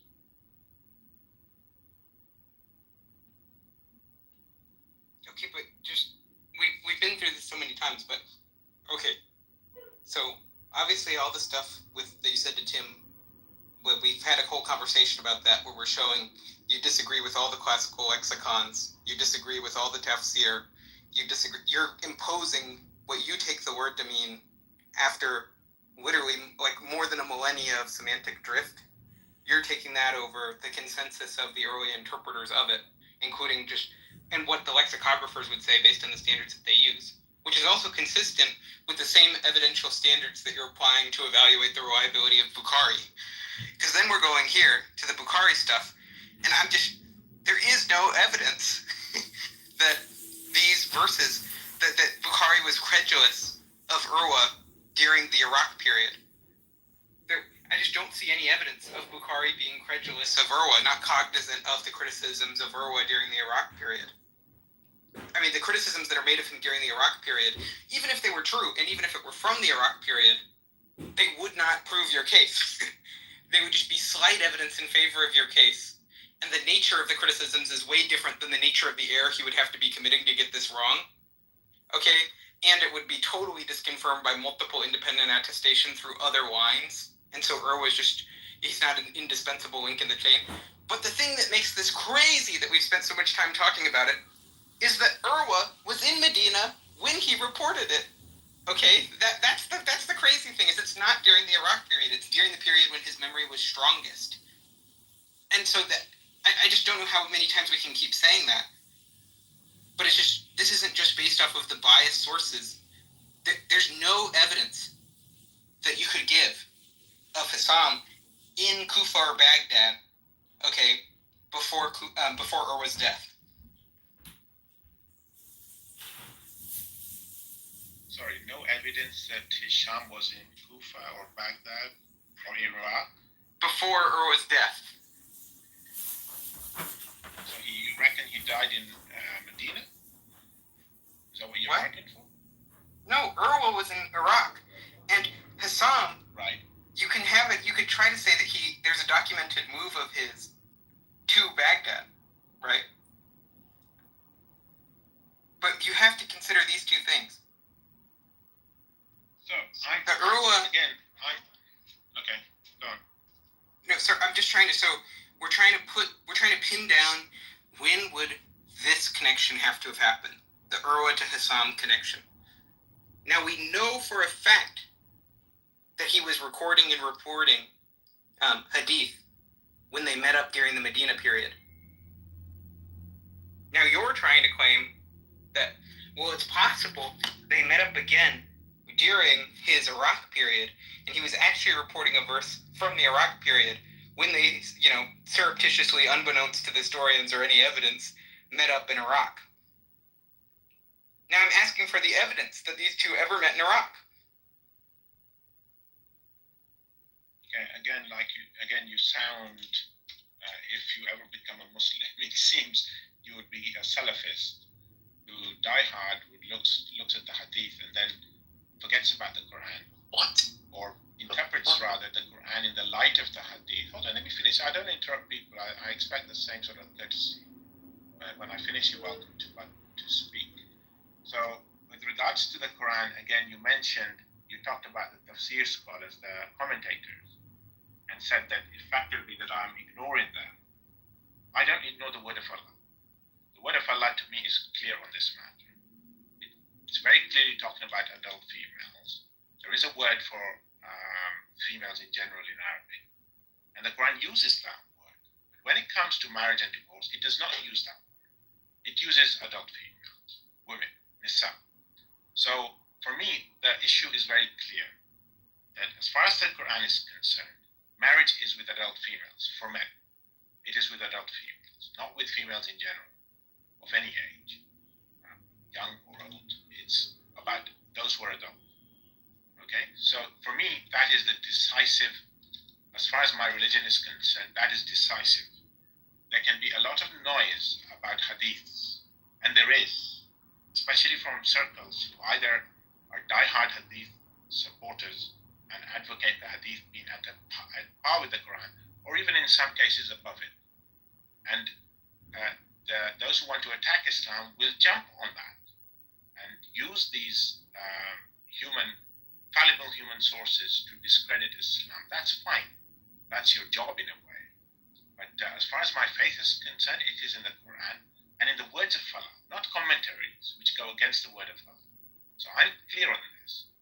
Marriage and divorce, you can check verse after verse. Do a search for marriage verses. Ask what nisa means in these verses. And you'll find that they're talking about adult females. So for me, the matter is decisive. I do not accept those hadiths on the age of Aisha because they are contrary to the Quran. That's my starting point. The rest of the analysis, okay, let's engage in a discussion on it, if you really want to have a discussion. Why did you call it This is the Muslim equivalent of Protestantism. Like, this is Protestant level exegesis. Where it's outside of the. So, first is we're completely going against all the lexicographic evidence we would have about the meaning of the verse. It wouldn't even be a logical implication of the verse that what happened was impossible. So we're going against all the authoritative commentaries on it based on the best evidence we have about what it meant. Even if you were right, it wouldn't imply that these events hadn't happened. And we're using that to dismiss lots of multiply attested independent lines of transmission with a lot of source transparency with reliable sources. Okay, that directly attest to the events specifically and that satisfy all the historical criteria that we would use. This is literally Islamic Protestantism. Well, it does seem interesting though, because it seems like you could be equivocating on what you mean by adult female, right? Like, because I would just take that, if you look at like sort of jurisprudence within the Islamic world, that just means all you had to do was menstruate. Right, but you could menstruate at 9 and not be an adult, right? It's not a sufficient condition to menstruate and therefore you're a woman. But if you're taking it something like, well, let's say she menstruated, so she's therefore a woman, right? That would just be like a weird way to put that because nobody thinks that just because you menstruate that therefore you're a woman and you're capable of having sex and being married, right? But if that's what you're going to say, that's what the Quran is saying. We would just have to be having a new dispute.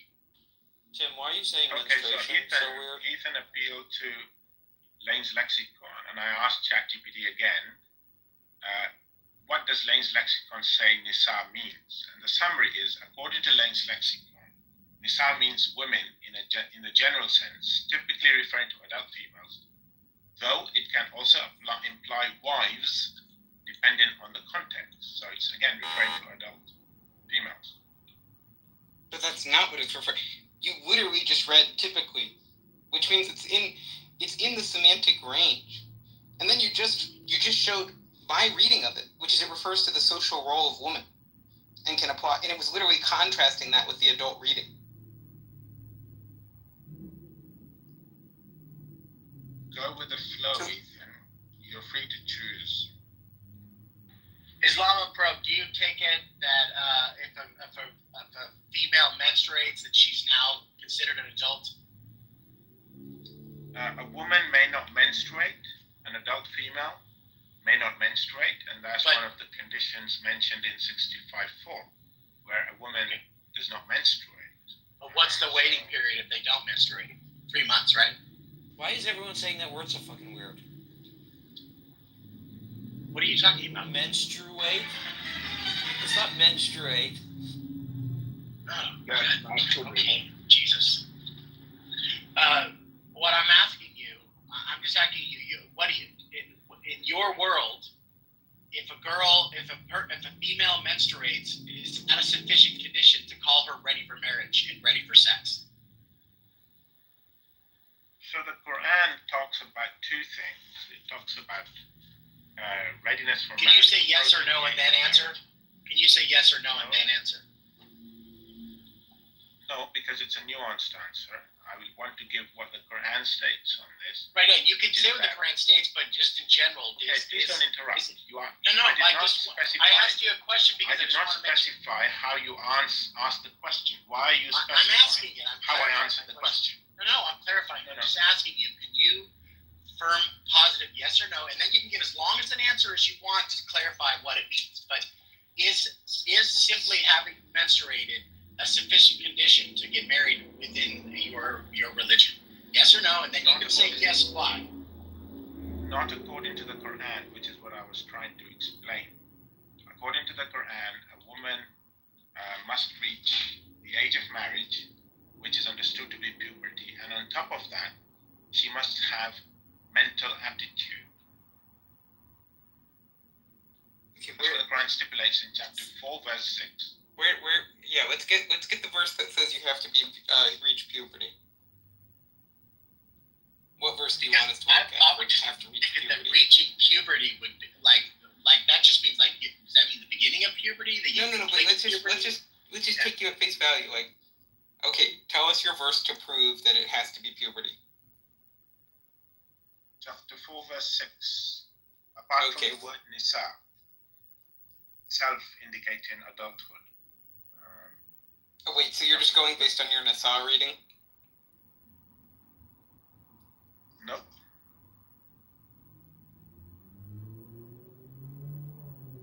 What is the evidence that the marriageable age is puberty that's in the text?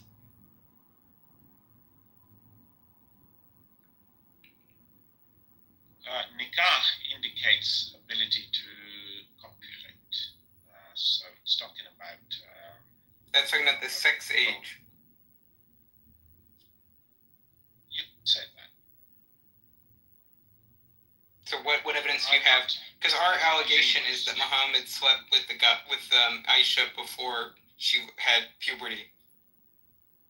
So it's just question begging to say that. Okay, so let me take it from the standard or the common Sunni position. I'm not a Sunni, I'm an Ahmadi. From the common Sunni position or the Salafist position, those who uphold the Hadith, she was 6, and the reason the delay for 3 years took place was because she was not yet post-pubescent. She had not yet reached marriageable age. So let me argue from the Sunni perspective and show to you that actually your argument is flawed from the Hadith. Okay, well, no, now we can argue from a different perspective. So if you'll grant us the ages, now we can argue about the puberty. Okay? So the first thing we can do is we can look at what are the first mentions we have of Aisha menstruating. Okay? Now, basically, in going by Arabic years, we have it in about 10. Okay, 10 AH. Okay? So then, and basically it could be, maybe you could read it as 6. Okay, so 6 to 10. So at least 4 years after the marriage, as many as 9 years after the marriage, that was when Aisha started weeping because she had just started to menstruate on the journey. Okay? There's no hadith at all that has an earlier menstrual period. All of them are subsequent to the one in Surif.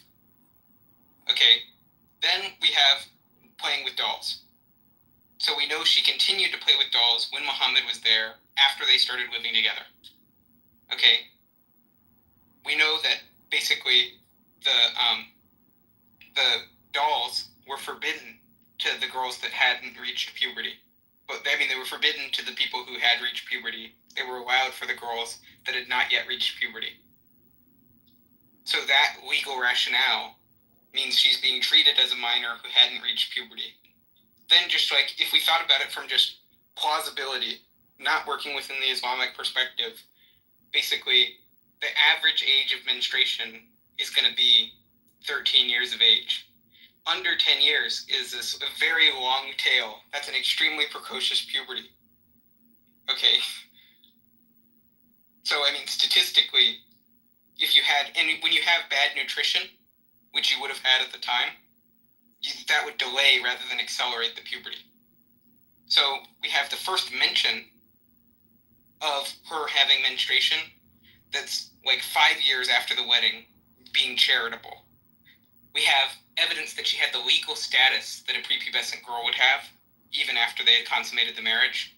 And we just have the prior plausibility that she would have extremely precocious puberty in a malnourished environment.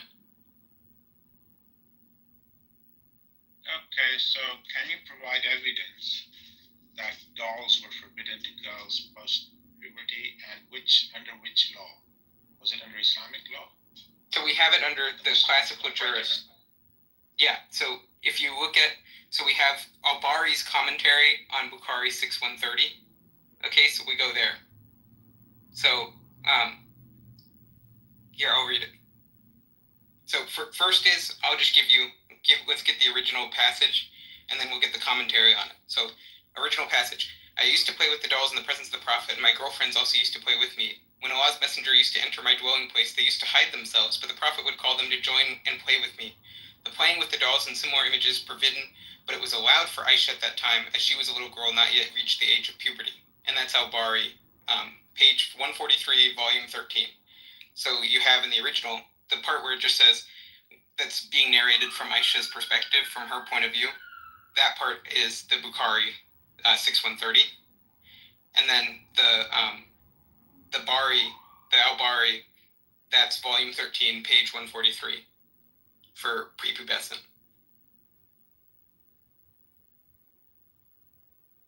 So again, does Islamic law forbid women from playing with dolls?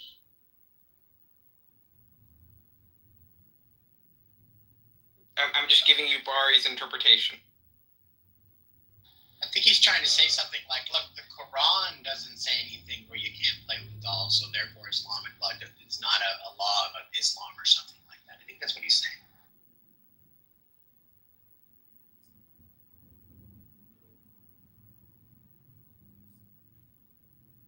Yeah, I mean, Al-Bari's inference, not my inference, Al-Bari's inference is that since playing with dolls and similar images was forbidden, but it was allowed for Aisha, she must not have reached the age of puberty.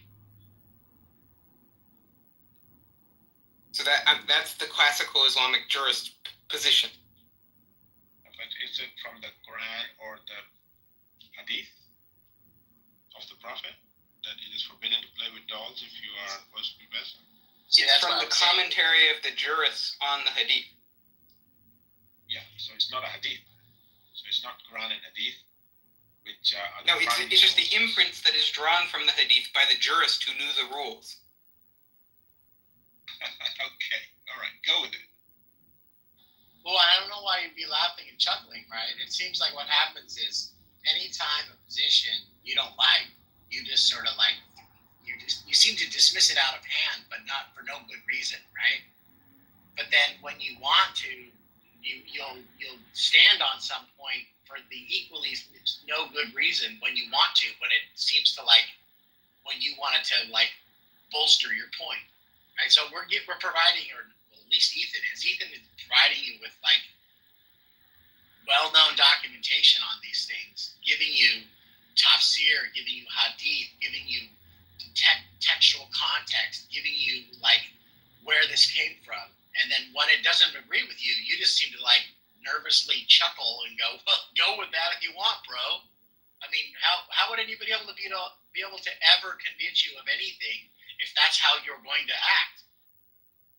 Yeah, the point you misrepresented my position. My position is clear.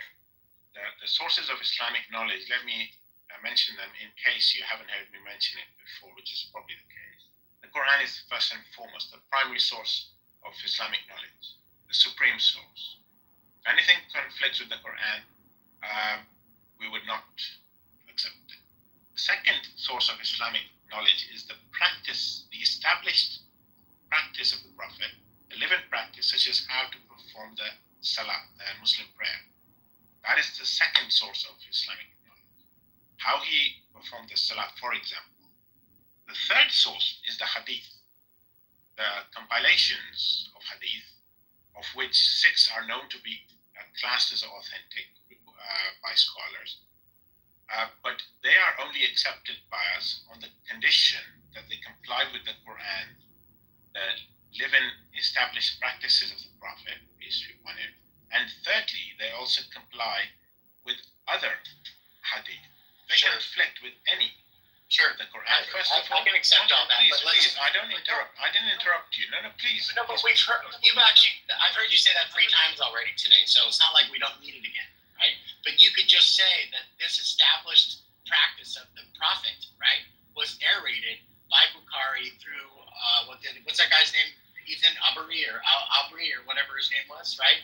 They're just establishing that he had a practice, that he was with his wife Aisha and she was playing with dolls. So that would be well within your own jurisprudence acceptance of what would be something you ought to take as true. Right. You were mixing up something though. Sorry. So no, it's fine. It's just the Bari is the jurist that's commentating on the Bukhari. There was a separate dispute that we had earlier about the authenticity of these Bukhari passages, and that was the whole thing that we were debating about earlier. But now we're talking about jurists that are reacting to Bukhari. Okay, so if I may just point out that for me, it's not a case of the Prophet is reported to have done something, so therefore that is an established practice. That is just a claim that he is reported to have done this or said this or that.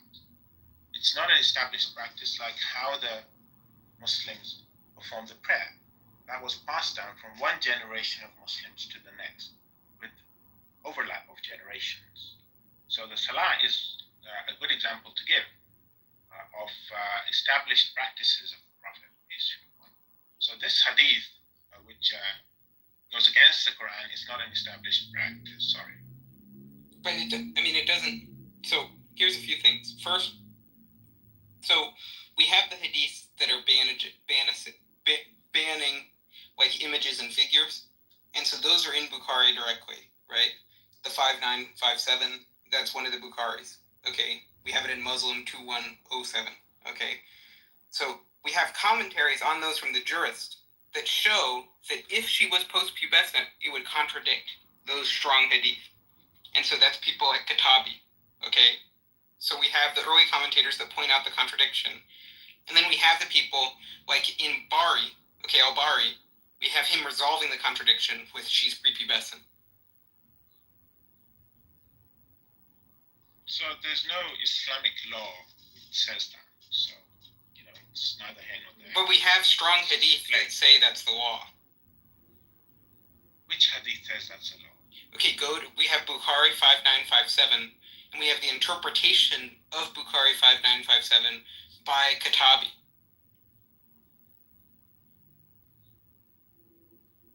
No, that's just the same hadith about the 6 and 9.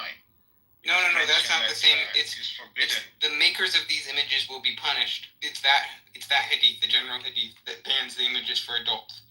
Then if you go to Kitabi,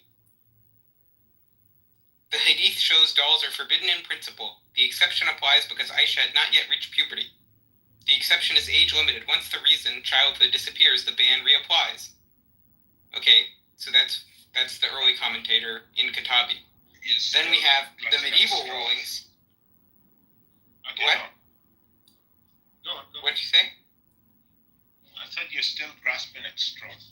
It's not these are very reputable sources within Islam that we're citing uniformly authorities, and you're going based off of your own judgment. No, it's not my judgment. There are millions of Muslims, Ahmadi Muslims, who uphold what I'm stating. So it's our Khalifa. No, but what's an actual historical authority that you have to support your claim? Historical authority? The Quran is the word of God. But it doesn't contradict the Quran. You haven't shown a contradiction with the Quran. You've presupposed that your reading of the Quran is correct. And it goes way beyond what could possibly be supported by the text. And no one ever took the text to mean that. Again, these are just claims you're making. Well, he's talking the idea about a Quran. Let me at least speak. Come on, Tim. Calm down. Come on, please. I mean, the authority that I appeal to for a start is our Khalifas, the Ahmadiyya Khalifas. And I have myself heard the commentary on 65.4, for instance, by the Ahmadiyya Khalifa, who specifies that it's referring to women. So if there is a scholar in the past who suggested otherwise, or somebody who interpreted the hadith about idols and idol worship and pictures to apply to dolls, which are not idols, then that is his interpretation. You want me to blindly follow him because he's one scholar you can appeal to? There are thousands of scholars amongst Muslims, and there are you don't have early. Correct. Okay. Early give or me late. one. Where does the Quran say? Give me one source within 300 years of the life of the Prophet that supports your view. Which view in particular? About idols and dolls? Your view about the age, your view about the dolls being permissible, anything. No, you have to establish that in Islam. Give me your view about that it means that it excludes underage women, like any view you've supported throughout. So underage women, that the dolls were permissible for adult women, that anything about the age of Aisha being 17. Give me within 300 years of the life of the Prophet any source. You want me to appeal to Shiite sources who mentioned that she was about 18? Yeah, give me if it's within 300 years of the Prophet and there's any source transparency at all, I'll be interested in it. So I don't need to go there. No, but if it's within 300 years of the Prophet and it has any source transparency in it at all, I will listen to it, be happy. Why not 350 years? Okay, if you have to go 350 years out, that's less good, but okay, fine. Give me that. That'll be good. I'll give you 400 years.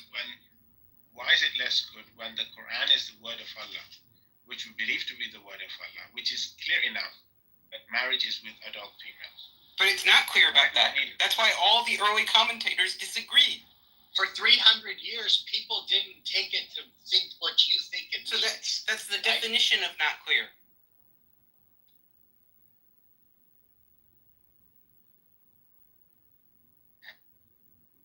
The Quran is clear enough.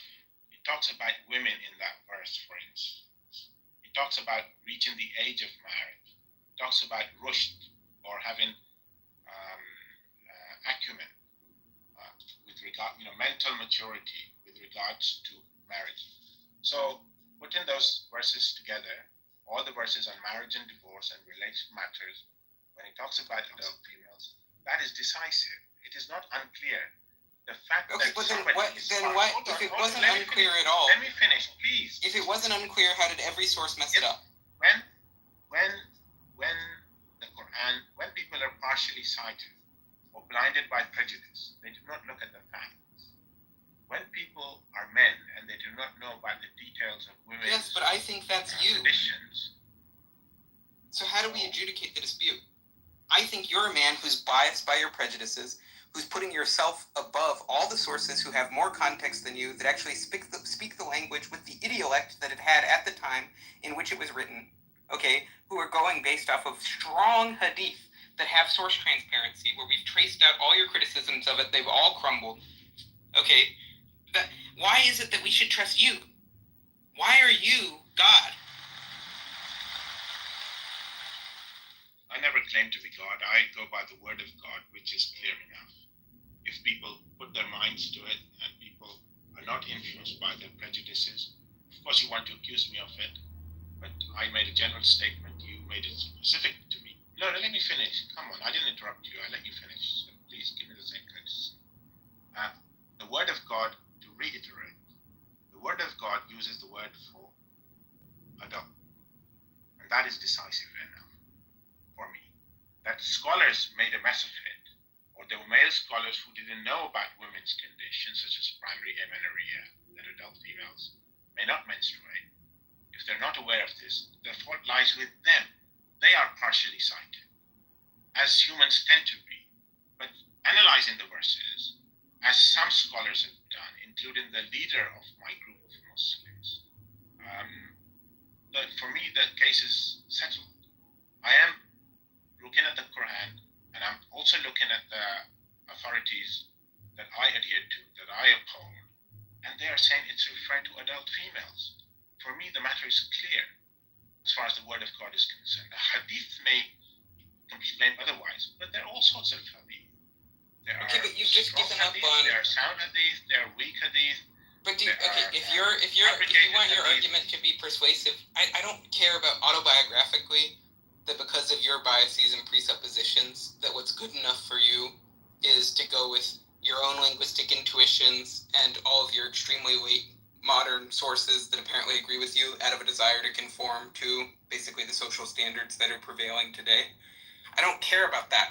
So if it's going to be of any dialectical force for me, I'm going to want to say, hey, okay, take one of the disputes we've had. What the meaning of this word in the Quran is. What is the semantic range of the word? Does it only apply to adult females? Does it also extend to girls? Okay, in this context, does it apply to girls? If it turns out that all the tafsir agree, okay, if it turns out that the lexicons, the classical lexicons, they agree, if it turns out that that's just the reading that would be most natural in context given the logic of the passage, okay, then we go to this other thing where we're talking about Bukhari. We say, hey, it turns out that if we have multiple, for Bukhari and Muslim, we have multiple independent lines of transmission going through, and there's source transparency, so they're telling us who all their sources are, okay, and we can retrace the steps. And then your criticisms of the reliability of the sources, they're contradicted by the historical evidence. Okay, then you can go with, I have a presupposition that this verse in the Quran means this, and I'm drawing a logical implication from that that doesn't follow, and that blocks me from accepting what the critical historians would accept as good evidence. And that's fine, but it's not going to be effective. It's not going to be dialectically effective for anyone who didn't start out agreeing with you. Okay, so I did a search on ChatGPT with its limitations. What is the semantic range of the word Nisa in Arabic? Does it apply to girls?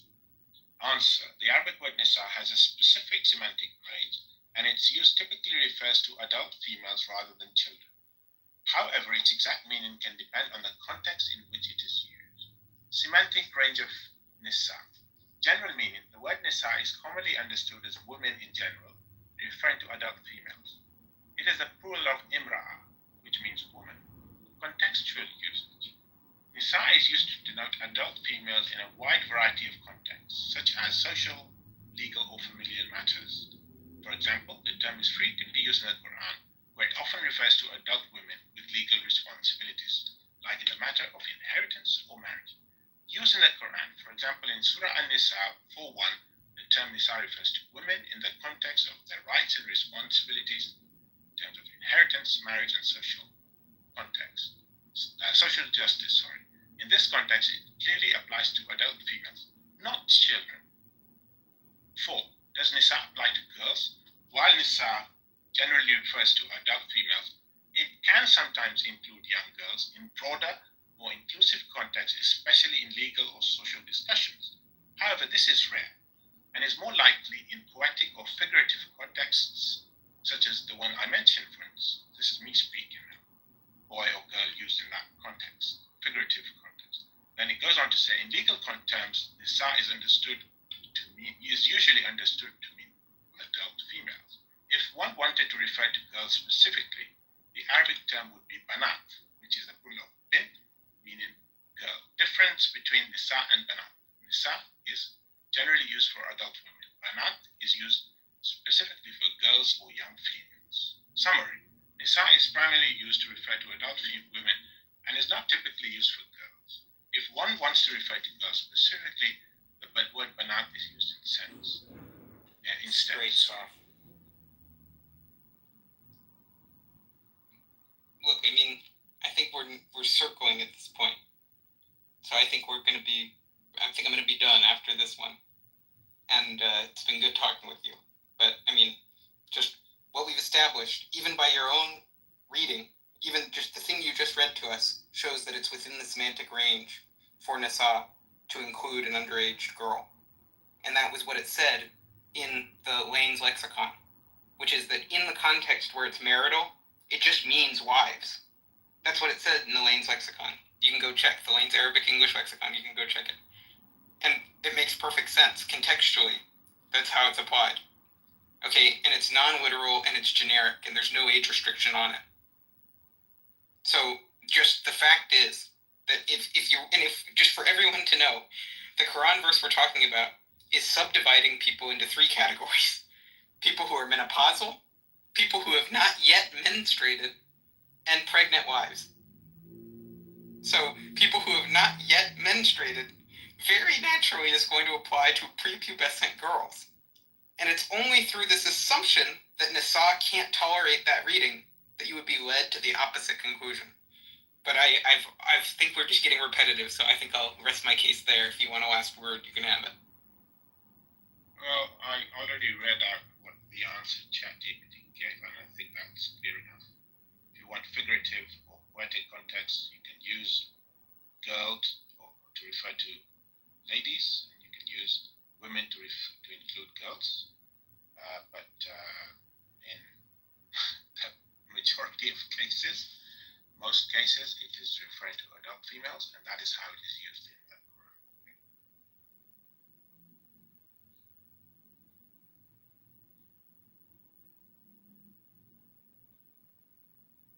Looks like you outlasted him, Islam.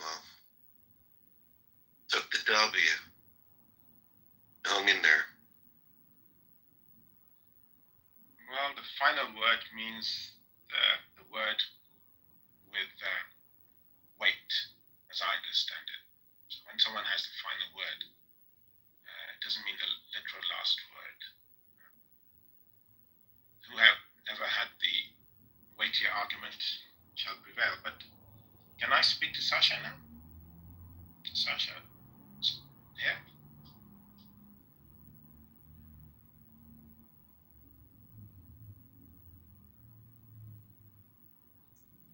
Good talk, guys. Yeah, what's going on, guys? It's Sasha. Lam, are you back? I mean, Sasha really did sort of do a bit of a beatdown on you yesterday. You did dodge like crazy. Are you back for more? Or a sucker for punishment, my friend.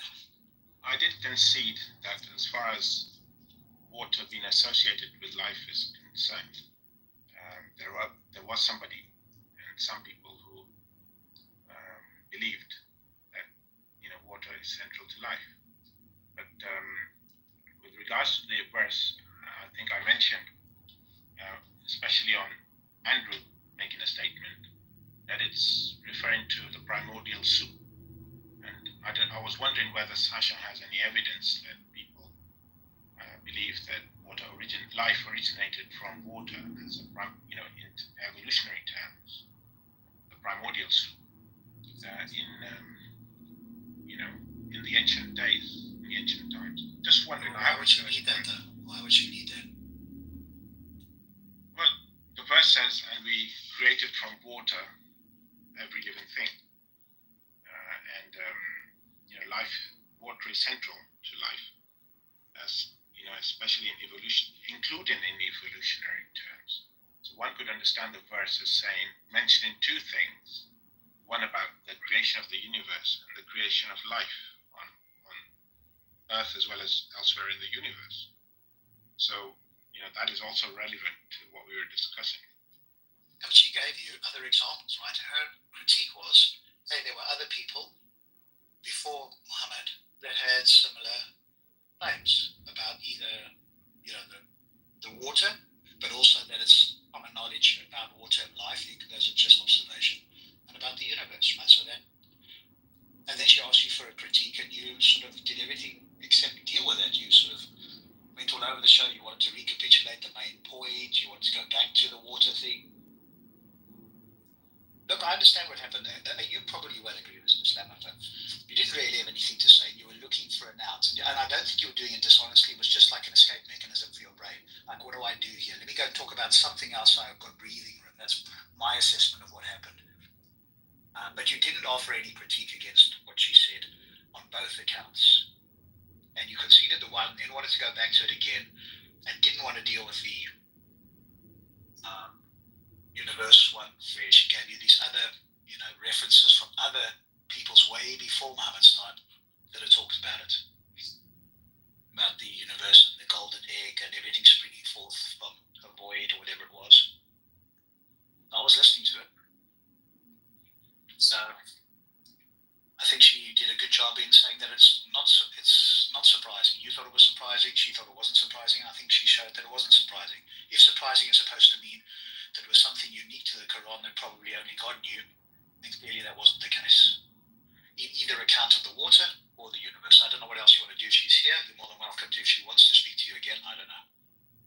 But I think she did feel like you dodged a lot. So I don't know if she's open or willing or available. She, did you say? Sasha. Yeah, Sasha. You gotta get her attention. You go, hey, bitch! Wakes her up. But meanwhile, I have a question I could ask. That's okay. Like based on like your views that you shared on Islam and so on. Like I just wanted to ask, do you think it's possible for a black person to be racist?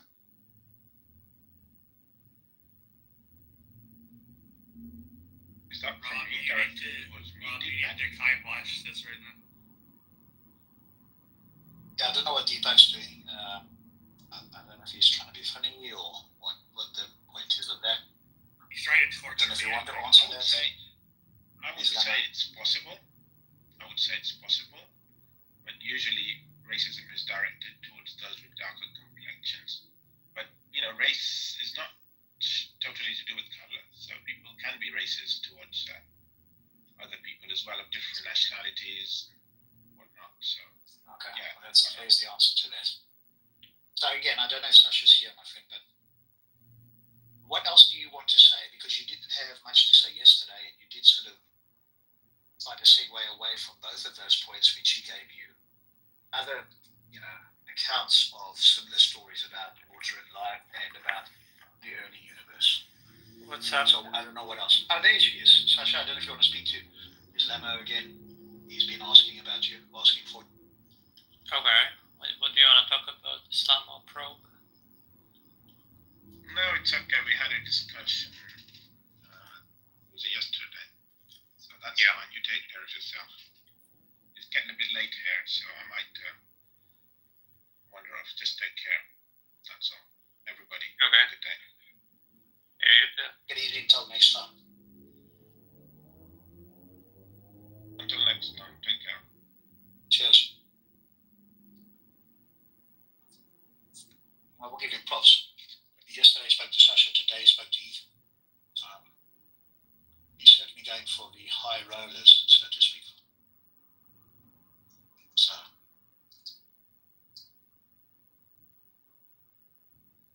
I didn't listen to the whole of Ethan, but I listened to a lot of it. It sounds like he's highly motivated.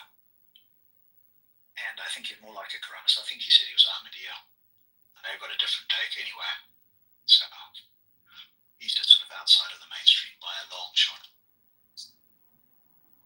I think that's why he hangs out with Mahdi and that lot as well, because they all interpret the Quran differently to the mainstream and the historical consensus and all the rest of it. Anyway. Cool. Anybody else welcome to bring up whatever you want. Okay.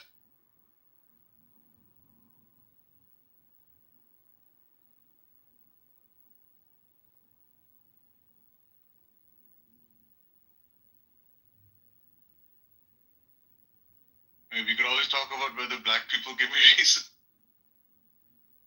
Alright, can somebody, finish straight the Deepak? Thank you. Deepak, are you near any windows right now? I will self-defenestrate. Please, thank you.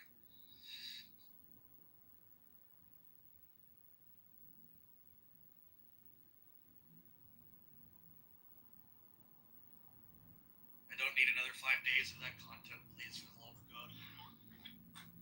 But just for posterity's sake, black people can't be racist. Yeah, Piper, that was, I didn't listen to much of it. That was pretty brutal, and Andrew took it on the chin. Yeah, it was pretty fucking brutal. Also, Millet, for posterity's sake, your mom can be racist. Ooh. Now that hurts, Piper.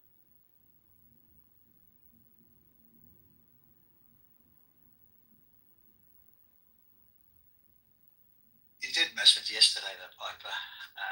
Sasha was speaking to that fella, Islamo probe, in Mahdi's room. And of course, they go on much longer there, so she demonstrated a great deal of patience. And the guy sort of, because he brought up like a verse, right, about, because Andrew's on the crusade, which is not a bad one, to be fair, challenging Muslims on the scientific miracles in the Quran, all the prophecies, that sort of stuff. And so he brought up the verse about, hey, the earth and the heavens were one joined unit and were split asunder, and everything is made from water.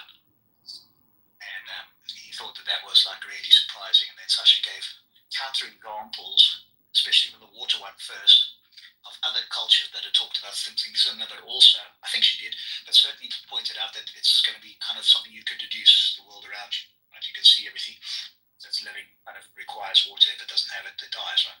You can put one and one together. So that's not particularly surprising. And then he didn't want to stay on that. So then he wanted to go to the, thinking that this clove and asunder business is like the early universe. And eventually, they went there. Then when Sasha brought up these counter examples from the Ayurveda, I think, and wherever else, that said, something relatively similar from a golden egg and spawned forth from, a black void or whatever it was. He didn't have much to say. Then he wanted to go back to the water one. Then, when the pressure was on a little bit, then he wanted to go back to recapitulate the original question. It was a fascinating exercise, in my view, like the psychological way of looking for a way to, just to take a rest break, so to speak. So yeah, it was a fascinating, entertaining engagement, I would say. You know what Mahdi thought of his performance? Oh yeah, Mahdi. Oh, you've got to get this. This was just lovely, right? Sasha didn't do it on purpose, but Mahdi came back. He was out of the room, and he came back after a phone call. It must have kicked him off because he was on a phone call with her. So he comes back. Sasha speaking to his Lamo probe, and Mahdi jumps in and says something, as he typically does. He can't keep himself quiet, and especially if he thinks there's some interpretation issue on the Quran. And so Sasha says something like, "Can you stop butting in?" And that particular sentence just hit him so hard. He repeated it about 3 or 4 times. About 5 minutes later, he still said it. It was like a real insult that she said, "Don't butt in." He really took offense to that. I was like weird, isn't it? That it's not like you're calling him anything or whatever. Hey, butting in. Okay, it's his room. And of course, he was butting in. I can visualize him in my mind's eye repeating it at 30 miles per second, angrily. Martin, don't butt in. It was just like one of those things that caught him, or whatever, and he just really didn't like that. And then he didn't want to allow Sasha to speak, and then eventually, with sort of Andrew's pleading, he allowed Sasha on the phone to speak again for 12 minutes. Literally, he timed it. And when it got to 12 minutes, he's like, "Okay, now they've had a conversation. Now the other people are going to speak." Right? So it was that was just like one of those weird things that happen, unscripted stuff. Yeah. Yeah, it was. At least this guy tried to, provide something, but he did sort of end up scurrying away on multiple occasions. Yeah. But Andrew was very sort of amenable there. He was trying to keep the peace and trying to keep it going, etc. Because he's very much on a campaign about these Quranic miracles and stuff. So I didn't know that was one of the things. I didn't know that was one of the things that exercised him. I think it's just something that he thinks is easy to show that it's kind of really bad. And And I said, yeah, they should try and convince you because you really think miracles are something that happens or has happened, right? For us, we don't think it happens, so it's harder for us. The bar's going to be higher for us. You've already reached that bar. So they should try and convince you, because apparently he had like a 3-hour conversation, but Cloud was saying that Andrew allowed other people to jump in, and so it got diluted. And you got to keep it focused on those people and not have other people jumping in, otherwise it just sort of goes all over the show. But apparently he got like them to not walk back, but to kind of do the Martin Bailey thing, right? First was, or maybe it was a walk back, depends how you characterize it, but essentially they made the strong claim and then sort of agreed that it wasn't like a miracle claim or wasn't a strong miracle claim or whatever, however Andrew phrased it. No, and it's hilarious. It's hilarious that their best sources are all explaining away the lack of miracles. It's like a big point within Islam that basically they're like, look, what further miracle do you need besides the Quran? Because everybody's suspicious because they're like, look, if you're really this prophet sent by God and these previous prophets were miracle workers, why can't you guys do miracles? And they're exactly. Well, doesn't this suffice? Yeah, and when you read them. So, Andrew, you're coming in and out. I don't know if you're there, Andrew, and you can speak. I see you've sort of dropped off and come back, so I'm assuming that you're around. I don't know if you can speak. Yeah. There you are. Hello, sir. Yes, so you're on the Quran Miracle / Prophecy Crusade at the moment, which is like kind of an interesting one. And it's very accessible to many people, right? If you get into sort of deeper stuff, then you lose a lot of people. So I think it's kind of good from that point of view. Yeah, for sure. Well, it's been... I don't know how much you listened to Ethan's thing. That went on quite a while. Yeah. I think he made some good points. Yeah. I do think Islamophobia, because he's in the Mahdi camp, right? So they're all motivated, right? They have a particular interpretation that's very much like a modern thing, right? There's no slavery. It basically tried to point out a verse. This wasn't with Ethan, but separately, that the Quran outlaws slavery. Doesn't according from my reading of it. And then that whole long discussion with Ethan as well. So they're very motivated about avoiding any of these sort of moral unpleasantries. No, that was well done, Ethan. Good job, buddy. That was wild. I wasn't able to catch all of it. But and if you tracked his argument was he took this passage in the Quran and he says, because this passage in the Quran defines waiting periods for 3 categories of marriage, and according to him, it doesn't do it for anyone who's prepubescent, that therefore he can dismiss on the authority of the Quran and based on his religious presuppositions, he can dismiss all the historical evidence, however reliable, for Aisha's age. And then we go look at the verse, and the verse he points to that he rested his case upon, his opening argument, was a verse that very clearly, taken at face value, is defining a waiting period for marriages that happen before menstruation. And it's only through accepting his definition of this term that he himself admits contradicts all the commentators that lived at the time. It's only by accepting his definition that you can get the reading. And even if you accepted the reading, it would be completely irrelevant to the argument. But it's crazy that he was resting his whole case upon that. Then when we actually started talking about some of those historical sources, that's when he just starts grabbing everything in the garage and the kitchen sink and trying to throw it at Bukhari's reliability. And it's just none of it stands up to scrutiny. And all of it is based off of him doing very biased prompts to ChatGPT. Yeah, I heard a lot of that. But that's what, as you point out, Ethan, that's their presumption that they come with. And because they hang out with Mahdi, who's got his own private interpretation of the entire Quran, which you can't find anywhere online, by the way, and that his father and family members have got a copy of, and he's like with some obscure school of interpretation. Whenever you bring something to him, it's like it's the wrong interpretation. Virtually guaranteed, any critique you bring, it's going to be that you correctly. Yeah.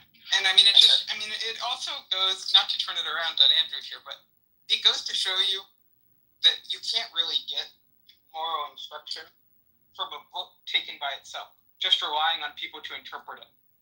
Because basically, if you go by that standard where you make everybody their own pope, people will find whatever they want to find in the text. And so if you want to give people moral instruction, you can't let everybody be in charge of interpreting the text for themselves. Well, you certainly. That's how you get Matt Adams saying that the Bible condemns slavery because it says that thou shalt not steal. Oh boy. Well, you certainly had Philo agreeing with what you were saying. He was liking it, well, at least insofar as that you were affirming Catholicism. He was like, yeah, Protestantism is satanic. I was like, oh boy. I still think the best part is when he claimed that guy was senile, and so that the hadith was unreliable, and then you dog walked him and showed him that that information wasn't passed through him, and then he started going, well, I don't get it. What do you mean? What do you mean? Well, I could, maybe. Well, it was more complicated than that, because it was like, on the one hand, we had the information in a way that didn't go through that guy, but on the other hand, basically, we could show that guy, the only criticism that was ever made of him was that his memory started to decline when he was old. And we know for sure that this passage didn't come from that period of time when his memory had declined. It was from the period of time when his memory was being praised. And so it was bizarre to level that criticism against him as a justification for dismissing this hadith. And the other thing that was crazy is just that why does he think that people place the Bukhari above the Quran itself? What is it that convinces people to do that, even if he theologically has reasons to disagree with that? It's because Bukhari was a really, really competent hadith critic. And if this guy knows about this criticism, of course Bukhari did. He wasn't going to rest his inclusion of the hadith on the guy's late period in Iraq. He wasn't going to rest inclusion on that. Just knowing Bukhari, he's the pinnacle of the hadith criticism in their tradition. And the reason why people would raise criticisms like this was that editors of collections like Bukhari would be able to take it into account. And so it's just, on so many different levels, it couldn't possibly be true that this guy just confabulated it in his old age. Given all that, it didn't even matter, because even if he would agree that was true, he was still going to say it doesn't agree with the Quran, so therefore it doesn't matter. Based on a preposterous interpretation of the Quran. So it just is it's so impossible to reason with somebody who is their own, church. I think you said at least you had a better time having the conversation, in the sense that you didn't overtalk each other and all that sort of stuff. Try that with Mahdi, and you'll probably want to shoot your brains or his brains out. Yeah, I mean, at least the thing I'll say for that guy is, I think he was not reasoning well, but I at least believe that he was engaging in the conversation honestly. And for most Muslims, like 95% of the ones that I engage with on this app, that is not true. Yeah. Yeah, Cloud's not here to yell at you for that statement, Ethan, but I can tell you, some wild stuff happens. Can I ask you a question? Can I ask you a question? This is going to be day 4, beef. But so I heard a rumor that basically that you're on a Calvinist stage, and you're on the Calvinist stage, basically decrying the liberal Christians as basically being the worst kinds of Christians, and basically the biggest problem with Christianity is liberal Christians, that kind of thing. And then apparently Guava came on the stage or something. I said Andrew, are you a universalist? No, I was on Ask It's true. I was on the Ask a Christian stage. It wasn't the Calvinist stage. But Guava tried to come up and say all kinds of weird stuff. There's a main guy that shows that he is a Calvinist, right? She tried to come up and talk about this. The Nate guy who runs the stage, No. Nate nor Stefan. He's an idiot. He's not a Calvinist, you're saying? he is not a Calvinist. He's sympathetic, but he doesn't like. Oh no, you're talking about the Chris guy, Sasha. Like Chris. He just doesn't. No, I was talking about Nate. Nate just doesn't want to fight with Chris. Chris is just a Calvinist But what is he? I think he's just a Protestant, just a general Protestant. I don't know what denomination, but he's definitely not Calvinist. Yeah. But Kurt. My hands account again. Very true. She came up on stage and tried to challenge being liberal for sure, but she said some other stuff too. I mean, isn't that like the paradigm like liberal, like Christian take, like trend and everything? No, I think no. I think there was. You could put it like that. I guess. It is definitely liberal, but it's like everyone's going to heaven. Homosexual marriage is permissible. No, women can be lesbians, can be priests. Yeah, all that would be false. But they can be clubhouse moderators. Look at the size of this. That's where it starts. Isn't that like all kind of like subsumed under the kind of universe? Because the other thing is everything's forgiven, man. Don't worry about it. You're a lesbian priest. There's a difference between saying that everything is permissible and saying everybody's going to go through Christ. There's going to be a difference between saying everything is permissible versus everything can go through Christ, and then everybody's going to have to repent. There's a difference in that, and it's not like it's just a modern doctrine convention. It's a first century doctrine or second, third century doctrine. It's not like that you're not going to just have some people come around and be like, oh yeah, this is just a new thing, like the rapture or something. Zelini popped in. Ethan made the assessment that Zelini is worse than CM. And I was like, yeah, actually, I think I agree with that, because Zelini's doing a huge disservice by his. That's crazy. You think I don't like Zelini. I think Zelini has coherent thoughts. He kind of roughly knows what's going on. He has motivated. And he has enough self-control to not interject every 2 seconds, unless he's triggered, of course. No, I think, first of all, for someone to be worse doesn't mean for them to be smarter. But, second of all, or better at reasoning or anything like that. Second of all, clearly CM, there's at least some context in which he can reason competently, since he can do math. Meanwhile, I've never seen, there's no context in which I've seen Zeleny reason properly. But then the third thing is just that Zeleny is so morally onerous. It seems like he's just twisting and subverting the truth. Because he has no concern whatsoever for conforming his beliefs or his statements to what is true. He has some kind of weird,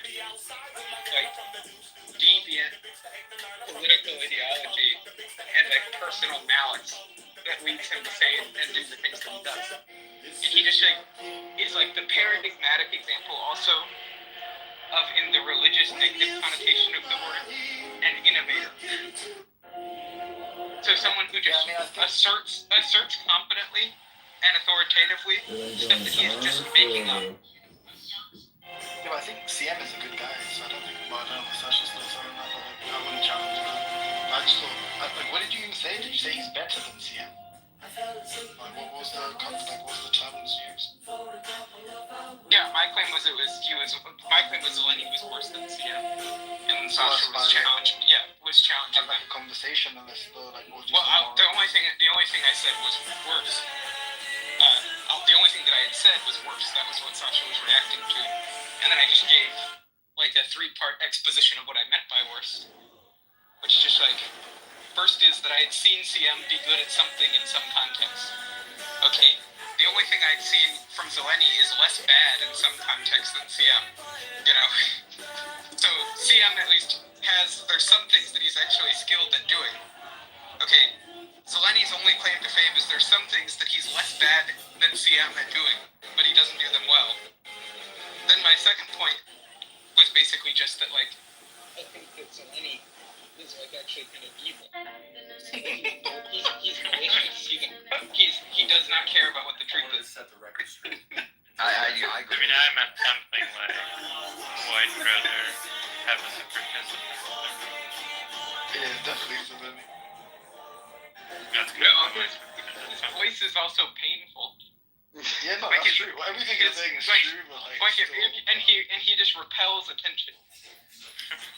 no, but when you're present in rooms, Ethan, and you're talking, like he isn't a constant obstruction to you communicating your thoughts. Like I think that's what Sasha's talking But about. when she that's says also CM why is insufferable. But that's also why I don't get like I'm not gonna hang out and listen to CM talk or talk back and forth with CM. I also am not gonna do that with Zeleny. Like both of them are basically room killers for me if they're allowed to speak. I like trolling Zeleny and like triggering him and shit. Like it's kind of fun, to be honest. Well, I do listen. enjoy it. And I also like, just to be clear, like DM's ridiculous is like incoherence in the like jibber jabber sense. Like I can't actually understand what the fuck it is he's saying. But I actually think he's a good dude. Like on a few occasions, like one time I tried to like troll him about saying the N-word and he like apologized to me. So I think he is like a nice person. He's just Yeah, obviously no, being I don't think CM is evil. I mean, I think he's just like I think CM is like just like he's almost living in like a state of delirium. Yeah, it's like some mad fugue, like. But Zeleny, though, like, I don't know, like that exchange between you and him was like hilarious. Like, I'd much rather see someone just completely like kill screen in that way, in the most gruesome way, than just like listen to CM like incessantly kind of like fucking, you know, like be maundering in some like fucking medicated state. Like that's like way less interesting than Zeleny triggered. Well, we didn't give a chance while he's here because I do feel bad. Last time Justin was here, some pretty egregious statements were made regarding Justin, and I feel like he never got a chance to respond. And I'll put myself out there again. What do you mean egregious? It's the opposite. It was a compliment. Going any further. He's a better reason. Yeah. So, well, no, by you said that you think that Justin is. What was your statement? Everything. Go ahead and say it. Yeah. I think you're like way better reason. No. But what did you say regarding Justin's reasoning and capabilities? You said something like. No, I said he's in the top 1 percentile of like the worst epistemologies in possible epistemology. Yeah, self-admittedly. Self-admittedly. Should I quote it again? I'll quote it again. No. I'll quote it again. He said, if 99%, if the evidence was 99% against his belief, he would still maintain his belief in the veracity of the Bible, even if the evidence, by his standards, was like 99% against. Right, so yeah, Justin, it's just like Justin, that's just conceding to saying like I have like the. Yeah, right. I got you, Justin. Just so you know, he's a Seventh-day Adventist. You know, they think Jesus was Michael the Archangel. Well, let's let Justin respond to that real quick. Justin, are you there, buddy? Yeah. You have thick skin, my friend. Thick black skin. Is there can you say something about what Justin, defend our people. Can you say something about what's being said about it? We don't have to stick on this, Justin, but I do actually want to give you a chance because what is this claim that Timothy's saying about the 99% against the Bible? You'd still believe the Bible. All this other stuff. What do we? Her house interior. Yeah, I guess I was saying that I have faith in God to the degree where I believe that there's a good chance that I could be sort of persuaded that I'm wrong, but there's a chance that I could think that I'm wrong, but be deceived that I think that I'm wrong. So I would just suspend my reasoning or suspend judgment and just wait till I'm truly convinced. Because often I've been convinced before that, I was wrong about something. And then later on I realized, wait, I wasn't. I should have just held on to what I was thinking and realized that, wait, I don't know all the facts about something. So I could be convinced about something and just be wrong about the way I was convinced. So I'd rather believe in God. Yeah. I'd rather trust the word of God and, stick with that. like speaking of being convinced about something and then thinking, you know, you're potentially thinking you're wrong about something, or thinking you're right and then finding out you're wrong, like evolution, for example. You thought maybe people had convinced you that evolution was true, and then you were like, oh no, actually they turned it. Like they'll give you these various things, like, you know, the fossils show that evolution occurred or something like that, and you feel it, So for example, when it came to dating and fossils, like maybe 10 years ago, about 15 years ago, you know, dated the subject, and then they told me, oh yeah, all these different what do you call it, like organisms, like seashells and so on, like all this limestone showed that there was billions and trillions of things that existed, that proves that the world was billions of years old, and this could not have possibly existed about 5,000 years ago, even if there was a flood that destroyed all the world. So, I mean, with the math, it kind of checks out. If limestone is made out of nothing but seashells and dead organisms, then yeah, it checks out, and I'll be wrong. So, you know, in my mind, I'm thinking, well, yeah, they must be correct. But then later on, I realized, oh shoot, they were wrong about that. That there was different ways to actually come up with limestone, and they just didn't know, or they just didn't present that to me. So, you know, it was smart for me to suspend my judgment on that, and then to just agree because someone, you know, convinces me of something. It's sometimes I don't know enough to actually say, okay, let me put all my faith in what they're saying. I'd rather put my faith in that. So basically, you're saying that you suspend judgment with regards to things that Whatever. don't align Reminded with myself your not to waste time. presuppositions. But then anything that does align with your presuppositions, you by default adhere to those things. Yeah, because there's a constellation of things that make sense to me. So, you know, if let's say one star is missing out of the constellation, then I would say, okay, well, let me just wait. Let me suspend my judgment. I'm not going to change my entire universe because one star is missing. Now, if all of my presuppositions are dealt with and like definitely you know, shown to not make any sense in any corner, then of course I would change my belief. But based on like one thing or like one subject, no, I'll suspend my judgment. Do you mind if I ask how old you are? All right. 40. Okay. Were those your kids I saw running around? How many kids do you have? Two kids. And what's your strongest of all calisthenics? My favorite elbow lever. What is that Actually, I don't know. I think like some. Yeah, absolutely. How long have you been exercising for? Got him to talk about that. Oh, that would be good. Yeah, I would say. How about the idea that Jesus is the angel, Archangel Michael? That is hard. Yeah, I think that's false. Sam has what? Sorry, Sasha, what did you say? Sam has a response to psychophysical harmony. Or so he claims. Yeah, he's right. He doesn't.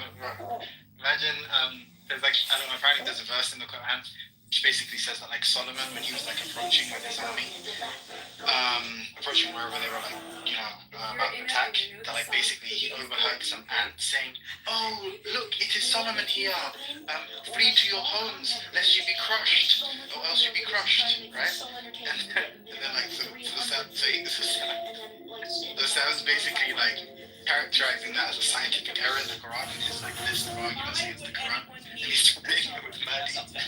Like, rather than bite the bullet and just say basically it's like miraculous, that like those, for whatever reason, Allah like has endowed these ants with the ability to communicate, you know, using a kind of conceptual scheme that like Solomon can interface with.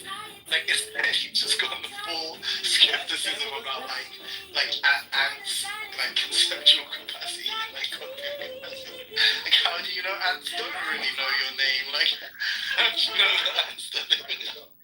And then he's got that crazy woman like Andrew's arch nemesis, Dr. Z. who has, you know, like both of these, like, you know, negative qualities of like being unable to reason, but then, like, you know, she's both a woman and a Muslim, and yet still manages to trounce Andrew in every single one of their exchanges. She came up with like a hilarious one. She was like, ants are able to detect pheromones, and if they have like some acquaintance with Solomon, then they may be able to like model his like particular his scent profile, and then be able to like recognize it, like, you know, because he's leading the army. And then also, what did you say was the other one? Oh, you should like also they're very perceptive, and they can like detect basically the noises, like of all the collective like noise of like, or the vibrations, sorry, of all the groups. And then because of that, they know an army is approaching, and then obviously they know where their homes are. Like, right? Sounds having a good old time. I didn't mean to misrepresent you, Ethan. I actually forgot that you had said that. But tell me, I'm curious now. What did it? And Justin, trigger warning. I know how you feel about Catholicism. But what did it, Ethan? What was the final straw for you? Please don't scroll. I'm just trying to become a big Give me like 5 minutes. but I have no supporters. Philo was just super stoked. He's like, I asked Philo which is worse, Protestantism or Catholicism, and he said, Protestantism by far. Protestantism is satanic. Know what the objection to Orthodox Church has against the Catholics?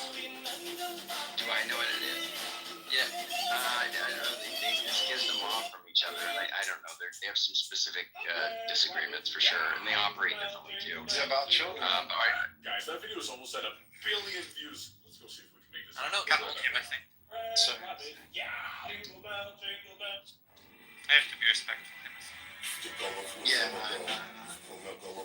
you have to respect their preference. I didn't know that the Orthodox are somewhat dismissive of the Catholics.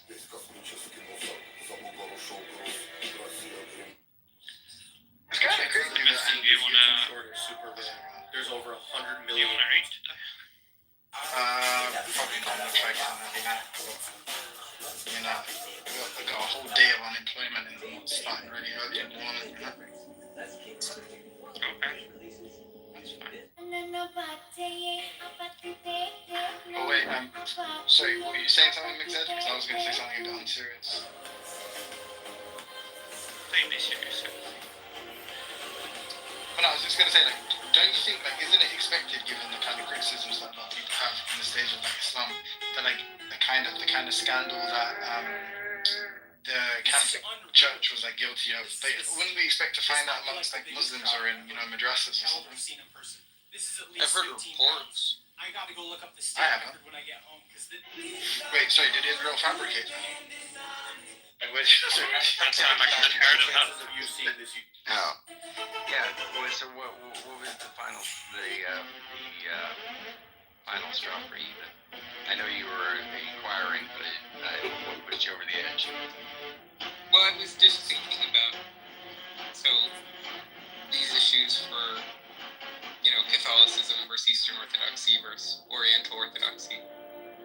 And I basically became convinced through philosophical arguments Every that, woman like, should be able to do 11 push-ups. basically absolute divine simplicity was true, that like the Thomistic model of the Trinity was true, it was more plausible than what like the Eastern Orthodox or the Oriental Orthodox were committed to. And that it all, I mean, there were other reasons I had to prefer Catholicism, but looking into that issue in particularly, and just being convinced by the scholastic philosophy, you know, that's embraced by the Catholic Church. I mean, I think that was the most recent development that preceded my decision to convert. How does this relate to like your syncretism or your? How does this relate to like your syncretism or? Yeah, I don't think that's true anymore. So Yeah, what? I don't How think does that's so? true anymore. Because I know you've kind of oscillated on your perception of what happened with Jesus. So then, how are you going to? Round table. Stance. How would you understand that then?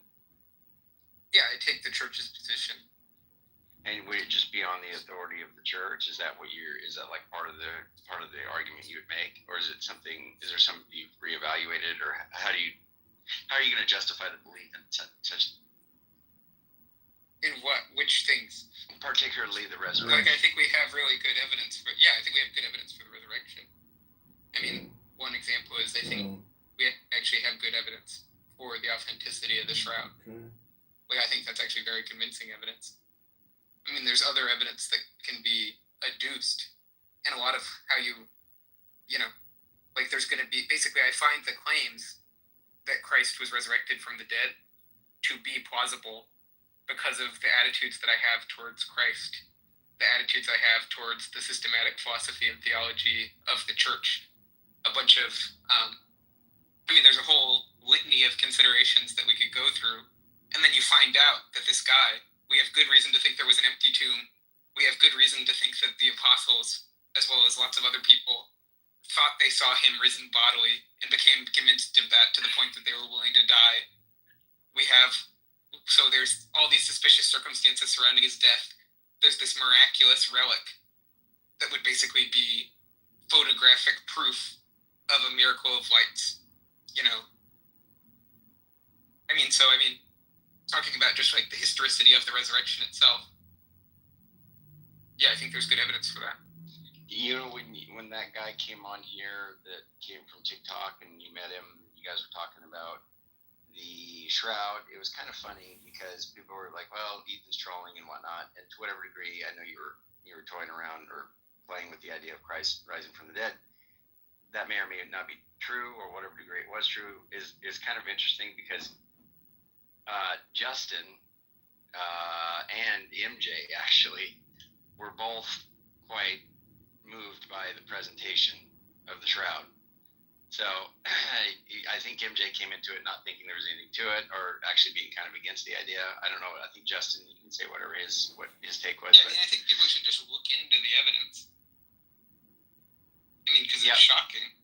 Well, you sent me a link that I have not watched yet. Is there something new that is taking place, or what's? They're just going through the evidence, and they have a full-scale replica of the shroud and of the Sudarium of Oviedo, and so they're showing you the coincidences between the shroud and the Sudarium. It seems like the conversation has moved past this point. I've been listening. I just came in the room and I was listening, and somebody said something about was asking why we don't see child sex abuse scandals among Muslims as much as we do among the Catholic Church, for example. Has the conversation moved past this, or would it be helpful? Because I looked it up. Would it be helpful for me to read the answer really quick, or has the conversation? Sure. Go ahead. No, go ahead. So I looked it up, and it says, I looked it up on Gronk, and I said, basically it says, there's less centralized data on how child sex abuse manifests within Muslim communities, partly because Islam lacks a singular institutional structure like the Catholic Church. Abuse cases are often reported in specific cultural or regional contexts rather than under a unified religious framework. Some key points. In some regions, practices like child marriage are justified culturally or religiously. These differ from clergy abuse but raise ethical concerns about consent and age. So the boy slaves of Afghanistan or whatever, where they have the 9-year-old boys dance for them and then they have sex with them, it could be normalized. And the other thing is community dynamics. Some Muslim communities emphasize family honor or shame, which can lead to underreporting of abuse to protect reputations. That's very good. I thought that was interesting. I just wanted to share it. Yeah, I wanted to say something on that that I thought about a lot, and this is prior to me being. There's been a lot of stuff that I've had in opposition to the Catholic Church, but that's largely has gone away over time. But one of the things that is said is that the Catholic Church, that they hide a lot of pedophilia. But one thing I thought about on that, or that they, and not only just hide it, they have an enormous amount of cases of it. And I thought, well, any institution or any group of people that is that large, that also encourages certain abstinence practices, I think it's bound to happen. I think you're going to have that in any kind of institution that has that magnitude of people. There's that many people. If you go to daycares and any kind of schools, kindergartens, things like that, where you have a lot of kids, you're just going to have a high incident rate. It is the case. So I just. Well, yeah, I mean they've done. When there's that many kids around, I mean, how can you help It's less yourself? common. It's less common. It's not quite that, my friend. It's less common in the public schools than in the public schools. Yeah, that's right. That's the kind of thing that I would point out, is that people who want to try to, and typically what they do is they kind of do this little maneuver where, oh, well, look what Christianity has done. There's all these pedophiles in the church. And it's like, well, if you had some secular institution that had that many people with that many kids and had some similar doctrinal commitments, I think it would certainly be comparable. That's a good point. It's not a commitment. Wait, what'd you say, Timothy? So no, sorry. I think. Did you say that it's more prevalent in the public school system? Sorry, Yeah. I didn't hear what you said. Oh, okay. Yeah, among teachers. Yeah, but I was saying. But I mean, it's not belief of the Catholic Church that priests will be morally virtuous people. Like that's not the Catholic Church believes that there are lots of wicked. Oh no! The doctrinal commitment I meant to abstinence, like to. No, I know. I was just explaining that it wouldn't falsify Catholicism, even if it were true that priests were especially wicked. I agree. I don't see it as. I actually completely lost the once I thought about that compared to any other group of people. You know, and I came to that realization, I don't know, over the last few years. I was just like, you know what, that is a good point. Yeah. Well, I'm glad that I think it's just unfair representation of the Catholic Church, and I see that people do that a lot, and they think that, oh yeah, Christianity. People's issue is in that like there is a like a proportional or even a disproportionate amount. No, the hiding was exactly. Yeah. Like that was it's the conspiracy that's like an issue. But what I'm saying is, I guess I didn't emphasize on that point too, is that these groups of people that have any kind of access to children, that are run by people that are secular, it is also the case that they do these scandals and they hide them. And you have people that are hiding for them friends. Yeah, but the issue there is like a lot of these secular institutions, aren't necessarily meant to be representing essentially the most loving. Well, I mean, first is I think you have a misapprehension about like there are people out there, lots of them actually, who just have now formed because of the intense media coverage about this association where it's like priest pedophile. Yeah. So then the fact that a person who is actually making a criticism of the church who had thought about it and looked into it, they would realize, hey, that's not a tenable accusation to make. It wouldn't really falsify the religion, and it's also just not true that it's more statistically prevalent either. But then basically there would be a separate claim, which is like, look, there was a conspiracy among people who were in higher positions of authority within the church to basically cover up some of these abuses that had occurred. And then that also doesn't falsify the religion, Of course not. But I don't think anyone uses it as a means of false. Well, maybe some people do. Let me not speak too soon, but like, I think generally it's just like a kind of criticism about like, essentially like the institution in and of itself and like what it represents. And let's say the people, I don't know, in all these like executive positions, whether or not they're like corrupt, like whether or not it's a corrupt kind of institution, not necessarily the kind of like doctrine or whatever. Well, but I think that's the whole. I mean, the whole point here is, what does the church claim about itself? And basically, does the church claim that its leaders will be without blemish? Or is the church's claim that the church will be a special target for attack by evil as a force that acts in the world? And I guess the latter. That's the church's claim. The church's claim is that the church will be under siege. Yeah, that's true. The secular media is trying to paint the church as pedophiles. It's not because they care about the children. It's just purely a political act. They hate white Christians, and they're trying to delegitimize them, and they find any avenue of attack they can, and they exaggerate it, and they just do whatever they can to throw shade on them because they hate them. This is that Jewish. Well, I'm getting your back right now, Andrew. Why are you trying to hone this verse? Right. No, but I mean, I think it's just one of these. It's one of these things where it's just like actually, like, it is good that abuses be pointed out and called out and reformed, and that pressure be put on leaders to correct those abuses. But then there's a further inference that's drawn that this has something to do with the truth of the Catholic religion. Right. You know, and I think even if people don't state that inference, I think a lot of people take it away from the discussion of it. And basically, the point would be that regardless of whether you accept Catholicism or you reject it, that Catholicism will be under attack from the world. Yeah. Is the Catholic Church's historical position. Yeah. And I haven't been persuaded, right, of Catholicism, but I have definitely dissolved, like many of my contentions have dissolved against Catholicism. And one of the, because I've long since, like for, I don't know, decades, I've held the view that Catholicism is like got some serious aberrant problems, like there's big issues. But I upon scrutiny, I think this whole accusation just dwindles. You do this comparative analysis, you're just like, yeah, that's not really an issue.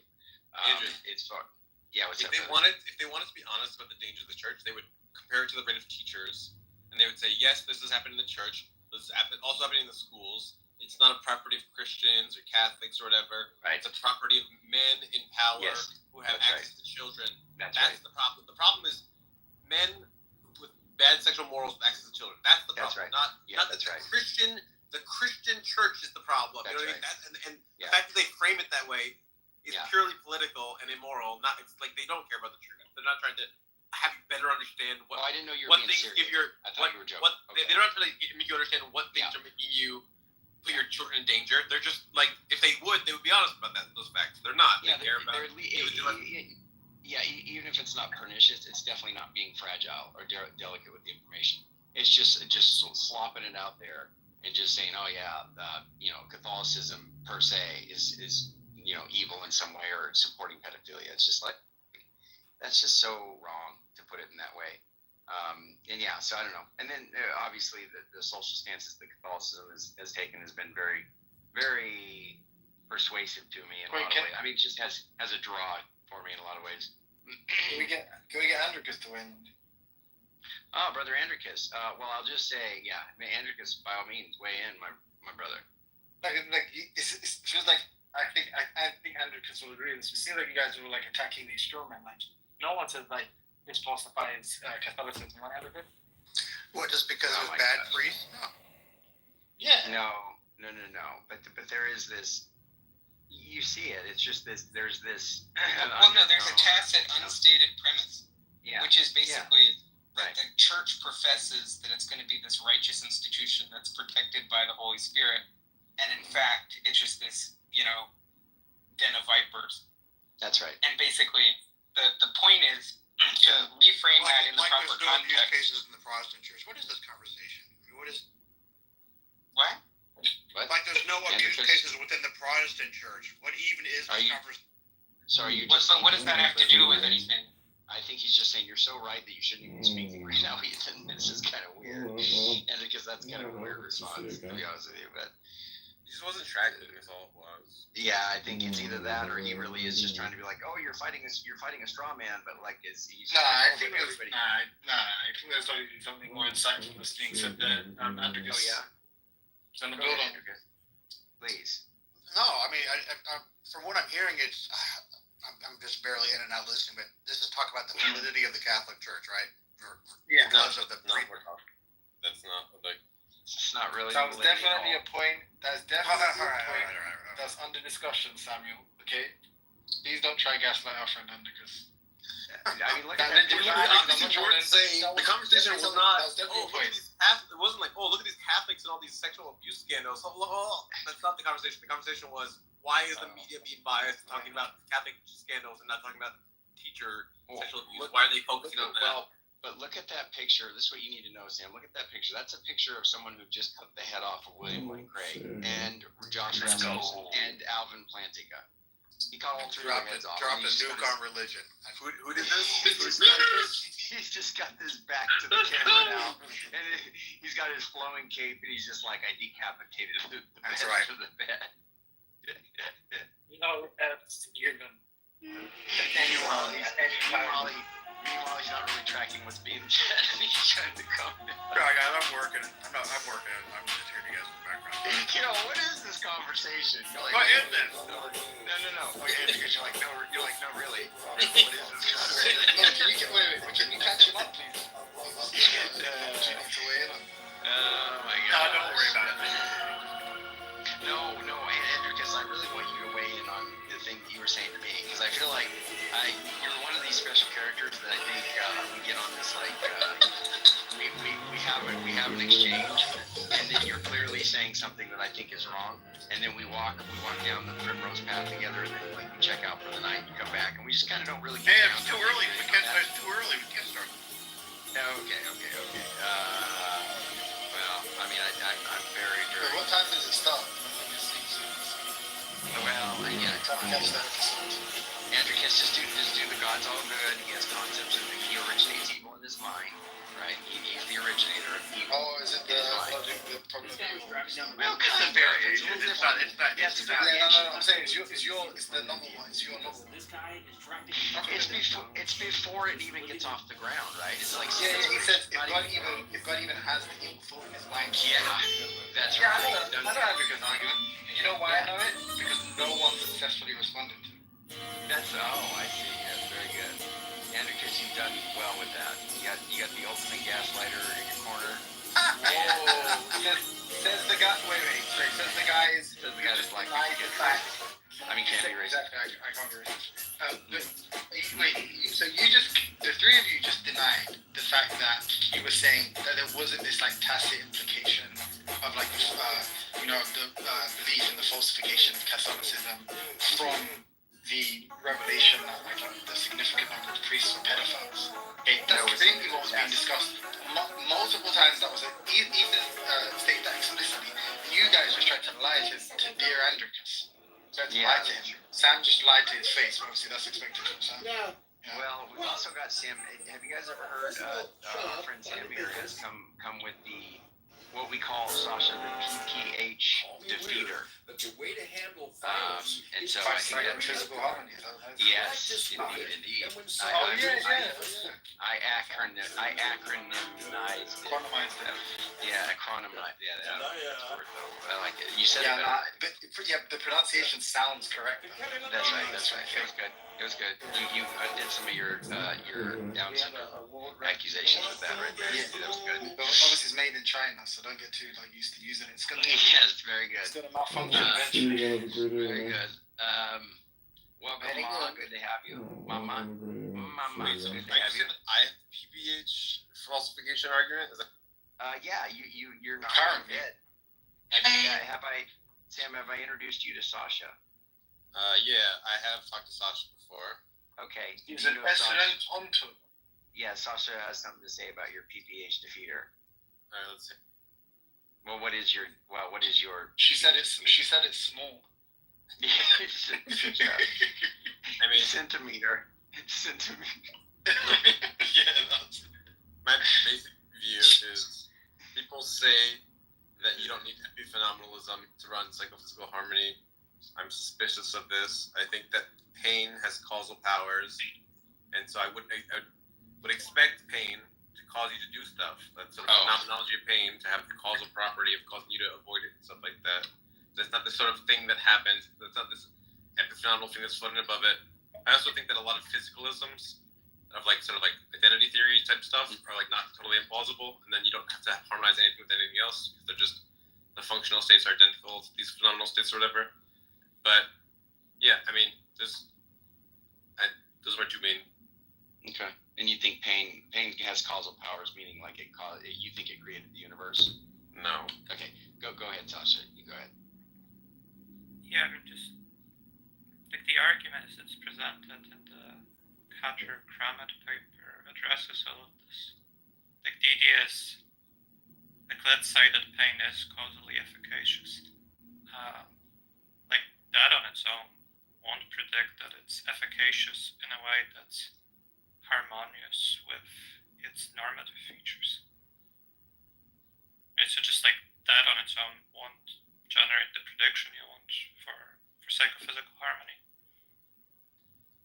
I mean, it's also like just, I don't think it addresses other types of harmony, like semantic harmony, or like epistemic harmony. Well, when it comes to the, like, why is it aligned? Well, if there's a certain state, brain states sort of cause you to have certain phenomenal states, and those then phenomenal states have sort of causal powers, cause you to do stuff. You'd expect natural selection to sort of put your brain in states that give you the phenomenal states that have the right causal powers. Like you'd expect that if the pain stuff is doing something to the world on the view that it's causal, and natural selection can see this, it can influence with the causal. It's like sort of causal profile. So I guess I'm just saying. Yes, if they are causal, natural selection can see it. And then I don't know this. Let's say that let's say that there's pain. There's this qualitative state, this intrinsic normative profile, which gives you a reason to avoid. I'm going to regret this, but what's the difference? Like, tomato. Okay. Let's say that also that phenomenal state comes with a certain causal profile. So what I just described is its normative profile. It gives you reason to avoid. So that's granted. It also has causal powers, and that evolution is sensitive. Going in both directions. I don't know. I didn't go all the way to find out, but this is what I hear. People describe it to me. And all I can think of is the people who do this. Like, is this what they aspire to in life? Is this like, when they were little? Like, what they wanted? Colonics make a lot of money. The colonics here in Connecticut, these women. It's business. Yeah, it is big business, and people that get them done swear by them too. I know. Now, is this at the job fair? Like at the job fair, it's like, oh yeah, come over here and you can go to graduate school. I don't think you need. It's not a graduate. I don't think you need a degree, but you need to be certified. It's like those that are interested in massage therapy and naturopathic or holistic types of treatments. Those kinds of people are usually doing these kind of, colonics. And here in Connecticut, I think you can only do water, but like in Massachusetts or